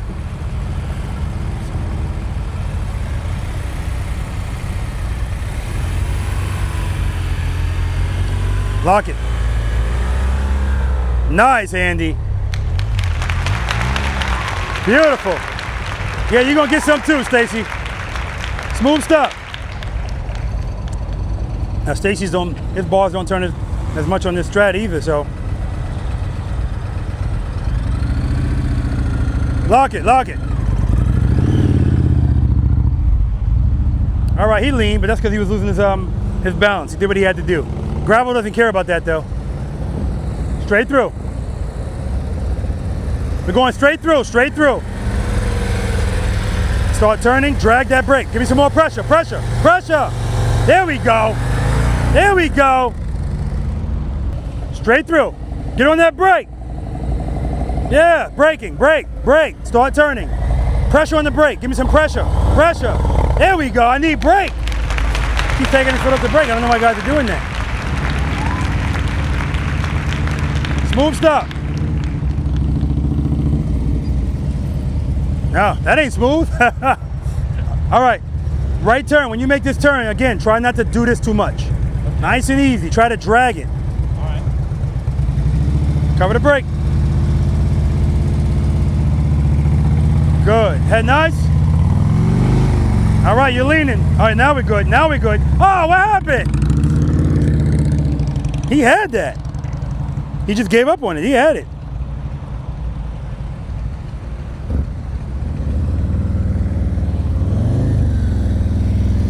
Smooth stop, friction brake, clutch, clutch, clutch. Stop, stop, stop, stop. Smooth stop. Sorry. No, you're good.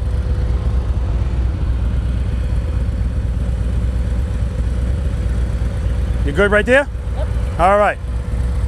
2 rear brake, head and eyes on my camera.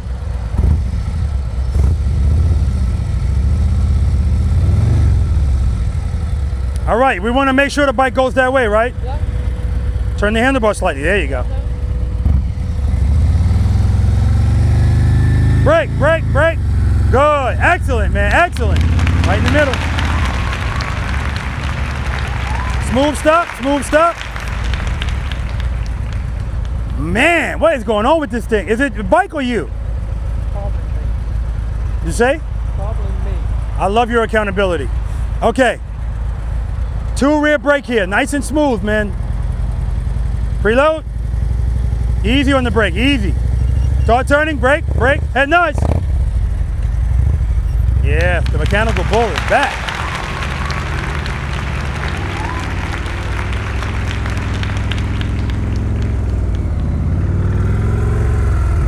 All right, right turn, no leaning please. Oh, Last time you went through, I'm saying brake, brake, and now look, your foot's hovering off of the brake. Why? Yeah, all you needed was brake, and again, your goal is to be in the middle. The reason you're all the way on those cones is because you're not giving yourself any brake. Okay? All right. Good, head nice. See, again, you're doing it. You're doing it again. No, you got his foot hovering over the brake. I mean, it's good. He's doing it brakeless for the most part.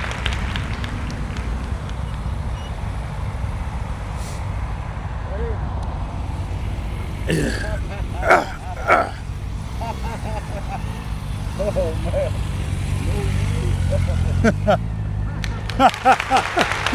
Murray's cracking up. He's cracking up. Straight through. Good, good, good, good. Start turning, start turning. Turn him. Rear brake, rear brake, rear brake, rear brake. Good. Right, there we go. That's what I'm talking about.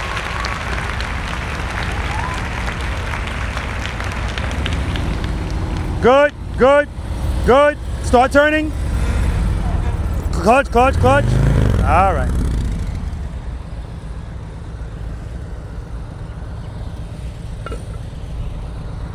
All right, we're going straight through.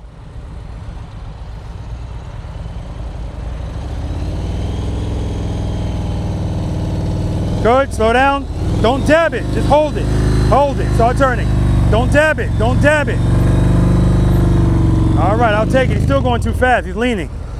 I'm telling him not to dab it and his foot is still dab, dab, dab.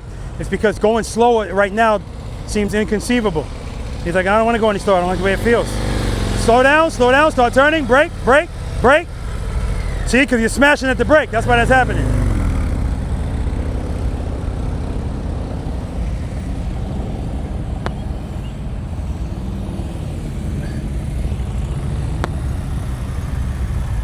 Smooth stop.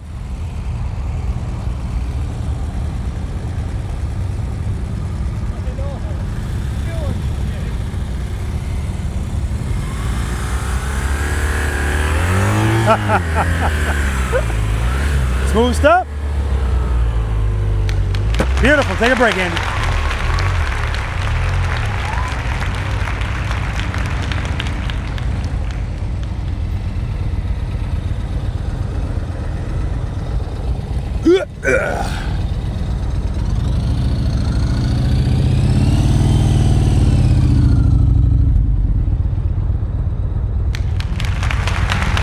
Take a break. Good job, man. Straight through.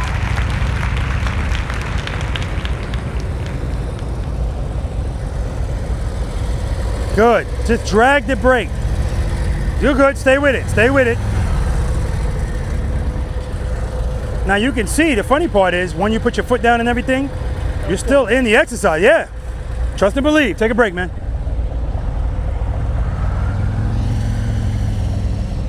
Straight through. Good. Brake, brake, brake. Start turning. Brake, brake, brake, brake. That's 10. Good job, man. Take a break.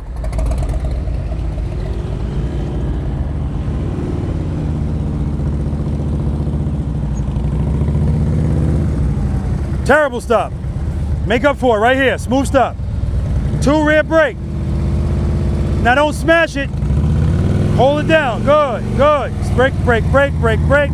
Where's my stop? Supposed to be stopping. Stop right here.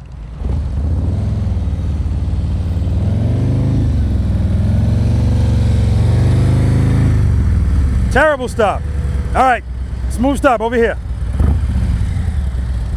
2 rear brake. Head nice. Friction brake, clutch, clutch, clutch, clutch, clutch. Ah, good job on the turn though. Take a break, man.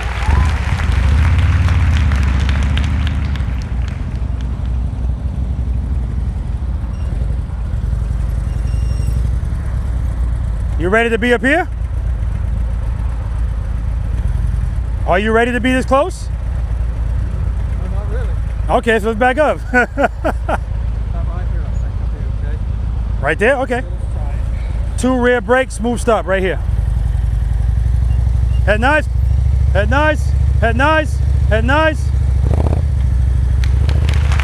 Where's my stop? He didn't give me head nine or to stop.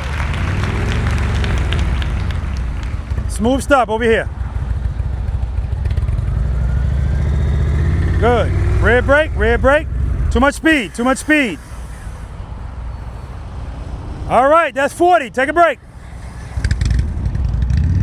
Well, you know what? I can't give him 40. The bike stalled. He had no power. If you got no power, you can't provide it. All right.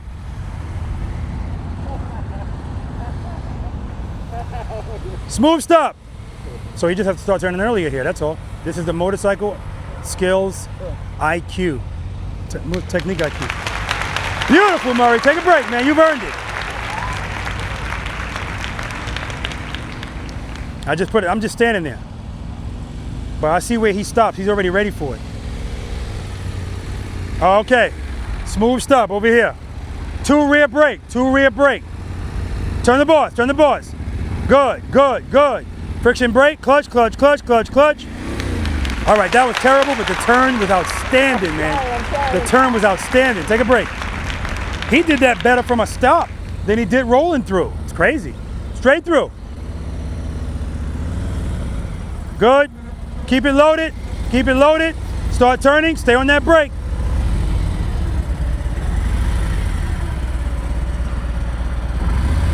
Rear brake, rear brake, rear brake, rear brake. There you go. Straight through.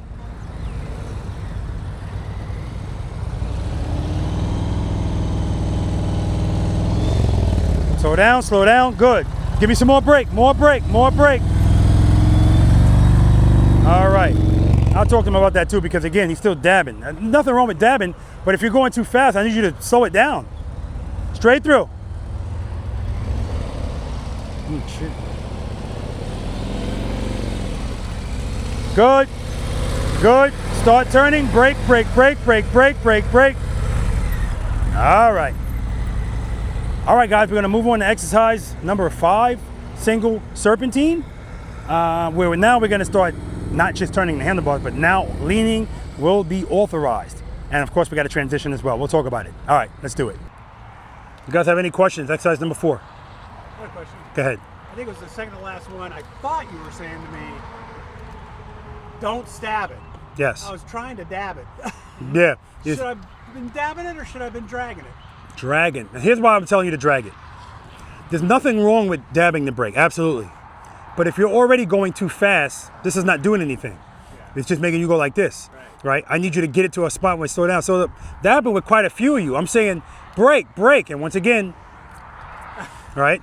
Because it's comfort, right? You're already probably on the edge of your comfort level at that speed. Yep. And I hear me saying, slow down and turn, right? But I need that because I often say, gravel doesn't care why your motorcycle is leaning, just that it's leaning. So if you do that in gravel, the bike's you're gonna lose it. You don't need a whole lot of lean to lose it. And so I'm gonna be a stickler about that. I wanna be to the point where I do a practice session with all of yous, and I'm doing push-ups in that lane for all of you. That's how much confidence I have in you. Now, where's Murray at? Murray's laughing. He's laughing the whole time. He's got him in the helmet. Because all I'm doing, I'm watching how you ride. And I'm like, wow, if you're keeping the bike straight up in that turn, me being there is non-consequential. But if I can get into your head, and that'll mess you up. But that's why I told you guys from the start, don't let the environment change the techniques.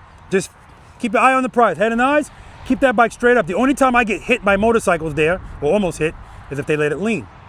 And then it's just like a nick, and then I make a police report. Right? Point at me. Huh? What? You just point at me. No, I didn't. You didn't hit me. Okay. You didn't hit me. Now, what Stacy did do, again, the Strat doesn't turn like a Harley does with the handlebars. So he's out wide, and what he did is when he went to make the turn, I'm going to face the way he was facing. He's trying to go this way. He went to make the turn, and his bike went this way. Now I was talking to, tell me your name again. Jay. When Jay was trying to make that left turn, the same thing. His bike kept going this way. So I told him, turn your handlebars the way you want to go. But if you give too much clutch, that still won't help you. It's still going to go straight. That's why 2 rear brake is so important.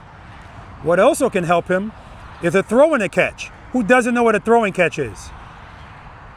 Okay, there's a drop catch and a throw in the catch. A drop in the catch is for a left turn. If I want to make sure the bike goes that way, this happens all the time. The left is going to be easier because just because my left foot's down, the bike's leaned a little bit to the left. But if I want to make sure the bike goes that way, I'm going to let it drop and then catch it with the clutch. But in that exercise, I don't want to lean. So that's a drop catch. It's so quick and slight, you don't even see it. Drop catch, because I don't want to lean. But like I showed you guys over there, if I want to lean, drop, catch, depending on how much I want to lean. So it might be drop, catch, or drop, catch.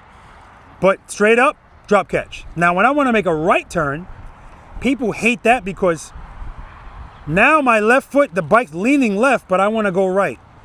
Well, turn the handlebars, I'm still leaning left. How do I get the bike to go in that direction and be sure of it? I got to throw it into that direction.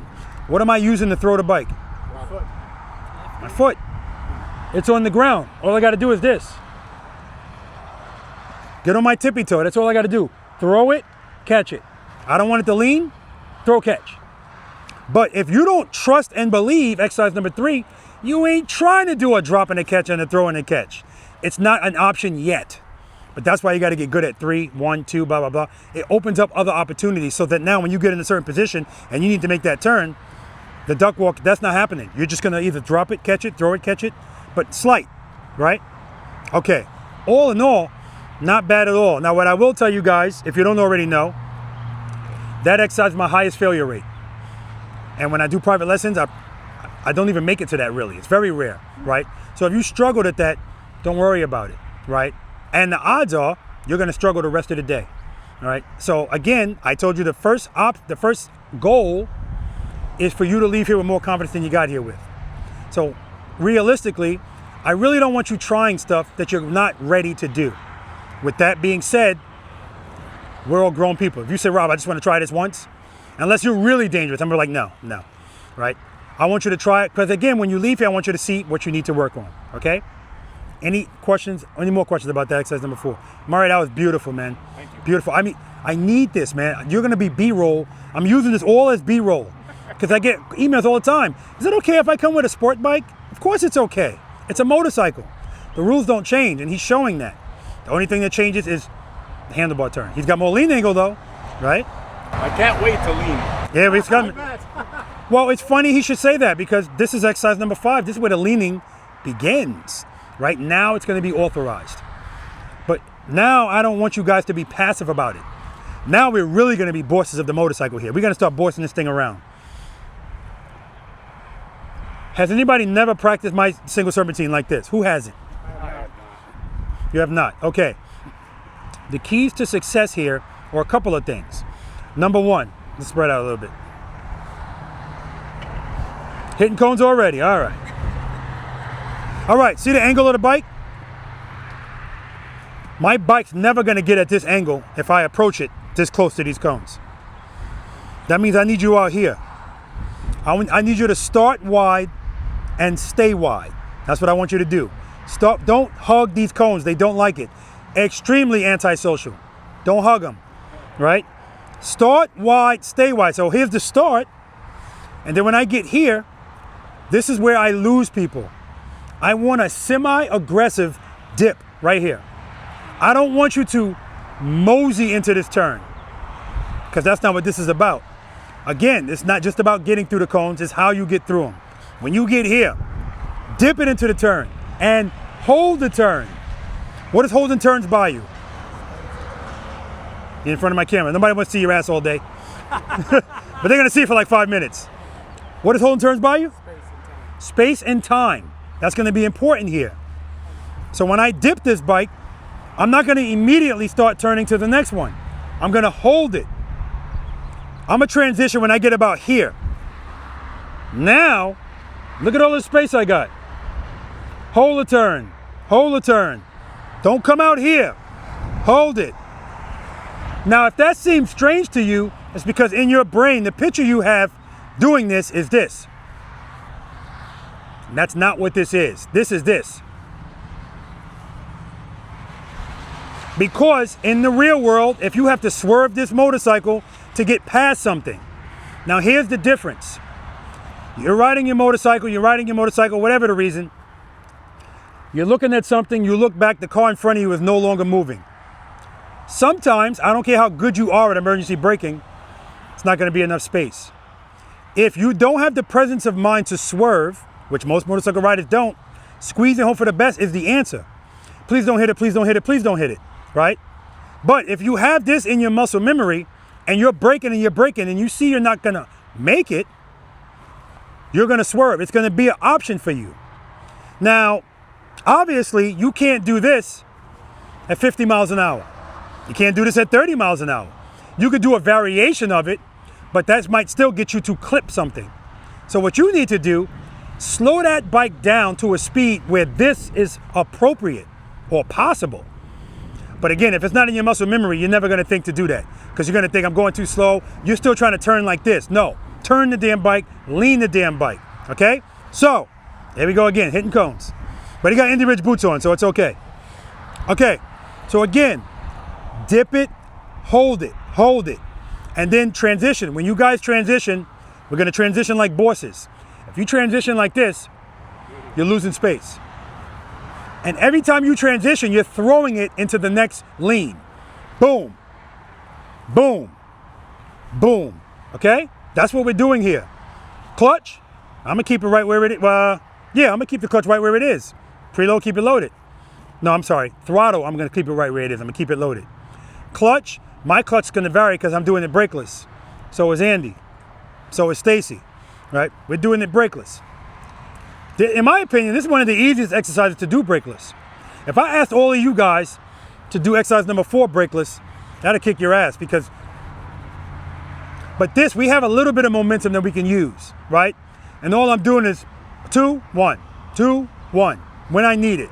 Head and eye straight ahead, counterbalance your body.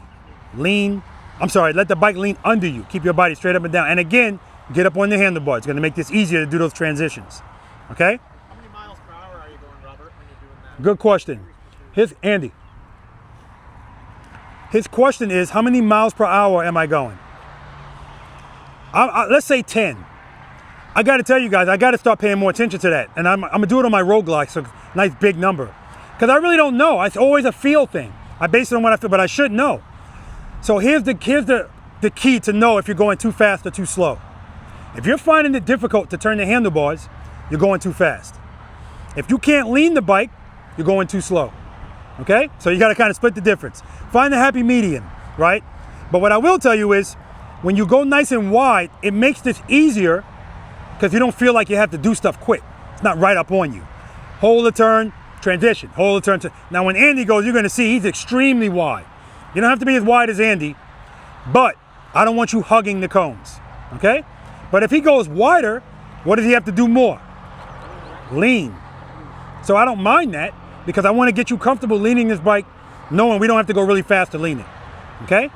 Any questions about any of that? What you got, Murray? In 121, there were no 3 cones, there was only 1 cone. Ah, yes, that's right. So Rob changed it. So you made a few changes. I had to change it. You changed it. For instance, thank you, Andy. This wasn't here before. Correct.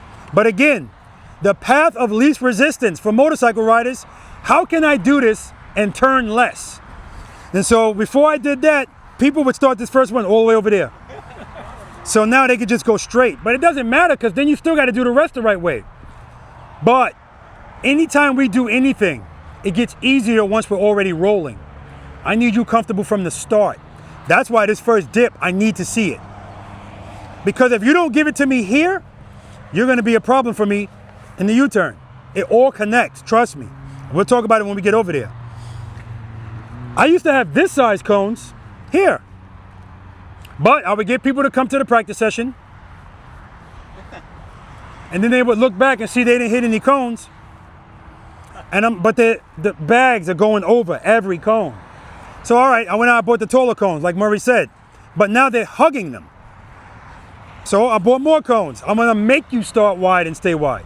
Now people go, well, screw your new cones, I don't care. And they just hit them, right? Don't hug the cones, all right? All right. We're gonna do this 3 times. First time, you guys are gonna start on this side. Second time, we're gonna start on that side. Third time we're coming back here. What's the difference?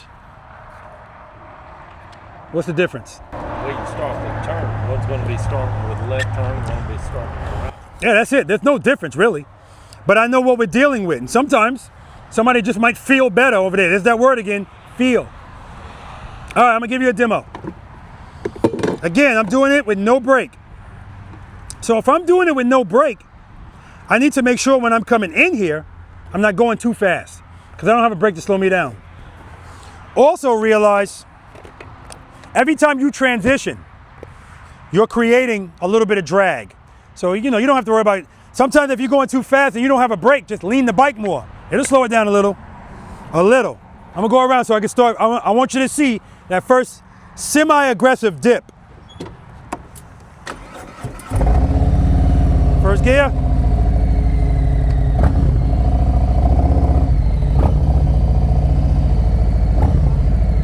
What you guys, square dancing?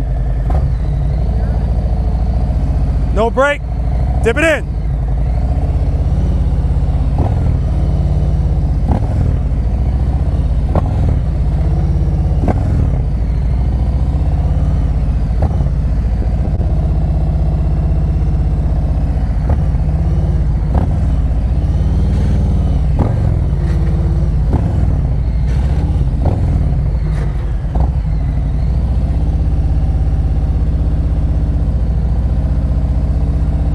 Friction brake, clutch, clutch, clutch, clutch, clutch.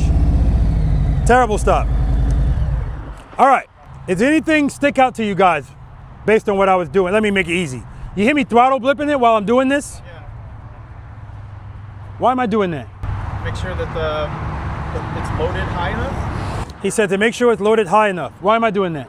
Make sure that when you need that power, it's available to you in the clutch so you can have control over it. Don't I get that just by keeping it loaded? No, because as you're... Sure I do. Because you're letting it tip over when it's down. He's close. The real answer is, I got tab performance. I just like the way it sounds, right? 50 caliber with the zombie baffle. But if I want to talk about the technical part of it, I don't need to do it to make the turns. But what does the motorcycle always want to do with sufficient power on the rear wheel? Wouldn't it be easier to make my transitions if I took that power away quickly?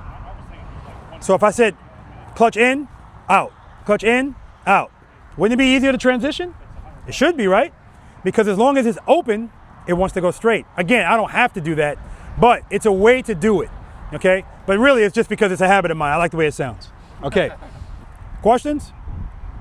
All right, let's do it. You cool if we try? I'm pretty apprehensive about this. Try it once, and if I don't like it, just stop at that point. Hold up. Okay.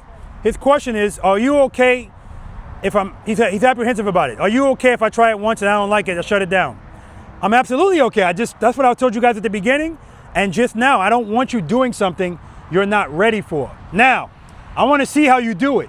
Because you might go, you know what? No, I don't like it. But what I saw, no, you'll do it again. Because what I do find about this exercise is, every time you do it, you get more and more fluid. And that's what we're looking for here, fluidity. Now we're leaning, it's authorized from here on out. This is no longer authorized on the brake because it doesn't make sense. We want smoothness. I'm not gonna be smooth if I'm doing that. Drag the brake, drag it. Now you don't need to drag your brake the whole time through this. You really don't. If you're doing that, that's okay for now. But I don't want you to have to do that, okay? You use it when you need it. Clutch control is key, okay? All right, good question.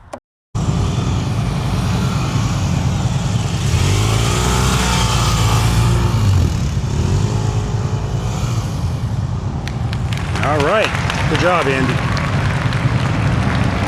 He was brakeless. Stacy, no rear brake. Nice dip. Nice, Stacy. Nice. Beautifully done. Again, that's brakeless. On the strap.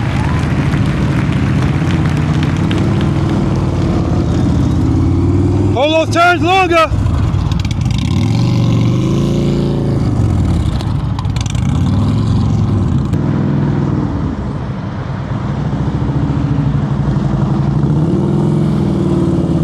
Good.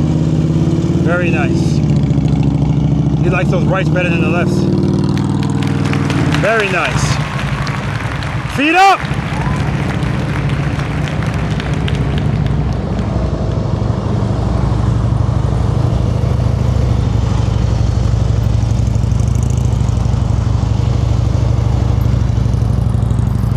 Very nice.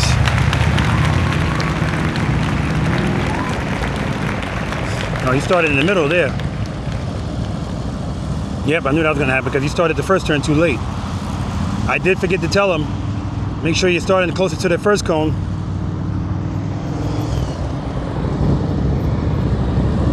That's 10. Cover the brake, cover the brake.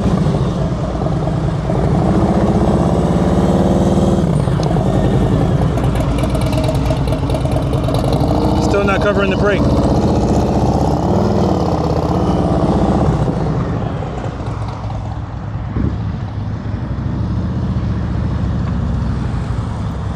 Good. I want to go too wide.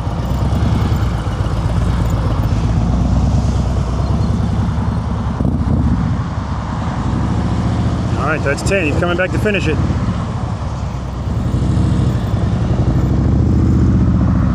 Beautiful.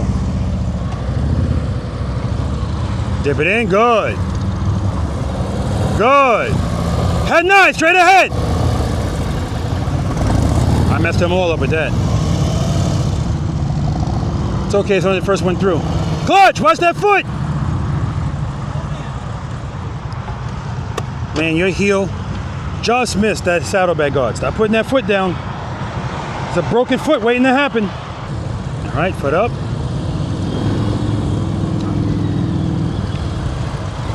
Easy on that brake.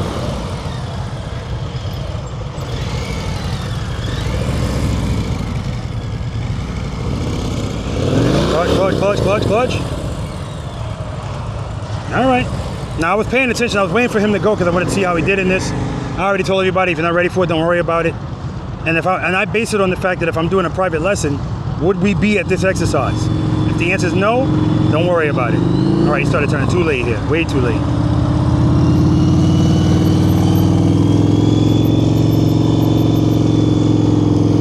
Oh yeah.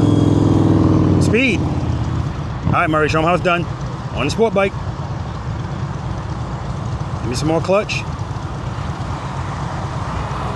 Good. Good. Now remember, he's got less turning radius on those handlebars. Nicely done.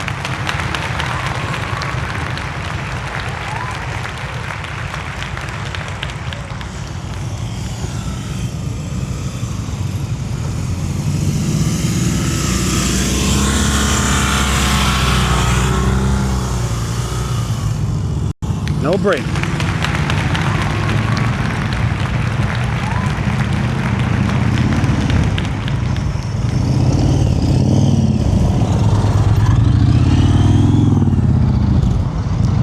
Stacy is killing it, baby. Killing it on this track.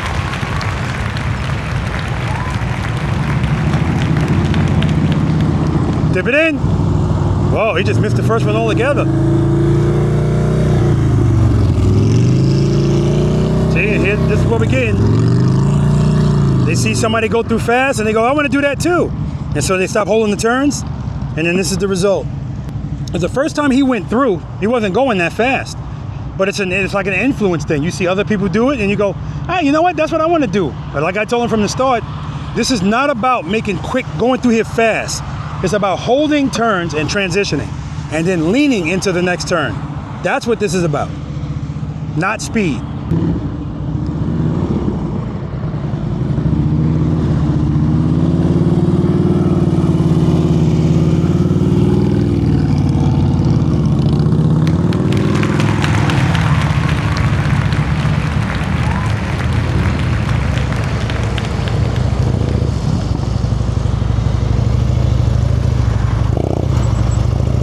Good correction. Clutch, clutch, clutch. You look at it, you're gonna hit it. Give it in.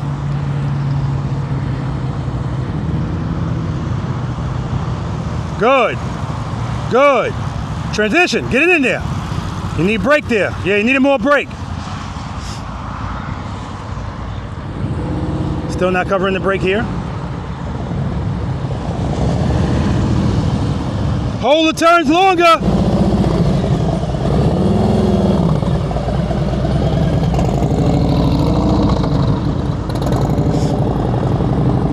The feet dangling off, we'll talk about that as well. I get it. Head and eyes, straight ahead. You're looking at the cones, that's why that's happening. Straight ahead, straight ahead. Because that's where you're going. You're making transitions, but you're going straight. Your goal is to go straight ahead. Clearly you're not going straight, but you want to go straight ahead. Too early on that.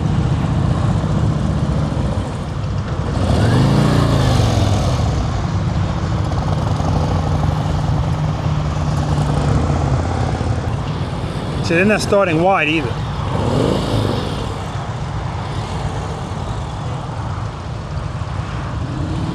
Pick your head and your eyes up.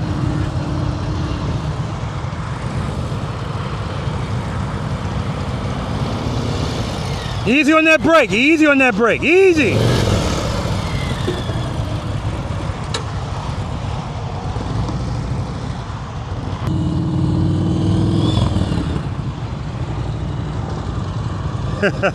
All right, he's shutting it down.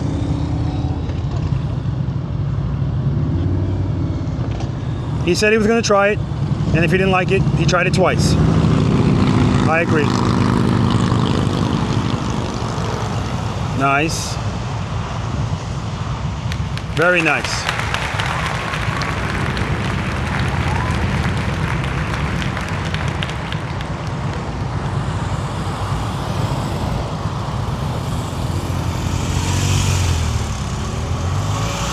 Very nice. No brakes.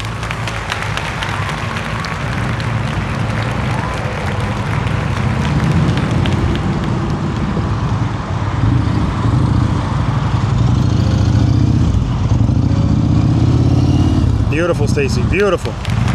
Bike looks good. He looks good riding it. The boots look good. Indy Ridge. All right, let's see if we can get him to slow down. Nope, same thing. Too much speed, hitting inside cones. Hitting outside cones. There we go. All right, he finished off strong. Finished off really strong. Started going wider. You can keep that speed up as long as you hold those turns and lean the bike. And that time, he started leaning the bike. That was really the missing ingredient right there.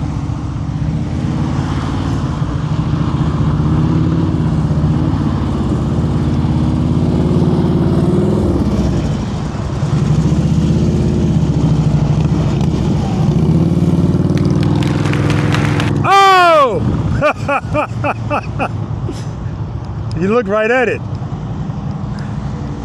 He looked at it like this. Boom. If you look at it, the chances are you're going to hit it.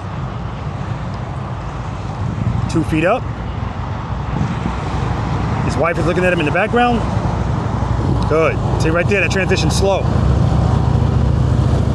And he's dabbing at the brake. Clutch, clutch, clutch.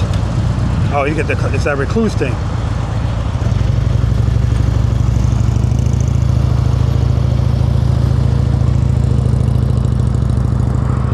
All right.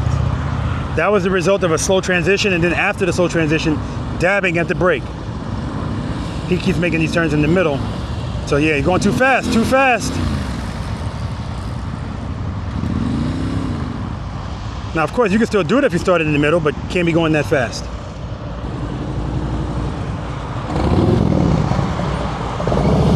Hold the turns longer. Still not using the brake.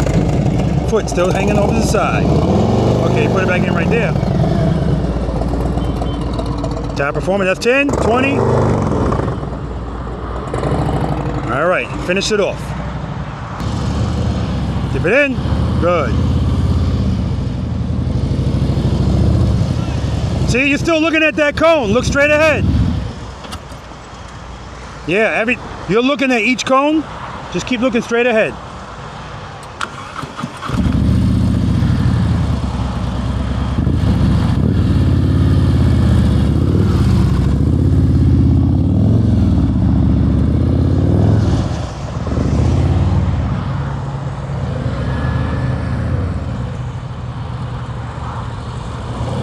Rear brake, rear brake.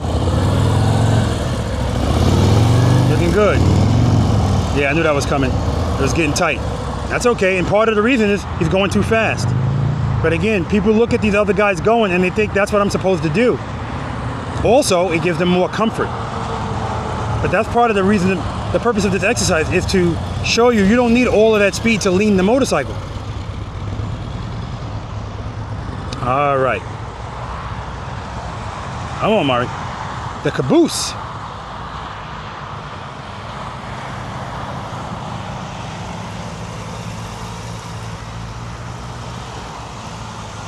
Look how wide Murray's going. Beautifully done. All right, guys. It's U-turn time. It's the infamous U-turn time. People misuse that word all the time. The infamous Robert Simmons. That's not a good thing. Infamous is a negative thing. And people don't like U-turn, so that's why it's the infamous U-turn. We're going to talk about this one first, though. All right, let's do it. Guys, any questions? Exercise number 5. Comments, concerns, I don't do complaints. That's a good one to practice at house. You know, back home. Absolutely. It's a good one if you have to evade something. It's so, I say this every practice session, I'm always going to say it. Once we get to exercise number 5, where we're leaning the bike, if you struggle with that exercise, you're a dangerous rider, right? The other stuff that we're doing, it's refined stuff. It's painting with a fine paintbrush. Now we were using the broad brush, right? But the broad brush stuff can get you killed because now we're going faster, right? And so just keep in mind, the only thing that's preventing you from doing what you're supposed to do there, you got to get that stuff from the exercise before it, right? That's all this is, guys. Trust me. Because if we want to get that bike in, we got to throw it in. That's why that first turn, I told you, I'm paying attention to how you deal with that. If you give me a passive turn, you don't like the way it feels yet, right? The other thing is, you're looking good. Then, and you might not even be doing this consciously. You're not the only one. You see somebody like Andy, you see this guy go through Stacy, and because the first time you went through, you didn't do that. Second time, all of this speed all of a sudden. Now you can't lean the bike, hitting all the damn cones, right? This is not, I said at the beginning, it's not about going fast. It's actually the opposite. I want you to know that you can lean that bike and still go, you can go slower and still lean the bike. Plus, we're trying to transition and lean. You can't lean that much if you're going too fast, right? Again, I know it's comfort, but that wasn't comfort for you. That was, I'm gonna show him I can do the same thing, right? Maybe not consciously, but it's a man thing, right? This is who we are. And it's deceptive. We're not going as fast as you think. Exactly. You can always tell by the lean they're not going that fast. If you hear stuff scraping, can't be going that fast, right? Kevin, what you were doing is, and I'm gonna blame myself, I didn't tell you this. The first cone, let's suppose this is the first cone. Well, I did have my motorcycle right here, but I didn't point out the fact is how close my cone was to that. When you make that first turn, you want to be closer to this cone than you are to that cone. If you're on top of that cone, it's going to tighten up as you go. How do you fix it? You just hold the next turn longer and lean more. So when you were coming in, you were making your turn about right here. Just a matter of time. Plus, and then on top of that, you add speed. It ain't going to happen. So I should have waited until I got closer to the first cone? No. You should have turned closer to this cone. Okay. Start your turn earlier. And then a lot of you guys were starting here instead of here. I tell you to start wide and stay wide. And you said, screw you, Rob. I'm right here. It's right? not screw you. It's trying to remember. Not you. Everybody. When I say you say screw me, that's levity. I know you're not saying screw you, Rob. If you could snap your fingers and do everything I'm asking you, everybody would snap their fingers. But again, it's a process. That's the benefit of being able to watch this once this video comes out 10 months from now. No, I'm just kidding. This is information overload. It is. You refine the information by watching the video later. It is. You know, off the subject, somebody sent me an email and said, what the hell, $350? I don't understand. I took the MSF course. It was 3 days. I paid $300 or $250 or something like that. And anytime anybody, it doesn't happen often, but if anybody ever asks me about the price, I'll always gladly give them an answer, because I could just say that the price is the price, either, whatever. But the answers, to me, it's simple. I always ask them, forget about the MSF. We can't count that because that's ridiculous. It's not a comparison. But anything else you take, are they coming to you or are you going to them? Because if you come to Pula, if you're a V.I.Preloader, it's free, right? The further I go, the more it's going to cost. And now, I was talking to my wife, I might have to adjust my prices again. When I drove to Ohio, the gas prices are ridiculous, right? So this is everything. Everything has to adjust to what's going on. So, but the last part of this is, aside from everything that we're doing here and the instruction that you get to go home in a relaxed state and watch an edited video co-starring you. Because there's stuff, the information overload, like Andy said, that's real. And a lot of times if you go home, you're not going to retain half the shit that you went through. But if you could go and watch it again. Now, again, if you don't watch my videos as far as practice sessions because they're long, I bet you'll watch this one because you're in it, right? But don't, do me a favor. Some people watch themselves and just skip to themselves. Watch the whole thing. Because you never know where that piece of information is going to come from. It could be somebody else did something. You deal with the same thing, but you just didn't do it that day. And they did it. You heard me say it. Right? This is educational. This is some entertainment value to it as well, but it's educational, right? That's what you get here, okay? And the beauty of that is, when you do another practice session, like there's a bunch of people, of course Andy's one of them, I call it the evolution of fill in the blank. And you can see where they start. Dave, as a matter of fact, I did a practice session here with Dave. Every time I come to North Carolina, he would do both days. One Sunday, it was just him and I. I don't know what happened that day, but nobody else came, right? But dedicated. Now he's a coach. But he was terrible at first, right? That's what I mean when I say this is not that complicated. It's just, you just got to keep doing it and doing it. And once you get it, you got it. Okay? What do you got, Andy? Speak up! Robert makes commentary while he is filming. You do not hear that commentary on your motorcycle. You will hear what he's saying about you during the video. I forgot about that. And the importance of the edited part is sometimes if you're doing something, as I'm talking about it, I'm gonna zoom it in, I'm gonna slow it down, right? Slow motion helps big time. It's dramatic too, but sometimes it really helps, like, whoa. And here's how it's really gonna help you. For instance, in this box, you got 27 feet. I'm telling you, I really don't want you to be line to line. I don't want you to use all 27 feet. I want you to use less. If you come in here, I told you to start here. But in actuality, you started here. And when you make this turn, you make it, you're in the box. But when you ride away, you're pissed because in your mind, you used all 27 feet. Because you put your hand on the Bible and swear you were all the way over there. Go back and watch the video. And sometimes people say, no, it didn't happen. I'm glad I was recording it, so. All right, enough about that. If nobody has anything else from that, we're gonna move on to this. Exercise number 6. This is the infamous U-turn. Now, I think when I said who loves making U-turns, everybody raised their hand. No, I'm just kidding. No, exactly. All right, so again, 27 feet.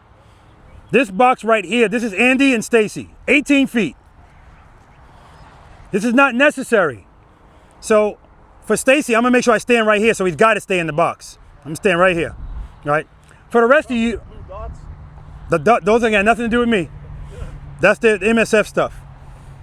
Shout out again to this dealership for letting me always come here and do practice sessions. Let me do a private lesson here on Friday. And also told me I can mark the ground if I wanted to. But I marked it, but I used black paint, so it doesn't stick out so much. But anyway, I want you guys to be ideally 20 feet. That's where I really want you. See this road that this car's coming down right now? How wide do you guys think this road is? 25. He said 24, yeah. 24. On country roads, usually 24 feet. I want you to be comfortable making a U-turn on a country road. So that's why I'm asking you for 20 feet. Because here, controlled environment, nothing to worry about. 20 feet, great. If you have to do it out there and you have any stress, it's probably gonna be a little bit wider.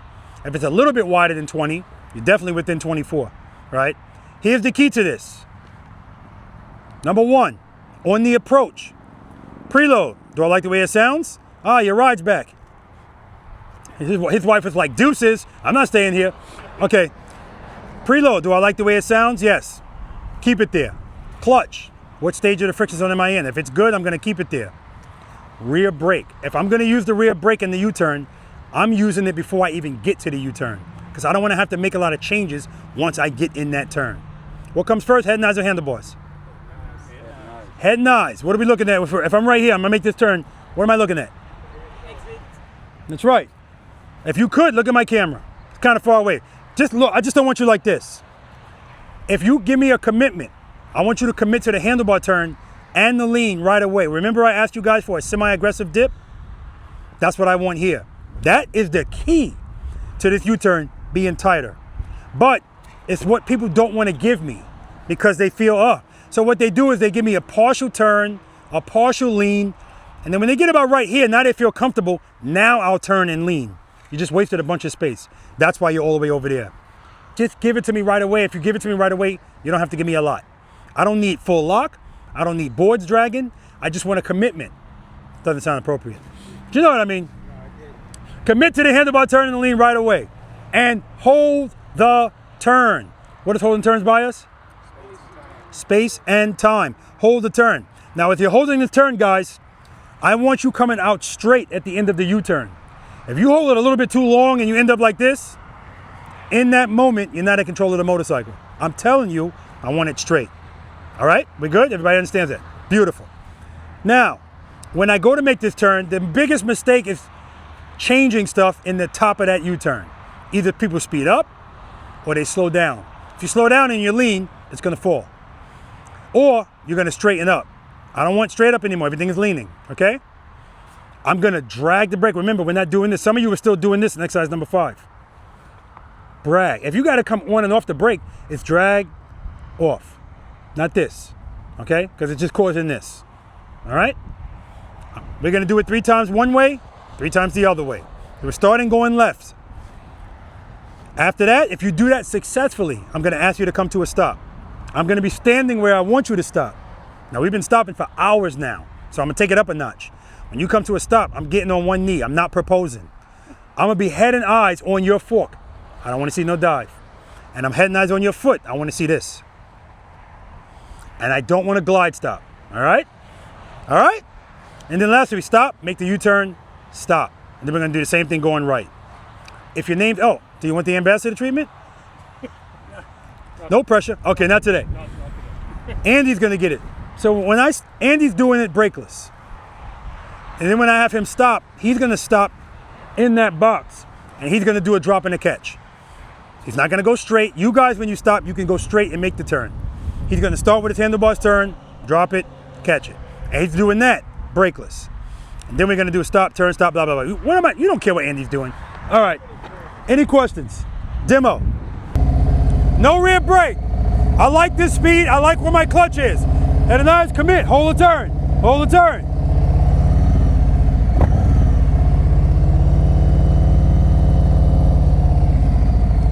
Now let me tell you what I did right there without the brake. The speed that I was coming up, I liked it, but I knew I wasn't gonna stay at that level of clutch. As soon as I turned my handlebars, I gave it a little bit. Then I pulled it back to where I was before. That's all I needed to do because I'm not using the brake. Now, if I'm using the brake, because the stage 2 demo I showed you, I'm just gonna keep the clutch right where it is and drag the brake.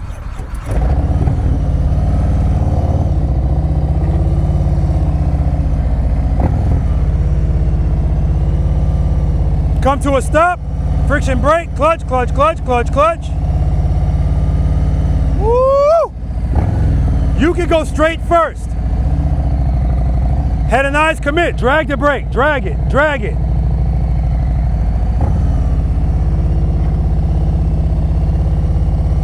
Friction brake, clutch, clutch, clutch. Then you're gonna stop, make the turn, stop. Head and eyes, hold the turn, 20 feet all day.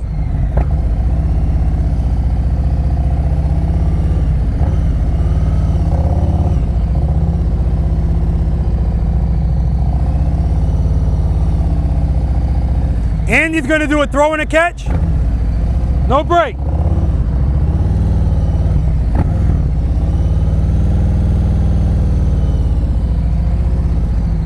And the reason I love this bike when people rent it, because the Custom Dynamics lights are on the sides of the bags too, I always know when they're braking.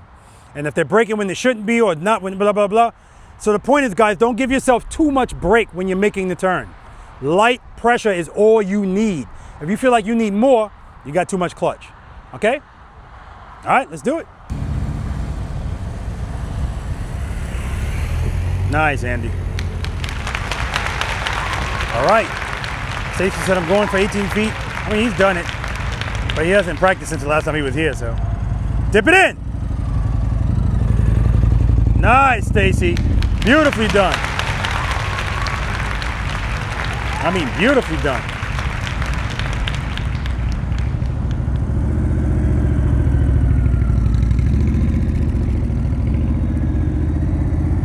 Very nice, very nice.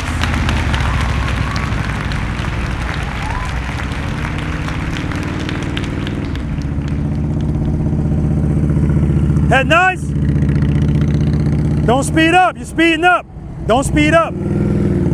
That's a momentum U-turn. We don't want that. And that's why it's so wide. Head and eyes, head and eyes. Good job. You slowed that bike down nicely.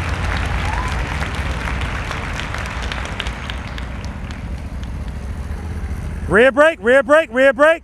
Yeah, too much speed. Good job, good cover. Good recover, I should say.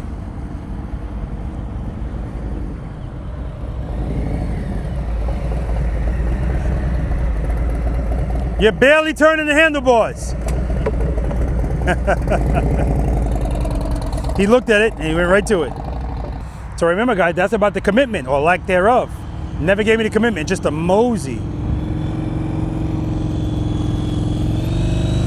Head and eyes, commit, commit. All right.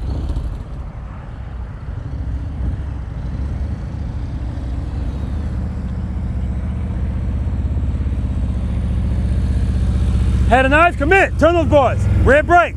Brake. Good. Good job.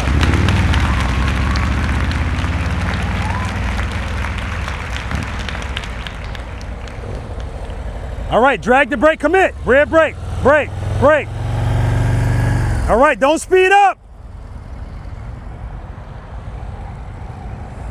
All right. Let's see what we get here. Head and eyes, commit. Clutch, clutch, go, rear brake, rear brake, rear brake, rear brake. Not giving me brake. And again, it's because why would I slow down if I'm already uncomfortable at the speed that I'm going? I'm already going slow. That's why. It's just wider and wider.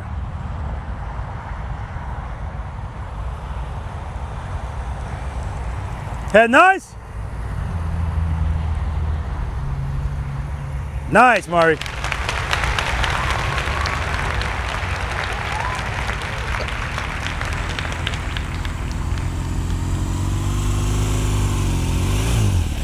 Beautiful.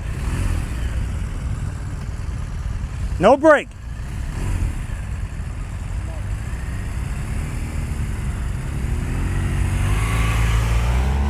Nice, Andy.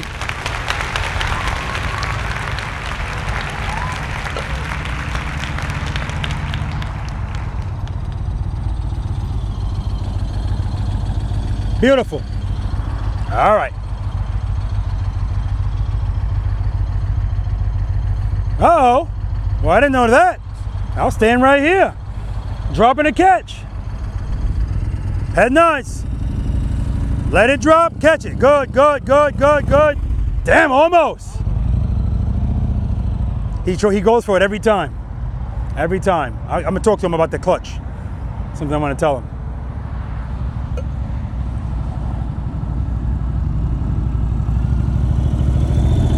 Glide stop. All right, U-turn.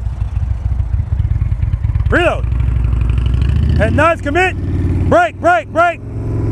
Yeah, keep that speed down. Good, good.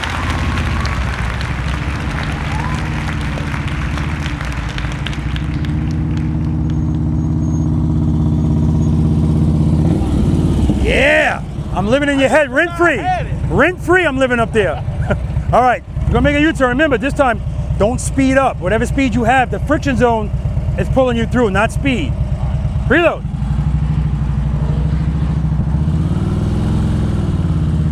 Good. Head and eyes, commit. Rear brake, rear brake, rear brake. There we go. It's still speed, but it's less of it. Whoa. Way too fast. Glide, big time glide with a capital G. All right. Head nods, commit, rear brake, rear brake. Head nods, you're looking straight. Yeah, so his bike's fighting. He's making it fight.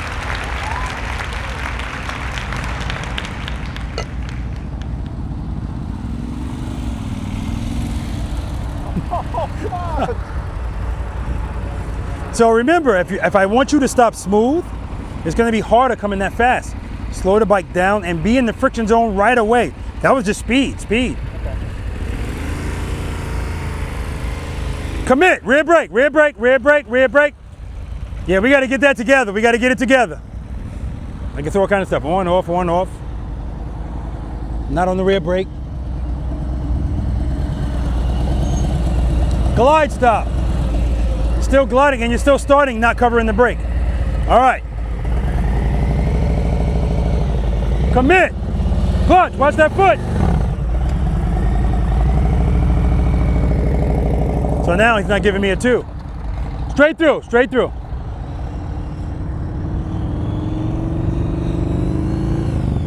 Good, good, good, good.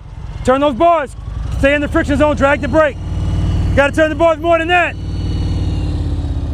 And he's leaning with the bike.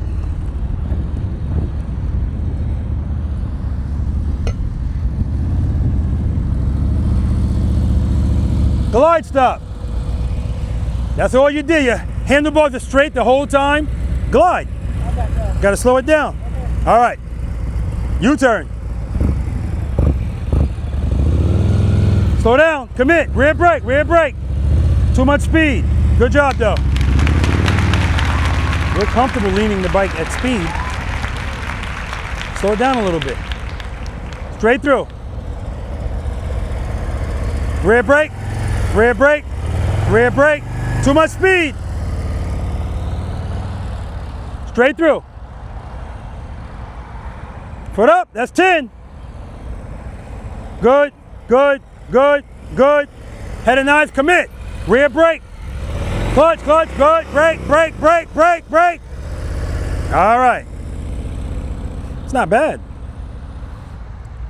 But he's not a small guy either. Those stock handlebars are terrible for him. Terrible. It's not an excuse. He can still do it, but. Glide stop, Murray. What? Glide stop. Glide stop. Glide stop. Speed into it. Okay. Head nice. Commit. Nice, Murray.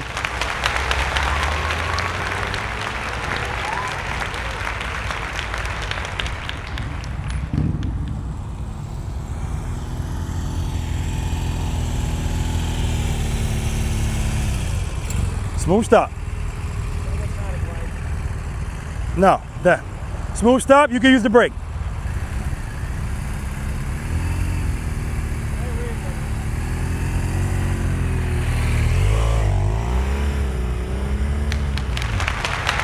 Right turn's next.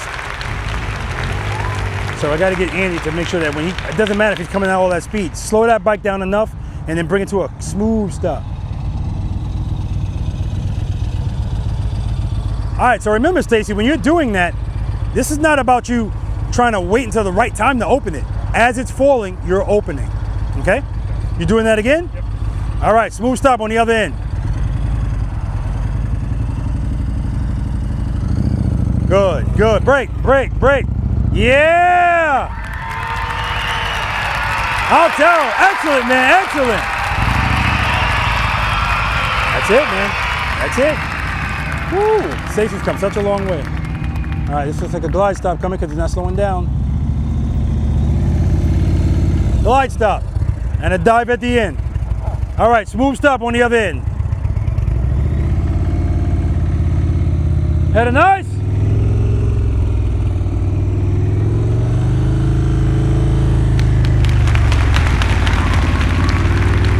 Glide stop.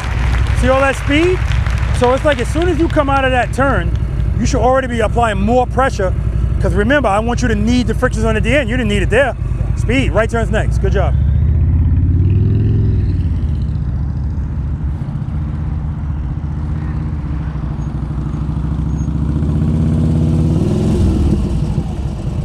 I was close. Not even close. Way too much speed. Remember, you should be stopping here like we did in exercise number 2. So you should be approaching me like this. You're coming fast. All right, make up for it. Smooth stop over here.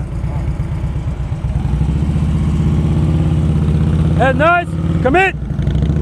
Brake, brake, brake, brake, brake. Slow down, slow down. Slow down more. Yeah. Terrible stop. But good U-turn. All right, right turn next.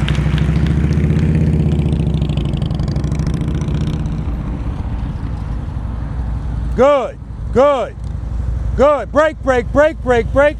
Nah, don't give up on it. As soon as you get down to the speed where I want you to be, you don't like the way it feels, and then you start putting the feet down. No, ride that clutch, brake, brake, clutch, friction brake, friction brake. The last U-turn, your bike's fighting. It's fighting. So are you able to control the amount of clutch you're giving? Yes. All right, so that just means you needed less clutch. Because, I mean, you're holding it, and then when you get off the brake, right? Okay, smooth stop over here. Head nice, commit, brake, hold the turn, smooth stop, friction brake, brake, brake, brake, brake. Terrible stop. Best U-turn of the day, though. That was perfect. Right turn's next. Go ahead. What's the point of just like you just said, coasting versus stopping like that? Coasting, nothing's on you. And so remember, right now you don't feel comfortable going very slow, right? Right. So if you coast into every stop, you're losing an opportunity to learn and get comfortable riding at slow speeds. If you slow the bike down, you have to do something to keep it up. If you let it coast, momentum's keeping the bike up, right? And so you're already comfortable doing that. Right. We're here to step outside of that. And trust me, it's going to be beneficial. All right, man. Good question. Good. Good. Start braking, braking, clutch, clutch, clutch, clutch, brake, brake, clutch, clutch, clutch, brake, brake. Damn it. It was good. And then at the end. A little shocky. Yeah. I still, the throttle is what gets me. Like, revving it too high and then it gets me freaked out. I just got to get used to that. I got to practice and practice. But the throttle is not the issue here. Here, it's clutch, clutch, and then the brake. And right there, it was looking so good. And then at the end, you felt falling, time to stop. Falling doesn't equal time to stop, not for the boss. You decide when it's time to stop. All right, you can redeem yourself. Smooth stop over here.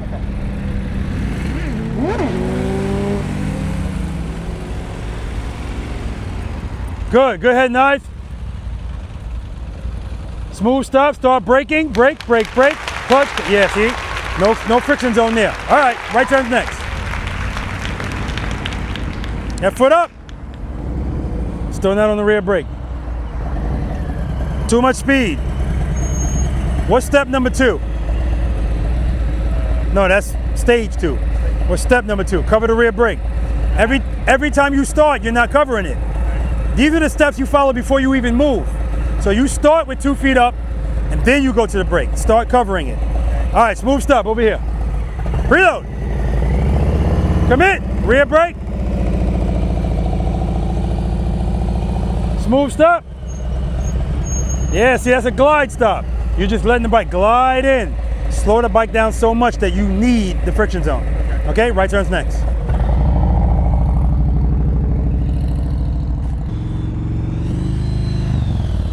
Head of knife, commit. Drag the brake. You're looking right at those cones. Good, good. Clutch, clutch, clutch, clutch, clutch, clutch, clutch. Yeah. Yeah. And so he just asked me why can't I let the bike glide in? That's the example right there. When I get you to slow down appropriately, what I want, that's when you start feeling this. And if you don't know how to correct it, that's when other stuff happens. So right there, you should be giving me clutch at the end of that. Clutch, but keep braking. All right, smooth stop over here. That's the main reason why. Come in, rear brake.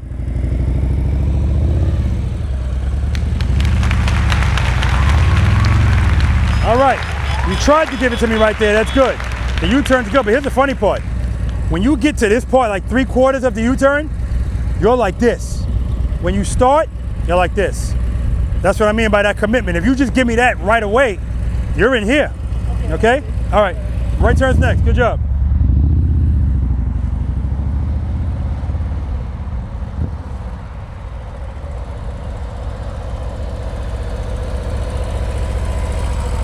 All right, it's better. It's better. Give me another one over here. Preload. Head nice, commit.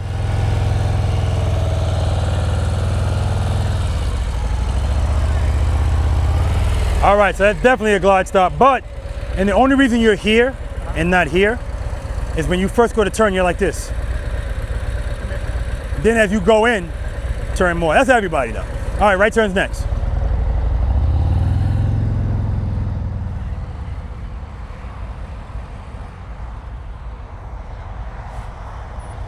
Good, good.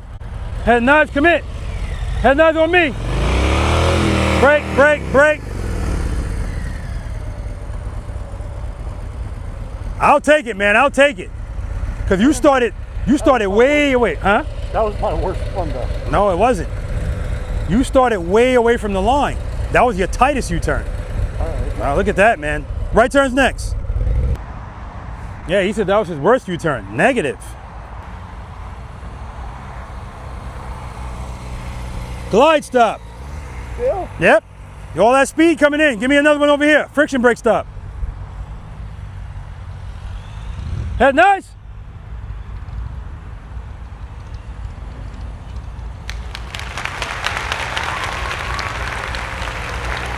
Okay, better, much better. Right turn's next.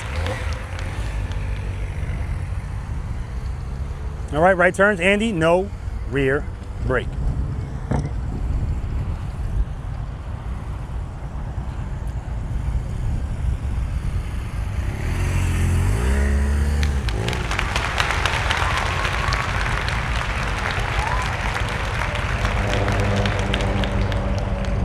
Commit. Nice. Woo! Oh, he was on the brake. It's okay. I don't give a crap about that. That was beautiful. Head and eyes, commit. Turn those boards.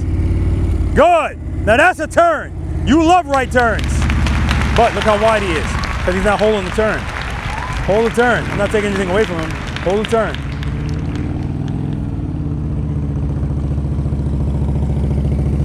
Head nice, commit, turn those boards. Good job. He likes rights better than lefts as well.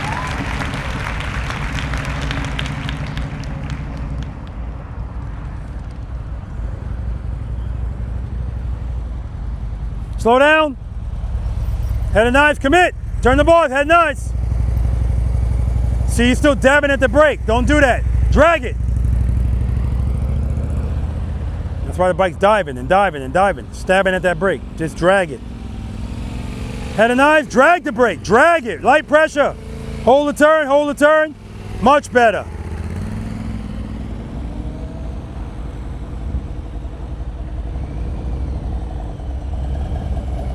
Head and knives, turn the boss, commit. Commit. All right. He doesn't like right turns. Well, he doesn't love them. Yeah, you see what you're doing there? You're moseying into the turn. He's coming up, and right here is when you usually commit. He's starting his turn here so he can gradually turn. No, we don't want that. We're not going around a S-curve. We're making a U-turn.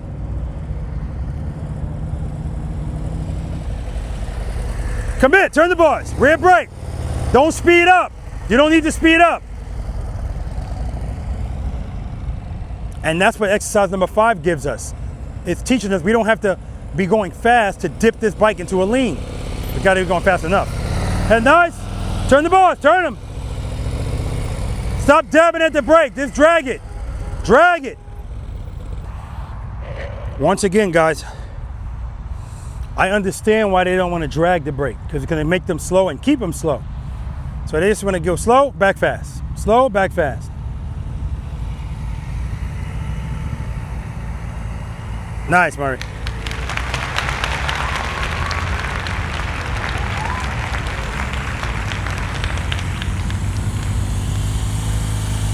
Beautiful.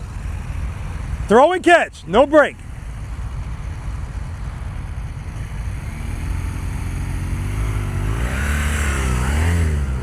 Nice.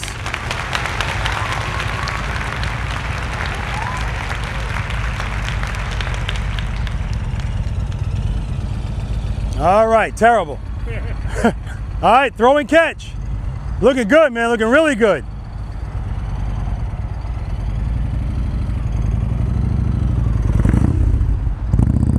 Nice, no feet down, no feet down. The bike was going over. He didn't like the way it felt, so he aborted quickly, and then he went back. But by then, he was on top of that cone. First world problems. Nobody cares, Stacy. Nobody cares.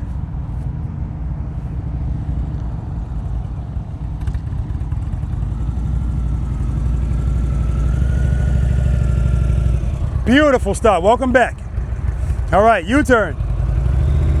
Because I made him slow down. Head knives, come in. Rear brake, brake, brake. Good job. Still speeding up at the end. No reason to be all the way over there. I forgot to tell him.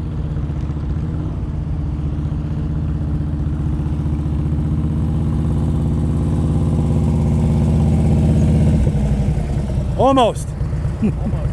Well, you know, you see it falling to the left. Yeah. You need power. What am I doing? You're not giving me clutch. See, and that's the whole purpose of me going like this.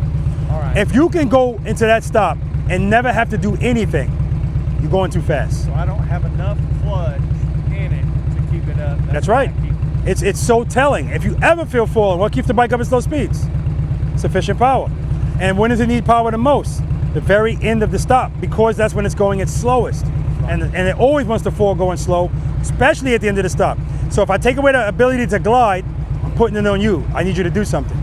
Every time you do that, every time you stop and you feel that, it's reconditioning how you feel about this whole thing. That's what this is about, okay? All right. Good. Just drag it, don't dab at it. Still dabbing it. All right.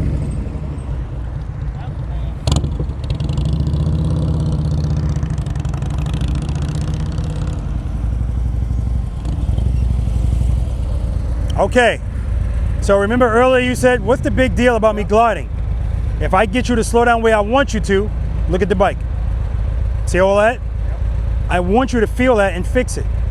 And if you don't know how to fix it, that's why we got to keep doing it. Because once you fix that, trust me, other stuff is going to be like, no big deal. If you're talking about fixing, what do you mean fixing? That don't happen though? Yeah. What does the bike always want to do with sufficient power? Stand up and go straight, right? If it's doing this, it's trying to fall. How do you get power? Clutch. Falling, but rear brake at the same time. It's friction brake. And brake, brake, brake. And if you need more, you give more clutch, but you have to keep braking. Then you can bring it to a stop like this. Not gliding doesn't do anything for you, okay? Because sometimes you don't have space to glide. Right. Then you resort to this. Right. All right. Head knives, commit. Drag it, don't dab it, don't dab it.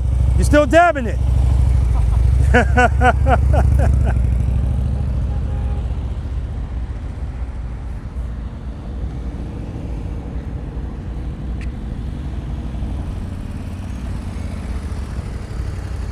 It's better, it's getting better. Good, commit. Yeah, keep it loaded. Brake, brake. So right there, that was just a case of not enough brake.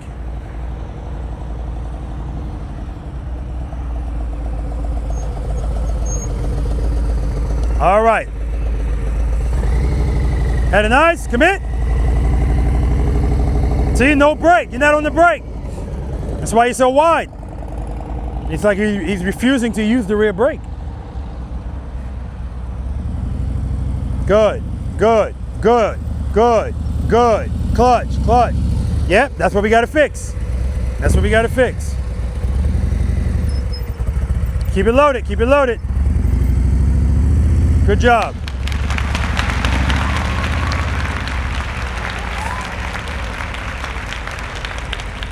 Good, good, good. Clutch, clutch, clutch, clutch. See right there, that last bit, you say, stop, give up. That's why it's diving. Nice and easy. Nice. Yeah, that's all you need. I mean, right there, that one, just a little clutch and brake. Boom. All right.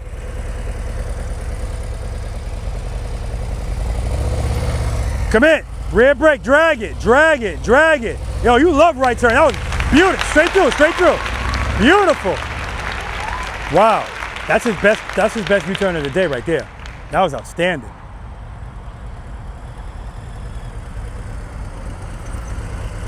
Front brake, glide stop, 10 push-ups on the front brake. All right, U-turn. Head and eyes, commit. Rear brake, head and eyes, head and eyes, head and eyes. You still dabbing at that brake. That's why the bike's jumping and jumping and jumping.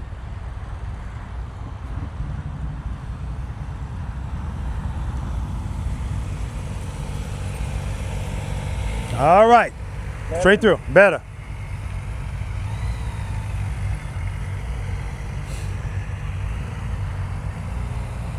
I'm gonna need some more lean than that next time. Yeah, so go faster, it's okay.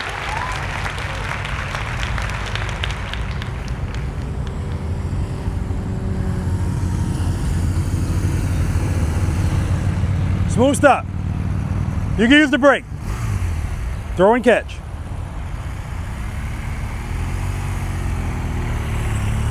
Brake, brake, brake, brake, brake, brake, brake. All right, take a break.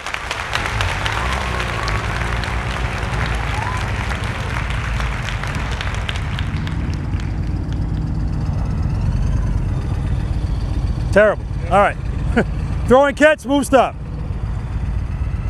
Oh, that last one, what happened? I didn't commit enough. Is my biggest problem anyway.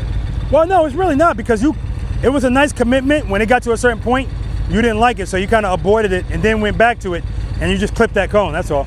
First world problem, nobody cares. Good. Woo! Too much commitment.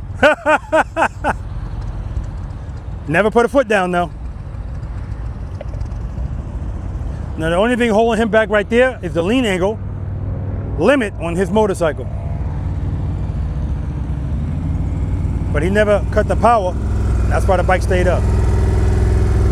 Oh my God, outstanding. Give me another one over here. I'm greedy now. Head and eyes, commit. Keep it slow, keep it slow, keep it slow.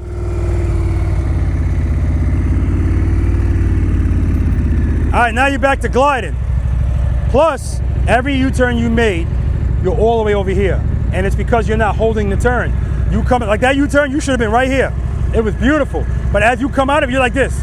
Too early. That's what brings you over here. All right, take a break, quick break.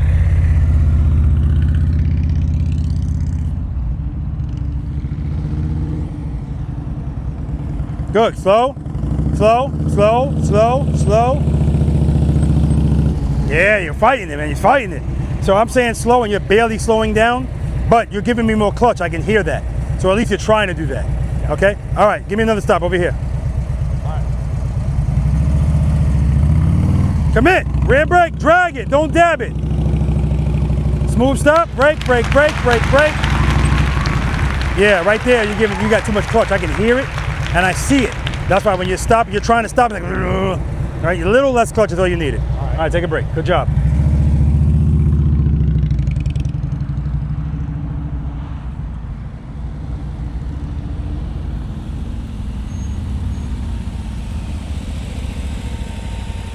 All right, smooth stop over here.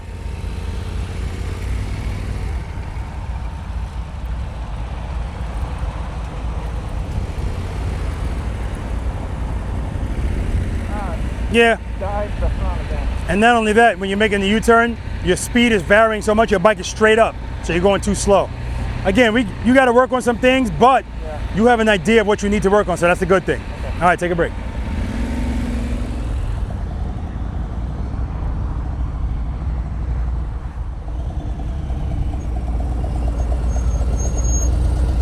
Ah, yeah. Give me one over here. Reload. Head knife, use the brake.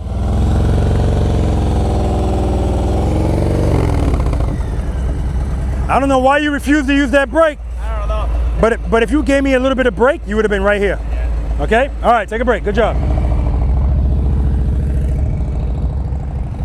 I mean, guys, it's going to help you. It's correction and control. Right there, he needed correction. He was going too fast. Brake, clutch, clutch, clutch, clutch, clutch. All right, give me another one over here. Commit. Where's my stop?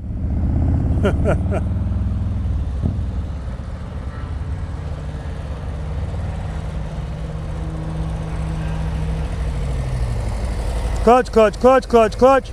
All right, we're almost there. Every time we get that dive, that's the last piece of the stop where you don't like the way it feels. Yeah. Okay. That's normal for me. Smooth stop over here. Commit. Rear brake, rear brake, rear brake. Good. Smooth stop. Clutch, clutch, clutch, clutch, clutch. Dude, the stop is horrendous, but that U-turn and the one before it.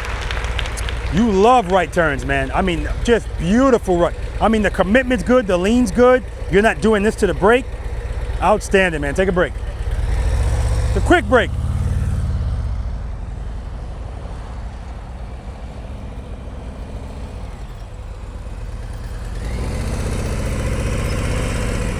All right, so when you're making these turns, you're still doing this to the brake. Drag it, just drag it, drag it. And your head and eyes are like this. Turn your head and your eyes when you go to turn, look at me. Smooth stop over here. Head and eyes on me. On me. Easy on that brake.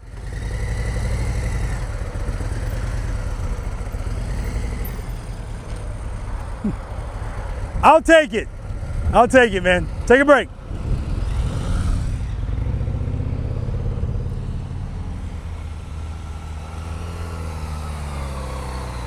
Yeah. Better? When I get you to slow down like I want you to, immediately I start seeing this. Yeah. That's what I want to see, because now you got to fix something. Okay? All right, U-turn with some lean, please. Just use the brake.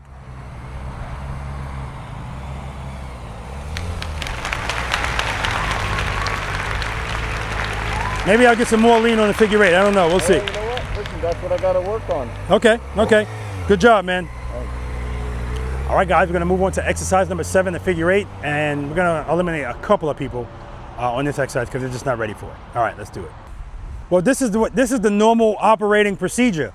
The higher we get in stages, smaller. That's the way it's supposed to be anyway, right? It's going to get smaller now because some of you guys that are standing here, you're not ready for the next exercise, right? And that's fine.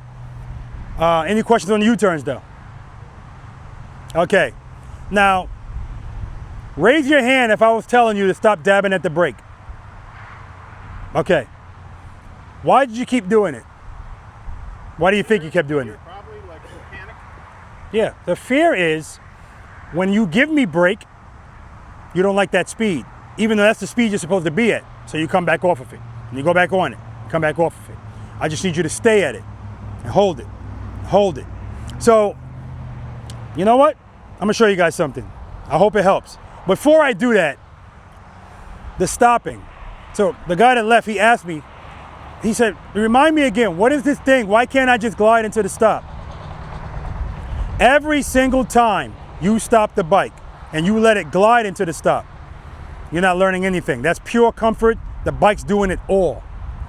When I get you guys, when I'm doing like this and you don't ignore it, when you really go slow, I start seeing this and your stop looks terrible. That's exercise number 2. I told you I want to stop like that all day. But again, you're going to always resort to what makes you feel most comfortable. Plus, motorcycle riders, for the most part, lazy and complacent, right? Whatever's easier for you to do, that's the choice you're going to make. So to let it glide doesn't take any effort. It's easy. I like the way this feels. If I slow you down and you start feeling this, I need you to know how to deal with that. Because once you can deal with that, it's going to open up other things. Trust me, there's a method to the madness, okay? All right, I want to show you something. Friction brake, clutch, clutch, clutch, clutch, clutch. I'm gonna make some U-turns, some circles. I'm gonna have the bike leaned all the way over. I want you to tell me how fast you think I'm going. I'm not asking you to try to read my speedometer. Look at the bike, tell me how fast you think I'm going, okay?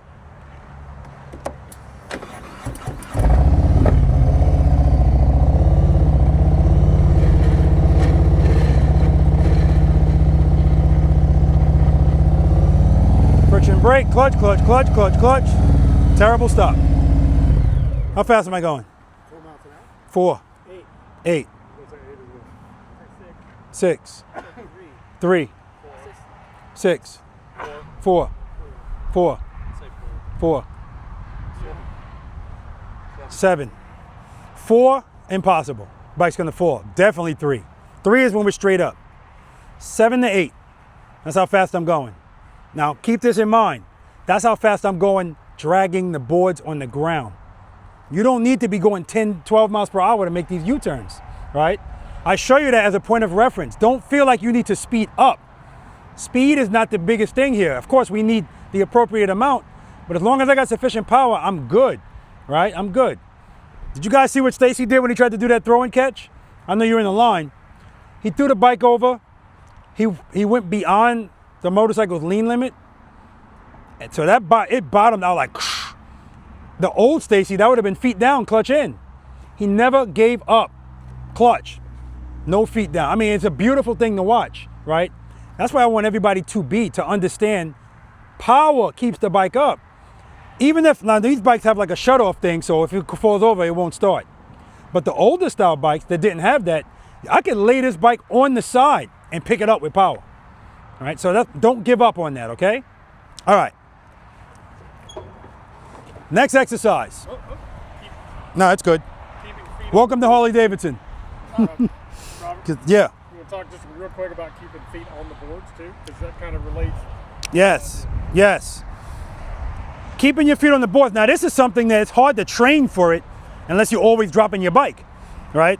But we want to keep our feet on the boards because that's what keeps us safe. Quite a few of you have been putting your foot down and your heel is just missing that saddlebag guard. Now, I know that's an instinct. Please. Especially, that's why I like this style of motorcycle. Stacy, if you have these guards, when the bike falls, it will literally stay at 45 degrees. Just keep your feet on the boards. Let it come to rest, then you can step off. What you got, Andy? Now there are 2 motorcycles here that is not applicable to. That's right. Your bike, if you stay on it, it's going to land on you. That's right. Let the bike fall and step off. And it's high up too, right. So you got a longer fall. And obviously your bike too. Well, I guess 3 bikes. Yeah. He forgot about his own bike. All right, guys. Exercise number 7, figure 8. Again, I'm just going to say, well, you don't, no, clearly not. You're not ready for it, not ready for it, not ready for it, maybe. Why won't you give me the rear brake? That's what I want to know. He won't give it to me. Focusing on the clutch. Yeah, exactly. And I'm like, and I like for you to do that, but remember, step number 2 is cover it for correction and control. So when you're making these turns, I'm like, ooh, all he needs is a little bit of brake. And you're here. And you're like, nah, I'm good, Rob. Okay, if you want to try, you try. We're only going to do it once anyway. I think you'll be okay. What do you think? I think you'll be okay. It's up to you. I'll give it a try. Okay, I know you'll be okay. All right, who's never practiced this before? All right, that's the entrance. This is the exit. 27 feet. You got the same width you had in the U-turn.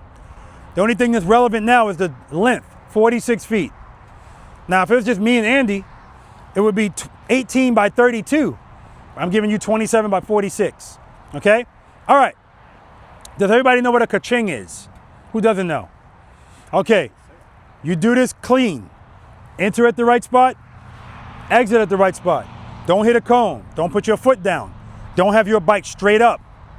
When you exit, ka-ching! I'm not gonna make this sound, it's gonna be in the video, right?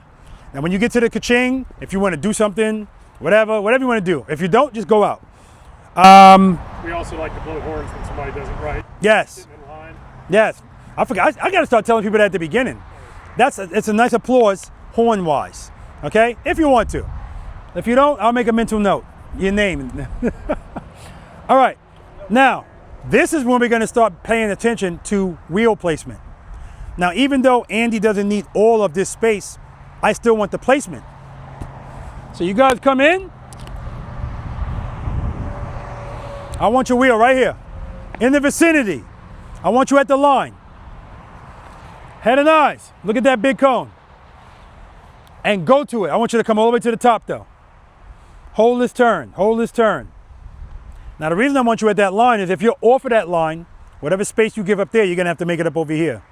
If you're way off of this, whatever you give up here, you're gonna have to make it up down there. So, Hold this turn, hold this turn. I'm looking at that cone. When I get to the 12 o'clock spot, that's where I'm going. And that's what, who the hell left this bike in the way? That's where I'm going. That's where I'm gonna make all of my transitions. Hold this turn, hold it. Don't come out, hold it, hold it. Transition, head of eyes, all the way to the bottom. Hold it, hold it, hold it. Hold it, that's where I'm going. Hold the turn, hold the turn, hold it, don't come out, hold the turn. Head of knife, transition. Now the reason people come out early is, I know and you know, if you make your transition facing this way, that means you really gotta turn and you really gotta lean. So you're gonna try to cut it early. You're just taking space away from yourself by doing that, okay? Any questions? Not very slow because you gotta lean, right? You shouldn't be straight up in here. If you're straight up in here, no ka-ching, all right? This is about leaning. You hear that, Murray? We're leaning, that damn bike can lean, show us, right? Like I said, we're only doing the exercise once, but you're doing 2 figure 8s, okay? Boom, boom, boom, boom, get out, okay? Andy, you're doing the pauses. Andy's got to come to a pause at the transition. I know you don't care, but I'm looking at him. Nobody cares. Brakeless too, right? No, that's when I do 4 parking spaces, but I don't have parking spaces here. We care, Andy. You hear that? He said we care. He's French. All right, demo.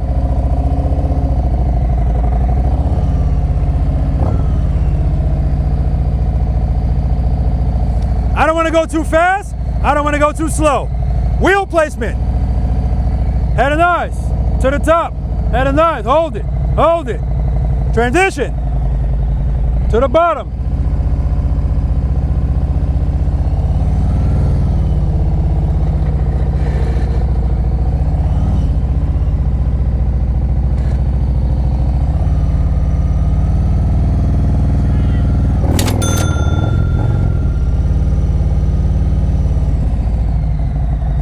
Friction brake, clutch, clutch, clutch, clutch, clutch, clutch, clutch.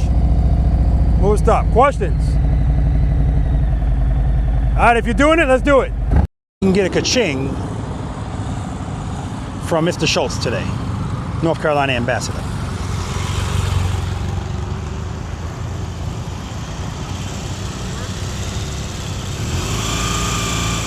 All right, that was a stop.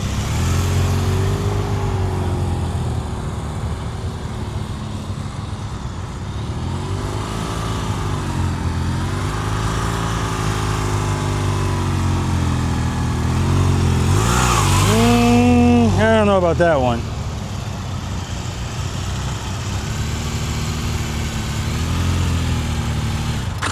Oh, shit.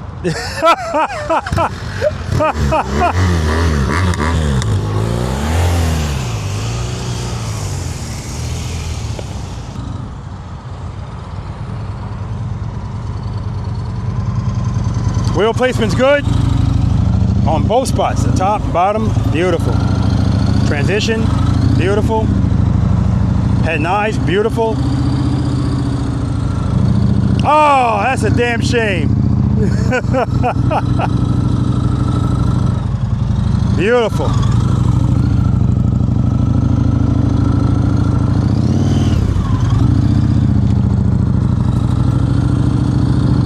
Nice, Stacy. A damn shame I can't give him a ka-ching. He got caught in that turn. All the way to the top. All right, you're way early. I know you don't need it all. Yeah, but see, he hit that cone. He hit that cone because he gave up all that space at the top. There we go. That's where he should have been.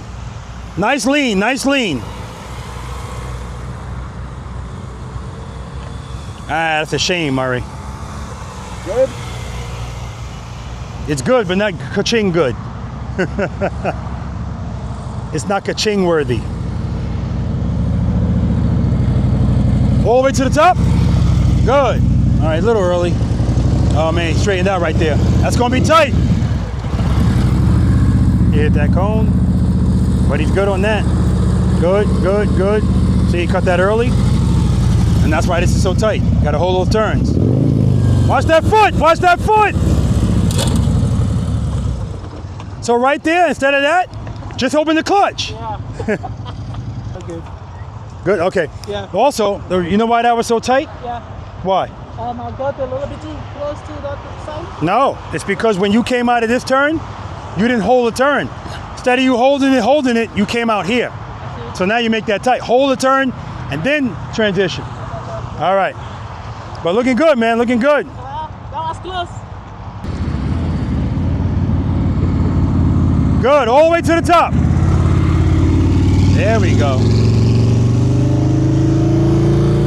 All right, you're early. That foot. All right, guys, we're gonna move on to exercise number 8, offset double serpentine.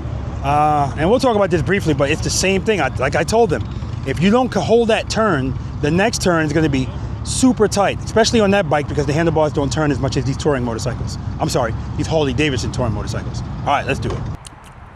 I'm trying to think. Did we get any ka-chings? I don't think so, no. The closest one was Stacy. He got caught in the goddamn turn. So. Did I miss a circle? No, you hit a cone. I did? And here's why you hit the cone. The first time you came in, oh my God, Murray, if that's the line, you turned right here. And so now when you got down there, you nicked a cone at the top. When you came down the second time, now you're exactly where you're supposed to be. Your lean's way better. So yeah, no ka-chings. That sucks, man. Anyway, it makes my editing easier. Not that much easier. I'm not perfect. None of us are? Exactly. All right. Question. Oh, I'm glad he brought that up. Andy stalled in the middle of it, right? Because he's trying to come to a stop. Now, I forgot to tell Andy that when you come to a stop, it's supposed to be stop right at the thing. It's a drop and a catch, not stop while you're going straight up to it. You get to it, stop, catch. I mean, drop, catch. But when his bike stalled, it's still straight up though when it stalled. His first thought was restart the bike. Options, right? If you don't feel comfortable, you ain't be like, hey, you ain't gonna be trying to restart the bike while it's like this. You're gonna stop. I mean, you know, so good stuff, man. Good stuff. Trust me, I can pull something from everything that happens, man, because it's all relevant. What's up? The bike stopped. Is that because it wasn't a Harley? Or? No, it was Harley's still. Well, BMW does have a little issue that particular type of style. Yeah. All right. It likes more. Exercise number 8, offset double serpentine. Who's never practiced this? Who doesn't know what the hell this is, what they're looking at? All right. 7 gates. 1, 2, 3, 4, 5, 6, 7. All we're doing here, I don't know if you've noticed it yet, but when you got into the figure 8 and I was telling you to put your wheels here, go all the way to the top, hold the turn. You hearing anything new? No. Hold it. What is holding turns by us? Space and time. That's vital in this exercise. This is the first gate we're going in. That's the second gate we're going to. But we're not going to go right to it. That's what messed him up. When he was coming out of that figure 8, he's making the turn, he's making the turn. I told you guys, people don't want to hold the turn because it means you're going to have to commit to the next one. So he came out of it early. By him coming out of that early, when he gets to the next turn, it's tight. Hold the turn. Hold it all the way until you get almost to the side. And then, if you're not comfortable doing that, no big deal. In this exercise, you're going to come through here. As soon as you get here, dip the bike to the left, bless you, semi-aggressively, and hold it. Sound familiar, right? That was exercise number 5, and 6, and 7. This is 8. And when I say hold it, don't do this. There you go, Rob. Because we're going to that gate. The green cones just are there for people that need more space. So if you can't go through the gate, you go around the gate. But for everybody else, if you're gonna go through it, I want you to favor the green cone. So every gate you go through, you should be closer to the green cone than you are to the orange cone. So again, come in, dip the bike to the left, hold it, hold it, hold it. Head and eyes, transition. I like this way better. Look at these angles. Favor the green cone. Hold it, hold it. Where am I going next? Where am I going first? Where I came from. Keep holding it. Hold it. Hold it. Don't come out early. Hold it. Hold it. Head and eyes. Transition. Remember I told you in the single serpentine that when you transition, you're throwing it into the next lean? That's what you're doing here. Transition. Boom. Favor the green cone. But you see, if I hold this turn long enough, almost to the point where I'm facing where I came from, now I got a ton of space, and because I'm favoring the green cone, I don't have to lean a lot. Hold the turn. It's making it easier for me. Hold it. Hold it. Hold it. Head and eyes. Keep holding it. Hold it. Don't come out. Hold it. Hold it. Head and eyes. That's what this is.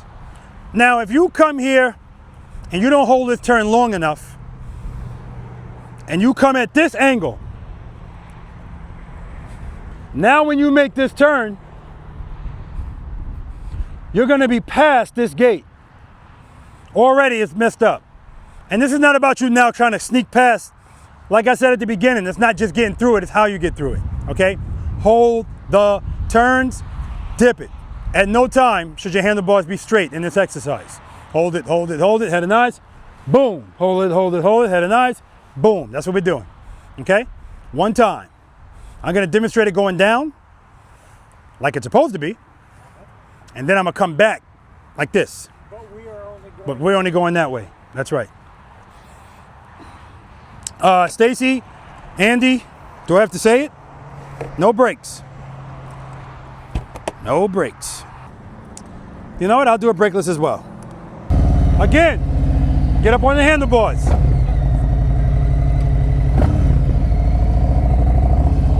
Dip it in. Hold the turn. Hold the turn. Transition. Hold it. Hold it. Transition. Look, I'm facing it.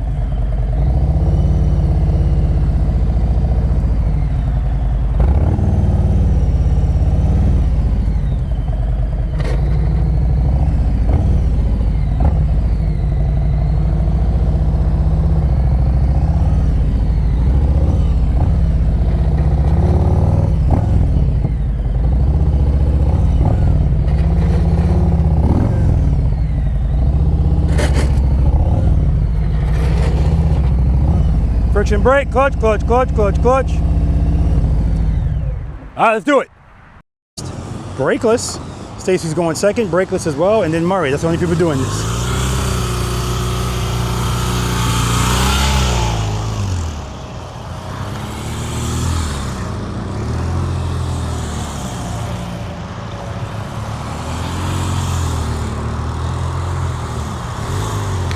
Nice, Andy.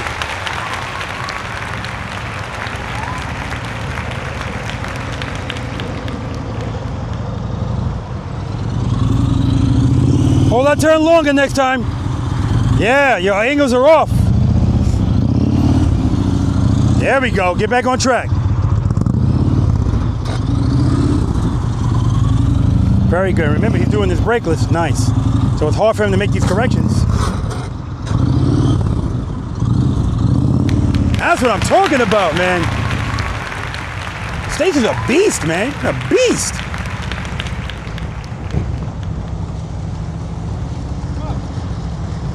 What are you doing over there? Giving myself an extra thing. Oh, okay.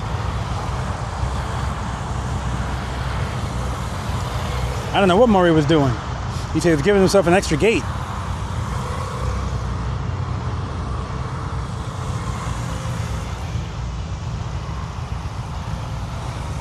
Very nice. Nice, Murray.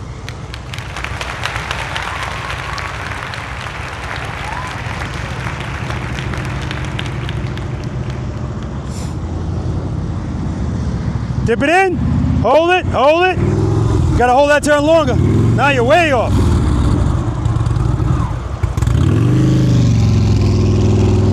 Watch your speed, watch your speed. Still not holding that turn long enough. Watch that foot.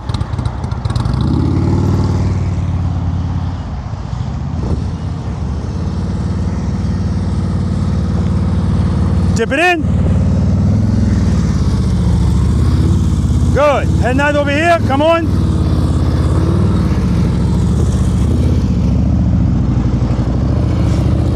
Got to hold that turn longer. Because now his next turn, he's past the next gate.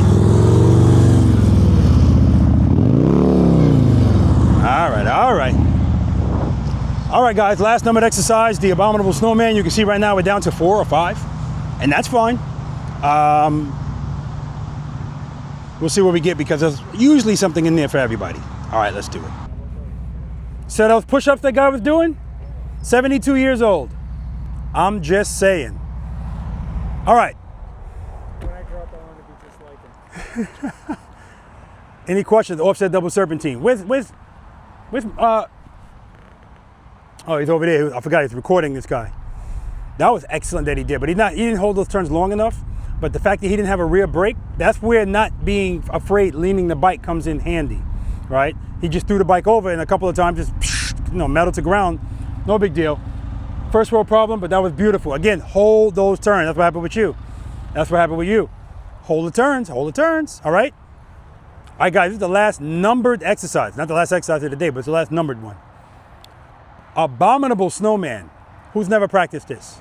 Yeah, you don't know what the hell I'm talking about. Okay. 4 circles here. I'm standing in the 27-foot circle. Keep in mind, the circle's tighter than the box. The green cones just separate the circles. Again, I don't cone you all the way in, but I give you the confinement. 27, 25, 22, 18 at the top. The beauty about this is, all I'm looking for at the end of the day, clean runs. So, are you doing this? That means yes. I'm kidding. But I don't want you to think, this is one of the ones I can't do, because this is just a circle. All you need to do is hold this turn. That's the entrance and that's the exit. So if this is all you feel comfortable doing, you can literally just do 1 circle and go out. And if you did the U-turn, you can do this, right? But remember, we're not doing this to the brake, right? After 5 and up, you're not supposed to be doing this, right? So, entrance, you can go either way you want because we're going to do it one time. This is the placement. Talking about wheel placement again. See where my wheel is? My front wheel. The back wheel always going to be inside of the front. That's my placement. That's where I want to be. If I start this early, now I'm going to have to make it up over there. We're in a circle now, not a box. Placement.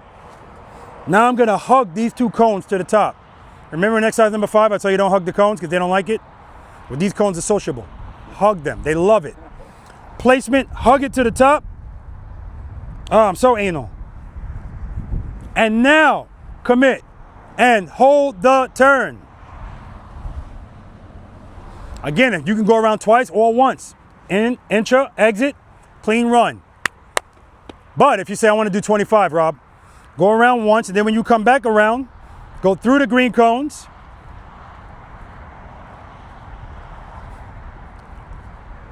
Fix the cone. Placement. Hug them to the top. Commit. As you're making these turns, slightly looking over your shoulder. Not like this. Yes, when you're approaching the cones, I want you to look at it. Once you place that wheel, look over your shoulder. If 25 is all you're going to do, come back into 27 and go out. So on and so forth. All we're doing in this number 9 exercise is holding turns. Wow, I've been talking about that shit for hours now, right? And that's how we end this off, holding turns. Okay, any questions about any of that? Make sure your speed's appropriate, not too fast, not too slow. Again, I can say this, I'm blue in the face. You're gonna do what makes you feel comfortable. But to me, this doesn't feel comfortable, okay?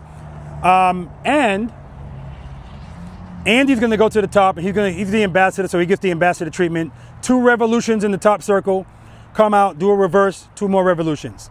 But I'm gonna put Dave on his ass. So Dave's gonna be right behind him. They're gonna be doing everything together. If you're going in 18 feet together, you gotta be on his ass. Otherwise, that's not gonna work out. Any questions about any of that? All right, I'm gonna do a quick demo, and then you guys can have at it. All right, so I already have my placement. All I gotta do now is hug them to the top and commit. First gear, cover the rear brake. As soon as I start moving, though, I'm gonna use it. 2, rear brake. Head 9, slightly over my shoulder. Hug them to the top. Commit. Hold it. Hold it.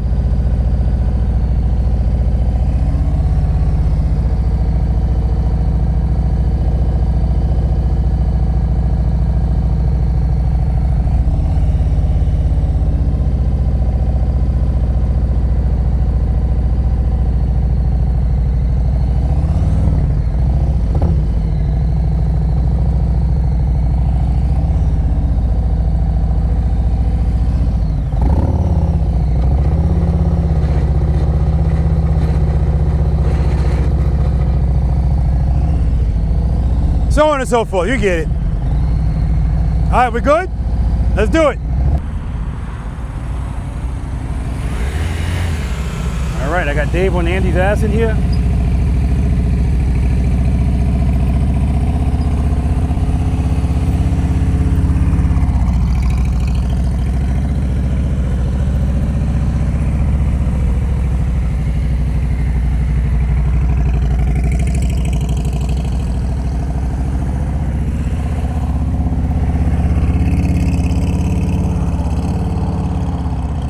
Two revolutions. Where's my 2 revolutions? Don't rip me off, Ambassador.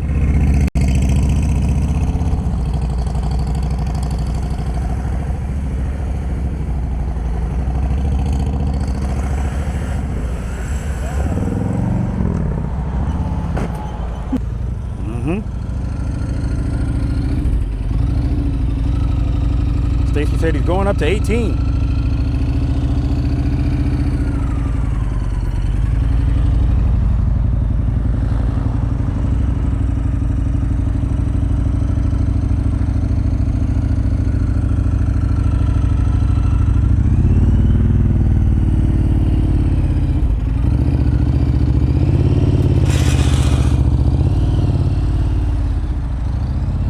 Nah, that ain't happening. It's the bike, man, it's the bike. All right, with the sport bike, baby. Murray. That's 10.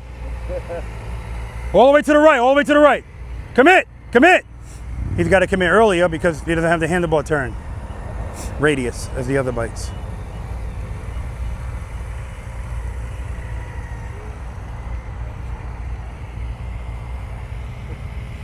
Yeah.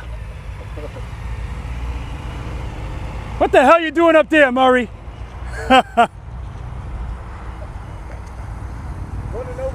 You just needed more lean, that's all, you had it. All the way over. Too early, way too early. So it's gonna be tight. But I want the wheel placement. All the way to the left. Too early, too early. Yeah, too early, way too early. Stop, stop. Straighten out, straighten out. Okay, you're good, you're good.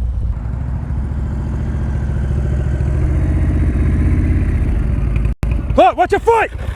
Now I saw it that time again. That heel got caught on that thing. Indy Ridge.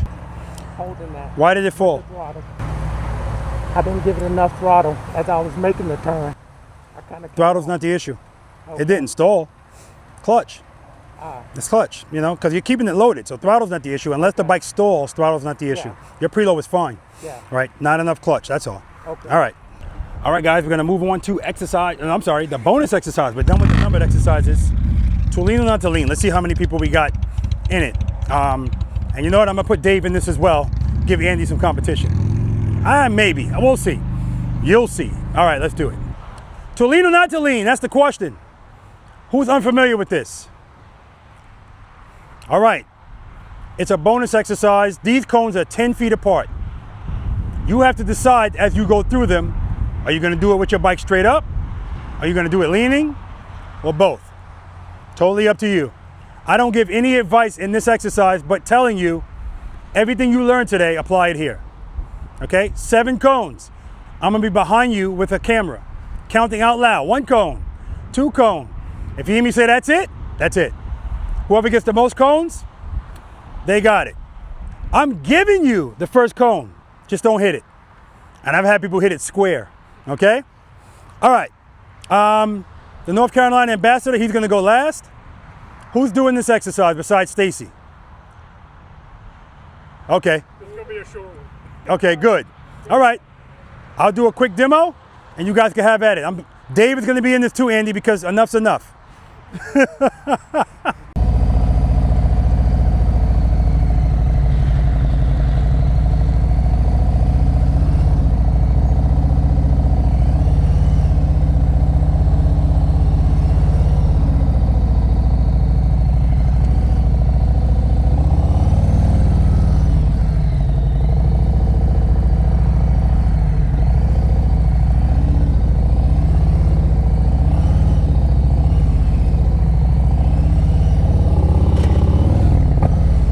To lean. You doing this, Murray? Oh, my money. I got my money on Murray. 1 cone, 2 cones, 3 cones, 4 cones, 5 cones, 6 cones. 1 cone, 2 cones, 2 cones. That's it, that's it. 0 cones.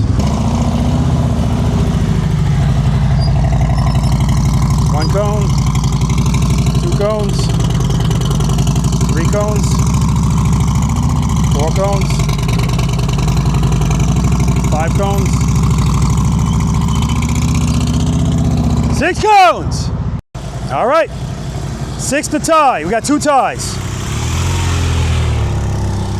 1 cone, 2 cones, 3 cones, 4 cones, 5 cones, 6 cones. No break, Murray, no break.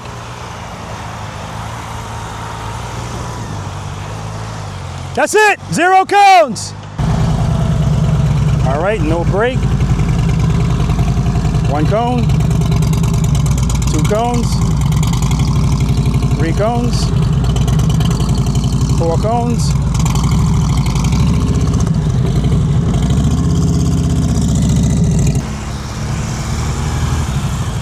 1 cone, 2 cones, 3 cones, 4 cones, 5 cones, 6 cones, baby. Exit interviews, exit interviews. All right, how you feeling, man? Good. Do you remember what you rated yourself when you first came out here? Yeah, I thought I was a 6. Any change in that number? Now I'm a 3. Okay, what are you going to work on? What exercises? Really everything, but I'm primarily going to be working on my right foot always being on the brake, and my clutch throttle. What exercise are you going to work on? Oh, I'm sorry. Probably the 3 cone exercise over there. 1, 2, and 3? That's right. That's what you're going to work on. 1, 2, and 3. Right. Pleasure, brother. Thank you. All right. All right. How you feeling, man? I'm good. How's your foot? Yeah, good. It's good? Okay. Indies. Indy Ridge boots. They work. Yeah, because I saw that saddlebag guard. Yeah. Rub it. So, all right, good stuff. I'm glad you're okay. Do you remember what you rated yourself when you first came out? Yes. What? 0. 0. Any change in that number? 1. Hold up.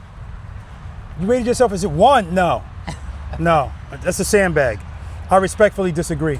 Okay. How did you do on the right-left turns from a stop? Oh, I'm sorry, right-left turn exercise. Did you do it in both directions? Yes. 1s don't do that. Okay. You sticking with that 1? I'll do 1 plus 1.5. Guys, put in the comment section, please. What's your name again? T. Just put T space 1 plus my ass. Put it in the comment section. Nice to meet you, man. You too, brother. Give my damn Thank mic. 1 plus. Ain't no way in the hell. How you feeling? A little shocked. Thought I was a little better than I was, and definitely not. Okay, good. But, you know, that's part of what we're doing out here. Do you remember what you rated yourself when you first came out? 3. Any change in that? Maybe a 2. Okay, okay. What are you going to work on? What exercises? Oh, definitely 1, 2, and 3. That's all I want to hear, man. Yeah. That's all I want to hear. Pleasure, man. Appreciate it, sir. All right. All right. How you feeling? Humble. It's Humbleville. That's what I always say. What'd you rate yourself when you first came out? 2 to 3. Any change in that? No. Okay. What are you going to work on? What exercises? It's definitely going to be start and stop. Yeah. That's 2. And working more with the friction zone Zone 1, Zone 2. That's right. That's right. My pleasure, man. Thank you. All right. All right. All right. How you feeling, man? Pretty good, actually. Yeah, I bet you do. You remember what you rated yourself when you first came out? 6.5, 7. Don't sandbag. Any change in that number? A solid 7. Yeah, ain't no way in the hell it's 6.5, man. And I don't even know if the 7 is good because, I mean, some of the stuff that I saw you doing out here, the drop in the catch, the throw in the catch, even wanting to go into the only thing holding you back from the top of that Snowman, we talked about this before, it's the strat. So, and I'm never getting rid of the strat. No, that's fine. I might add something to the stable at some point. I can't promise there's going to be a road glide. It probably will not. I'll be blunt, but they got a nice police road king. I bet they do in there. Anyway, always a pleasure to see you, man. Absolutely. Tell your bride I said hi. I will. Before you leave, I've got a couple of short videos to airdrop to you. Okay, thank you. You're heading out early, so what's your name? Where are you from? My name's Rob Watson. I'm from High Point, North Carolina. Cool. Do you remember what you rated yourself when you started this one? I think I said I was not very good at this, but I rate myself as a 4. All right. And now? 2. It was a humbling experience, but it was a great experience. Yeah, cool. I'd recommend it to anybody. Absolutely. Yep. Anything else you want to add? No, other than Robert's a great guy. Stacy, I appreciate you giving me the big recommendation. And I say, Preloader Nation, baby. Cool. All right. What's your name? Jair. Where you from, Jair? Griffin, Georgia. How long have you been riding a motorcycle? 13 months. 13 months? Okay. Yeah, 1 year and 1 month. What are you riding today? Street glide, 21. Okay. How long have you been practicing slow speed riding in cones? Not much at all. Okay, okay. If you had to give yourself a rating 1 to 10, 10 being the best in slow speed, what would you give yourself? I don't know, like a 3. Just a Okay. beginner. Okay, Yeah. okay. What are you going to practice? I need to work on trust and belief. Okay, okay. And keeping my right foot on the brake. Yeah, man. 1, 2, and 3 I want you to work on. Those exercises. But yeah, covering the... If you follow the first 5 steps, you'll never have to forget about the rear brake because it's step number 2, cover the rear brake. Yep. Okay? Yeah. All right, brother. Thank you, man. Pleasure. All right, what's your name? Jay. Where do you live? Burlington, North Carolina. Okay. How long have you been riding a motorcycle? Officially 4 years. 4 years. What are you riding today? 2024 Street Glide. Nice. How long have you been practicing slow speed riding in cones? Since I started watching your videos, so a year or 2. Okay, okay. If you had to give yourself a rating 1 to 10, 10 being the best slow speed, what would you give yourself? 4. Okay, good. 4. All right, that might be a little low. But because, I think the 4 might be a little low. I would say 4 before the training. Yeah. Because I did put some hours in slow maneuvers, but I still realized that I'm bad at transferring sides. Yeah. I don't know if it's my body who does that, but I have a hard time with the right side. Yeah. So, we all have a favorite side, right or left. So when you were making the turn straight up, which one felt better, right turns or left turns? Left side is way easier for me. But then when you were making the U-turns, the right was easier. No, the left side was easier. So it's left both sides. Okay, okay. All right, yeah, that makes sense. Weirdly, I didn't have any issues with the U-turn itself, but the transitions with the figure 8. The transitions, yes. I don't know why. Yeah. Well, how'd you do on the second Serpentine? Not too good. Yeah. Okay, and that's where it starts. Yep. Because that's where the transitions start. Yep. Okay. All right, man. All right. Thank you. Nice to meet you, man. Nice to meet you too. Okay. Hi, Rob. Hey, Murray. How you feeling? Good, man. Man, you did fantastic, man. Thank you. I love it, man. I just love it. Love to see a sport bike come here. Well, a sport bike rider. And just to show you, I can tell people all the time the rules don't change, but people need to see it. What'd you rate yourself when you first came out? 7. Any change in that? In some areas, maybe an 8.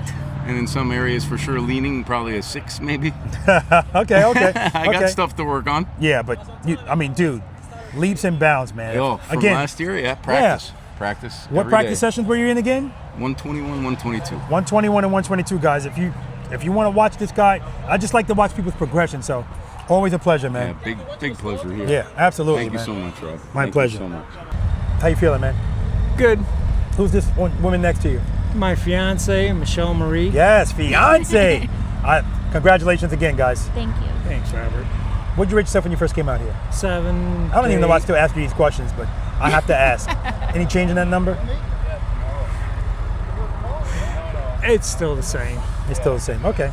All right. I mean, I'll come up to an 8. I guess I'm an 8. I just really feel bad I messed up and stalled, but you really feel bad? You gonna lose sleep over that? No. It happens. No. Exactly. No. So you don't feel, there's nothing to feel bad about. It happens. You know, I think it's bothering you because Dave was behind you. And this was the highlight, man. I said, Dave, I'm gonna put you on Andy's ass. Yeah, I know. I would have felt better if we were both on the Harleys. Exactly. Definitely. I know. Matched bikes. Yep. We're having an opportunity to do it. Yes. Okay. Soon. All right. See you in West Tennessee or East Tennessee, I mean. Are you going? Yeah. Oh yeah. Are you doing Run to the Hills too? Yeah, but I'm talking about at the race. You're talking about Wrecking Track? Wrecking Crew Harley-Davidson. Wrecking Crew Harley-Davidson. Yeah. I'll be there. And a lot of my friends from Asheville need to think about that because Wrecking Crew is close. Oh, well, you talk to him. Hour and a half. Let him know, man. Let him know. I do.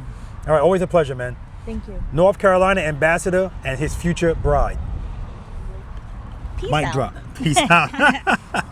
All right, guys, listen. What's your name again, dear? Sharon. This is Sharon. Sharon's a V.I.Preloader. And Sharon watched all day yesterday. She watched all day today. And she did the outro with me yesterday, so I want her to do the outro with me again today. Again, huge shout out to Cox's Harley-Davidson for allowing us to use their range, even on the day that they're closed. So I appreciate them. Huge shout out to V.I.Preloader Dave. Dave's been valeting my bike all day. He was valeting it yesterday. Moving cones. Is just a super helpful guy all the time. But if you guys don't know the history of Dave, every time I came to Cox's Harley-Davidson to do practice sessions, Dave was a student, both days. And Dave used to struggle at this big time. But he kept practicing, and now he's a rider coach. And now he goes to all kinds of places and practices, and he's a beast on that motorcycle. So when I tell you guys that this is not complex, it's not. You could be the dumbest person in the world and be an expert at this, because it's just a matter of getting over the fear. All right, guys?